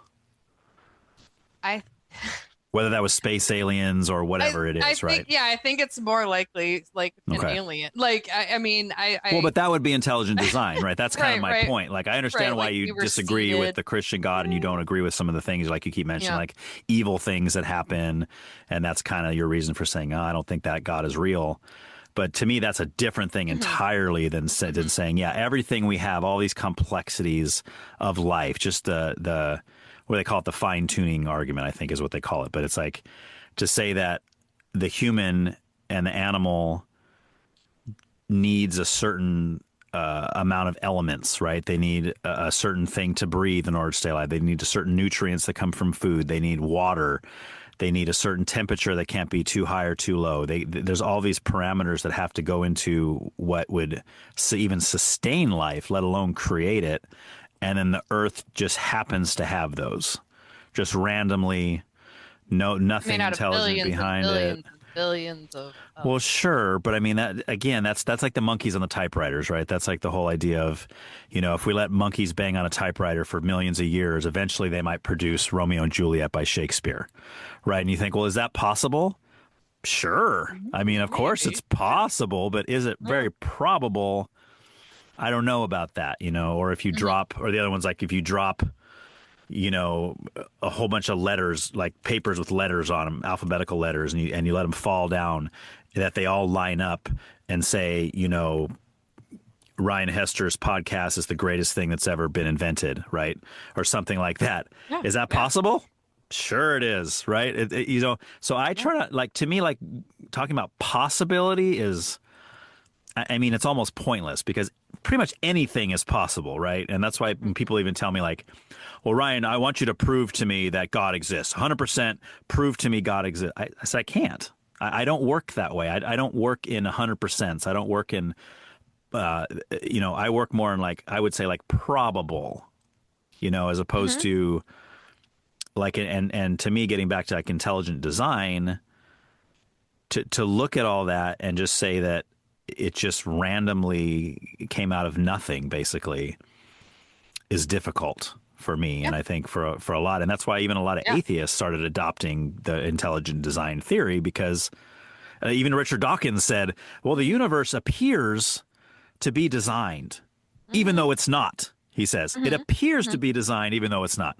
It's like, well, if it appears to be designed, why would you immediately rule that out and say, well, no, but it couldn't be because I don't believe in God, therefore I can't say it was designed. Well, you don't have to believe in God. You just have to believe in intelligent design, which, like I said, can be anything intelligent. I don't care. An energy force, little green men from Pluto or whatever, whatever it is, And I would say there's days that I, would lean more towards, even that we're in a virtual reality simulation, there's the Matrix. There's days that I lean towards different things because I don't know, I just go back to the we don't know, I don't know. But with all the information that I've learned and I have, I guess I just lean more towards evolution as a multi-billion year process that we are a part of. And that it'll occur millions and billions of years after we are extinct. Would I like to believe that, I think wishful thinking and I think it's more comforting to think that there was something had a plan. Right. I definitely feel like that's more comforting and more comfortable to think. Which that's not a good reason. If someone told me that's why they believed in God because it was more comforting, I'd say that's not a good reason to believe. Yeah. I mean, that's kind of like the opposite of the other thing. It's like saying, well, I don't believe in God because I disagree with him. That's like saying I believe in God because I agree with him. It's like, well, that's not, to me, that's not really a good argument either way. And I would love to be proven, I would love for after this life that there's something somewhere else, like a great paradise, right? A beautiful place where we reunite with our dead loved ones, and we just eat pizza and swim in swimming pools and all the good stuff that life has to offer. Seems like that'd get boring after a while. Yeah, it might. I don't know. People want to live forever, and I'm like, oof, that's forever's a long time. But I think it's like I wouldn't want to live forever in this body on this earth as I'm continuing to age, and but if it's a spirit thing, which we'll get to in just a minute, because I have a question on that for you. But before we leave evolution, I just want to ask, do you see that as like a flawless theory? Like, or do you see No. like, is there like when people that don't believe in evolution start to poke holes in the evolutionary theory, do you see any validity to that, or are you like, oh, these guys are just trying to prove something that's, you know, they don't like evolution, these I think crazy there's a religious few, people. that try and like, those flat earthers and stuff try and poke Yeah, holes in like those things. And I'm like, come on right, now. Like but I do think like it's a theory. right, It is a theory. Like, yeah, and I'm not a professional scientist. I'm not a professional yeah, atheist. I right, don't have like all of the answers. hmm But I am open to, I think, if there's more scientific information that comes out that, shows that there was something different or, there is intelligent design, I would be yeah, open and, ready to kind of take that yeah. on in addition to other things. But you Like I think said, I'm there's enough evidence right now for evolution to make you stay on that side of the yeah, fence? yeah, But like, I think there is. what would that evidence be though? Like, you looking like I have fossil no record? idea. Oh, I have okay, no idea what that would be. I think okay, maybe it would not be necessarily in the past. Maybe it would be something that we discover in the future, hmm like the Hadron Collider. Have you heard the theory that like once that started, like we got put on a different timeline and stuff? Oh, Um, like quantum physics and that kind of stuff. I mean, there's all, so I could see us kind of discovering something in the future that Yeah, might kind of lead to more of an understanding of what happened in the past. I don't know that like yeah. fossil records or anything are going to. Well, I guess what I'm saying is like in order to like to have the stance that you hold, which like I said, you Mhm. just said there was enough evidence for you to stand there of saying like evolution meaning amoeba to fish to chicken or whatever, lizard, whatever. I don't know the total order, right? But No, me basically neither. one form evolving into another form to where eventually we have us, right? Hmm. You'd think that you'd see a lot of transitional forms in the fossil record that would make you kind of go there, I guess. I mean, for me, if I was to believe in that, I would have to see that, which by the way, first of all, I'm not ruling out evolution at all. I just would think because of my belief in No. intelligent design, I would think that Hmm. even if evolution's true, that an Hmm. intelligent creator started the process of that evolution is Hmm. where I would Hmm. say, I guess, Yeah. progressive evolutionists, I guess they'd say, or whatever they call it. Yeah, I know there's we're discovering more skeletons and like some Hmm theories that they had about how humans kind of evolved and like mated to evolve. Like even that is changing right now, right? They're like, oh, hmm well, we thought it was 10,000 years ago, but it appears, or 30,000, but it appears to be 10,000 years ago. So, Yeah. um, I would love, love, love for us to be able to see what the heck is under the pyramids. Like I would love to like get more details. Like I want to know. Like I think Yeah. it'd be really cool if there was proof of intelligent design, like more Yeah. proof. I'm sure that there is some things that point to it, hmm other things that maybe don't. Yeah. Um, Yeah. and so I'm really interested in that. I wish there was more funding for like archaeology and kind of science and that kind of form. Right. But I could see hypothetically that the further science advances, we see not necessarily looking into the past, but finding new things that kind of Right. rework what we understand about the atom or how we're made up. Yeah. Um, Yeah. so I think there's some really cool stuff about our makeup and what's in the stars and Yeah. yeah, yeah. It's So fascinating. Yeah, for I sure. wouldn't. I'm always open to kind of go Yeah. back to being agnostic. I don't think I'll ever go back to a religion. hmm Buddhism probably would be the closest that I would get. Which is an atheistic But religion, so you'd yeah, be, yeah, you'd be good to yeah, go like there. very, very So one of the kind of interesting. things Yeah. that proponents of intelligent design might say is they talk about like things that we can see currently in our surroundings, what we might call man-made, man-created things, right? And and I understand this argument is not complete. It has some flaws, but it's interesting to think about. But like, if you just look around your house, you look around your room, and you say, well, there's a dresser, there's a shoe, there's a computer, whatever, right? And if someone were to pose the idea to you that just came into being one day, like it nobody created it, It just, that computer just happened there, like some glass and plastic slammed together, and some keyboard with letters on it, like all that just kind of smashed together, and boom, voila, there you have this computer. Like, to most people would say, well, that's the stupidest thing I've ever heard. That makes no sense, because we can look at it, see it's a created thing, right? Somebody with intelligence said, all right, we want to create this machine that's going to do computing. We're going to call it a computer. We're going to put, keys on it with letters and numbers, so we can type out messages that also make sense to other people, that they can read and understand, and email and all this kind of stuff. And that makes more sense than that. But then when the evolutionist or the, sorry, I shouldn't say evolutionist, where the non-intelligent design person looks at all of the complexities of life, which I think we both agree are far more complex than anything man-made, yet that, we say, just randomly, unguided, just happened, right? So it's like, it seems like that's way more extreme to believe that, even than it is that a computer just happened. You know what I'm saying? Yeah. So, no, and to be honest, like, I don't even understand how the internet works. So, I don't either. I don't either. I'm just like, it somehow somebody smarter gotta than me be. figured this Gotta out. be So, Illuminati. It's gotta be Illuminati on that one. Yeah. It must be. But I definitely like kind of think about like the drive to live. When it like, you know, animals, their survival instinct and stuff like that, I could see how like just that instinct could drive life somehow. And I don't know all the intricacies of evolution, but I do think that I'm open. Like, when new data comes out, I would, I like to hear about it. I like to learn about it. I think and like I said, I would like to be in that camp. I'd like to think that there's something that had a purpose for us, but then I question, what the heck is the purpose if like we're all just here on our own? Like, what, not that invalidates that, right? Yeah. There could be a purpose higher than we can understand, right?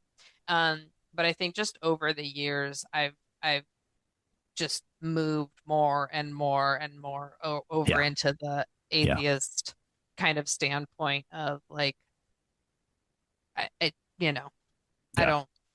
don't necessarily buy into it. Now, I'd probably say I'm like 80-20, like 80% atheist, maybe 20% agnostic, or, that there's something that could have, designed this or put us here or seeded the planet or something, threw some stuff over here to see what happened, like, oh, flying spaghetti monster or whatever, something like that. Yes. My brother is a flying spaghetti monster representative. Nice. And he married us, so that's how we. Oh, okay. So a flying spaghetti wedding. We did, yeah. Nice. So I'm very open to that, and like I won't strongly or heavily argue against it, because I don't know enough. Like But you want to. You're interested. That's cool. Yeah. I'm also just like living my life.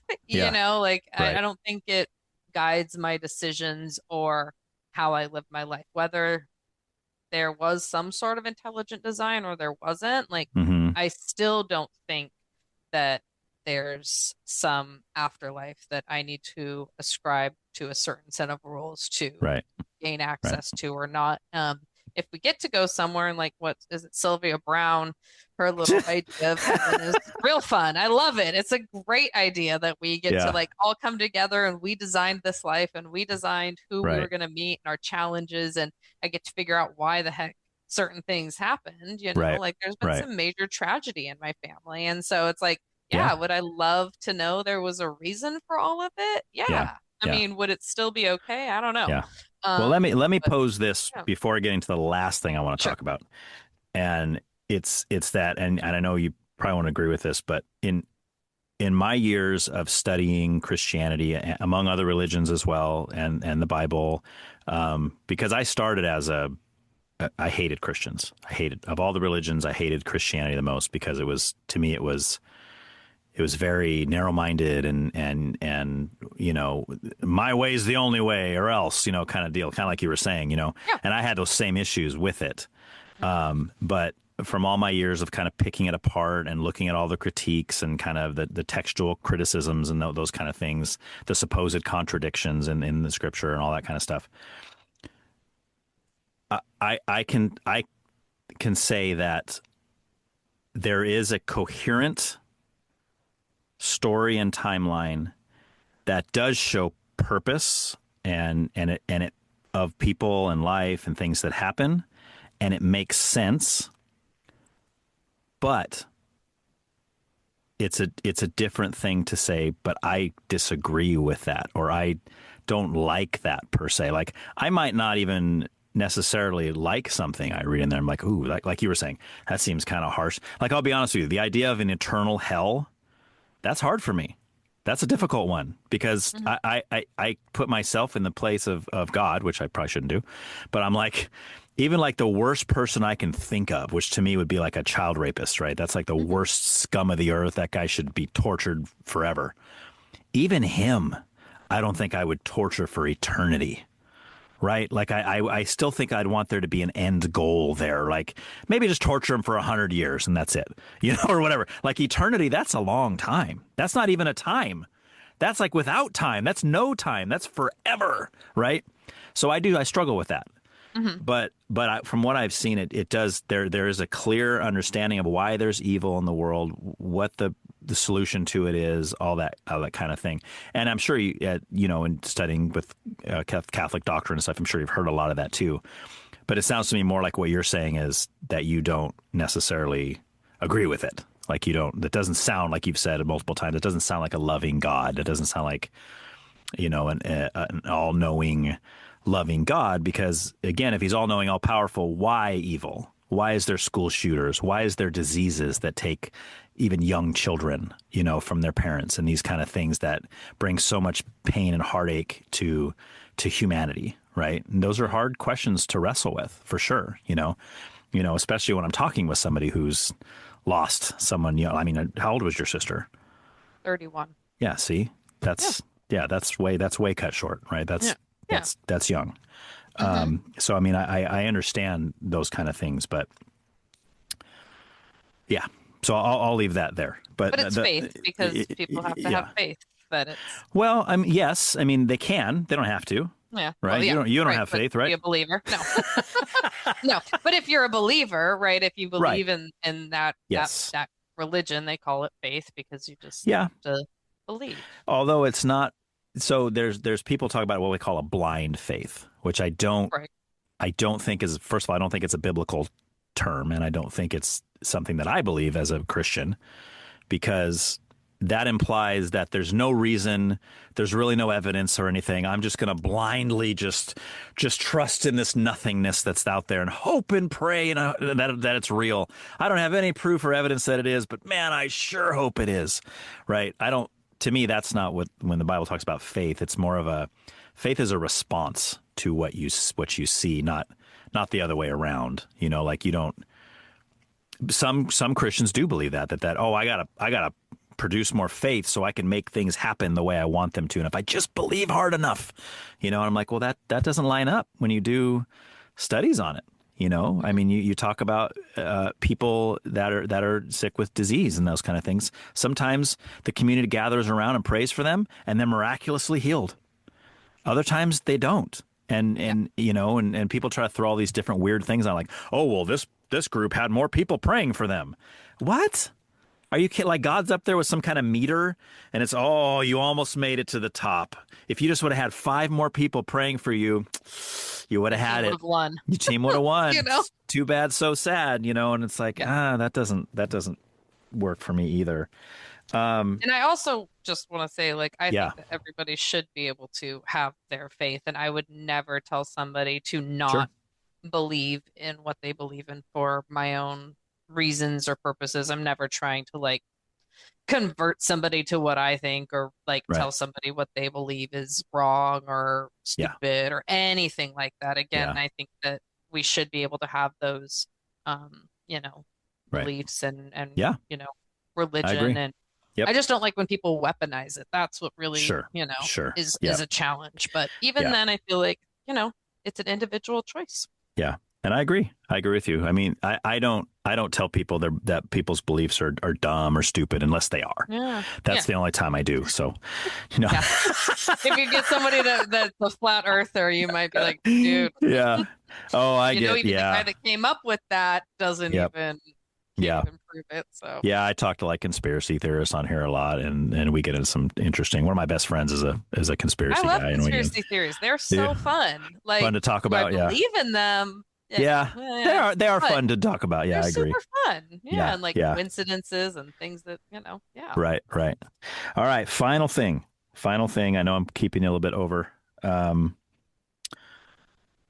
okay, this is two-parter. So, do you believe in a soul, or are we just physical bodies? That's my first question. I would say, um, I would categorize it more as like energy. Like Okay. we are energy, and the energy goes somewhere Okay. when we So die. do you believe that there's something inside our physical body that is the true essence of who we are, and that basically our physical body is just like this thing that gets older and decays, and then there's an energy inside us, and you think that energy goes Yeah. somewhere when we die? Yeah, and Okay. I didn't do this research myself, but my dad likes to talk about it a lot, that they've Yeah. done measurements upon people like when they die, and there's like a real Mm-hmm. weird kind of lack Mm. of like the weight changes of, when Yeah. somebody dies. And I think Yeah. that's really interesting to think about. And it kind of goes back to like the Buddhist theory of like we're just a wave in an ocean, like we're Mm-hmm. here for a period and then we go back into the ocean. So yeah, I would say like whatever you want to label it, soul, Okay. energy is neither created nor destroyed. So Yeah. Yeah. something, right? There's something. And Okay. so, yeah, I would Interesting. say that there's something. Yeah. Then my next question, and then this I promise is the final one.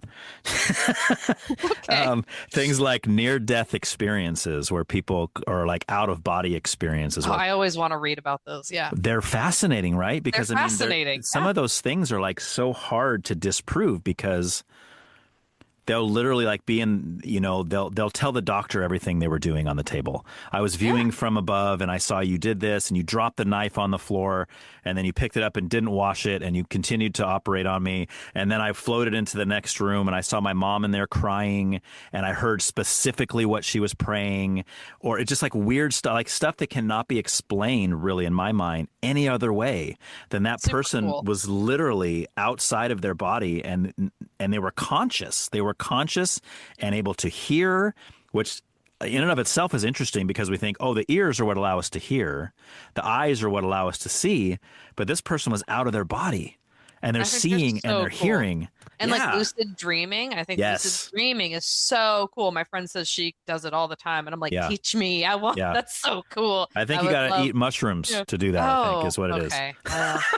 Not happening. Not happening. And not portobellos, the other kind. No. Yeah. I think it's so cool and so interesting, and I would love, and then there's those stories about the kids that are like, I lived another life, and they can like describe Yes. something about some It's other nuts. person's life who died. Like, Yes. I do. I find that stuff so Okay. fascinating, so interesting. I'm always like, ooh, I see it on, whatever Yeah. MSN webpage. I'm like, Right. experience. Let me click on that and read all about it.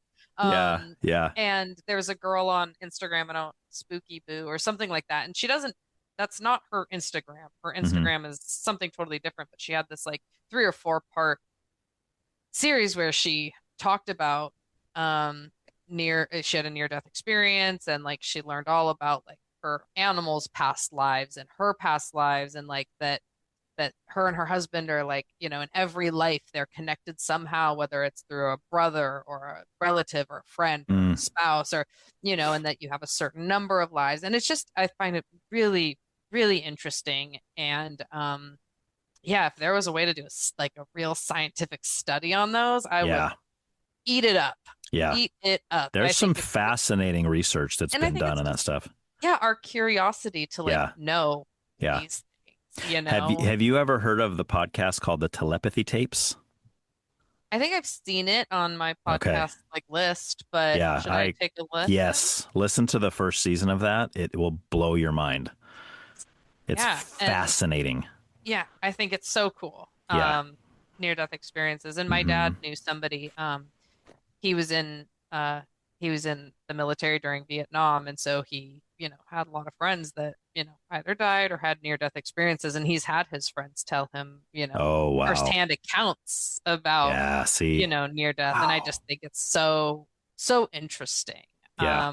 Yeah. And it's like, is that our mind playing tricks, or is there, what else is going on that they can say what happened in a room when they were medically induced unconscious? Like, how is this happening? Yeah. And sometimes it's like it happened, they were gone for a long time, but they were only, dead for a couple of seconds or something like that. So I definitely find those so interesting. Yeah, it's crazy. Yeah. Nuts. And like the idea of past lives and reincarnation, I find it all very, very interesting. And I would never, rule it out until it was, 100% ruled out. Like, yeah. Yeah. It's possible. Yeah. Very cool. Yeah. All right. Well, that's it. Okay. That was fun. I had a blast. That was a lot of fun talking to you. That was a good conversation. Yeah. All right. Cool. Awesome. All right. Thanks so much. Have a good weekend. Thanks. Do you have a long weekend? I do. I don't go back till Tuesday. So Yay. Have a nice long weekend then. All right. You too. All right. Thank you so much. Bye, All right. Ryan. Talk to you later. Bye. Bye. Thank you for checking out this episode. Again, to reach out to me for any reason, that email address is whycan'twetalkaboutthat@proton.me. I hope to hear from you. Until next time.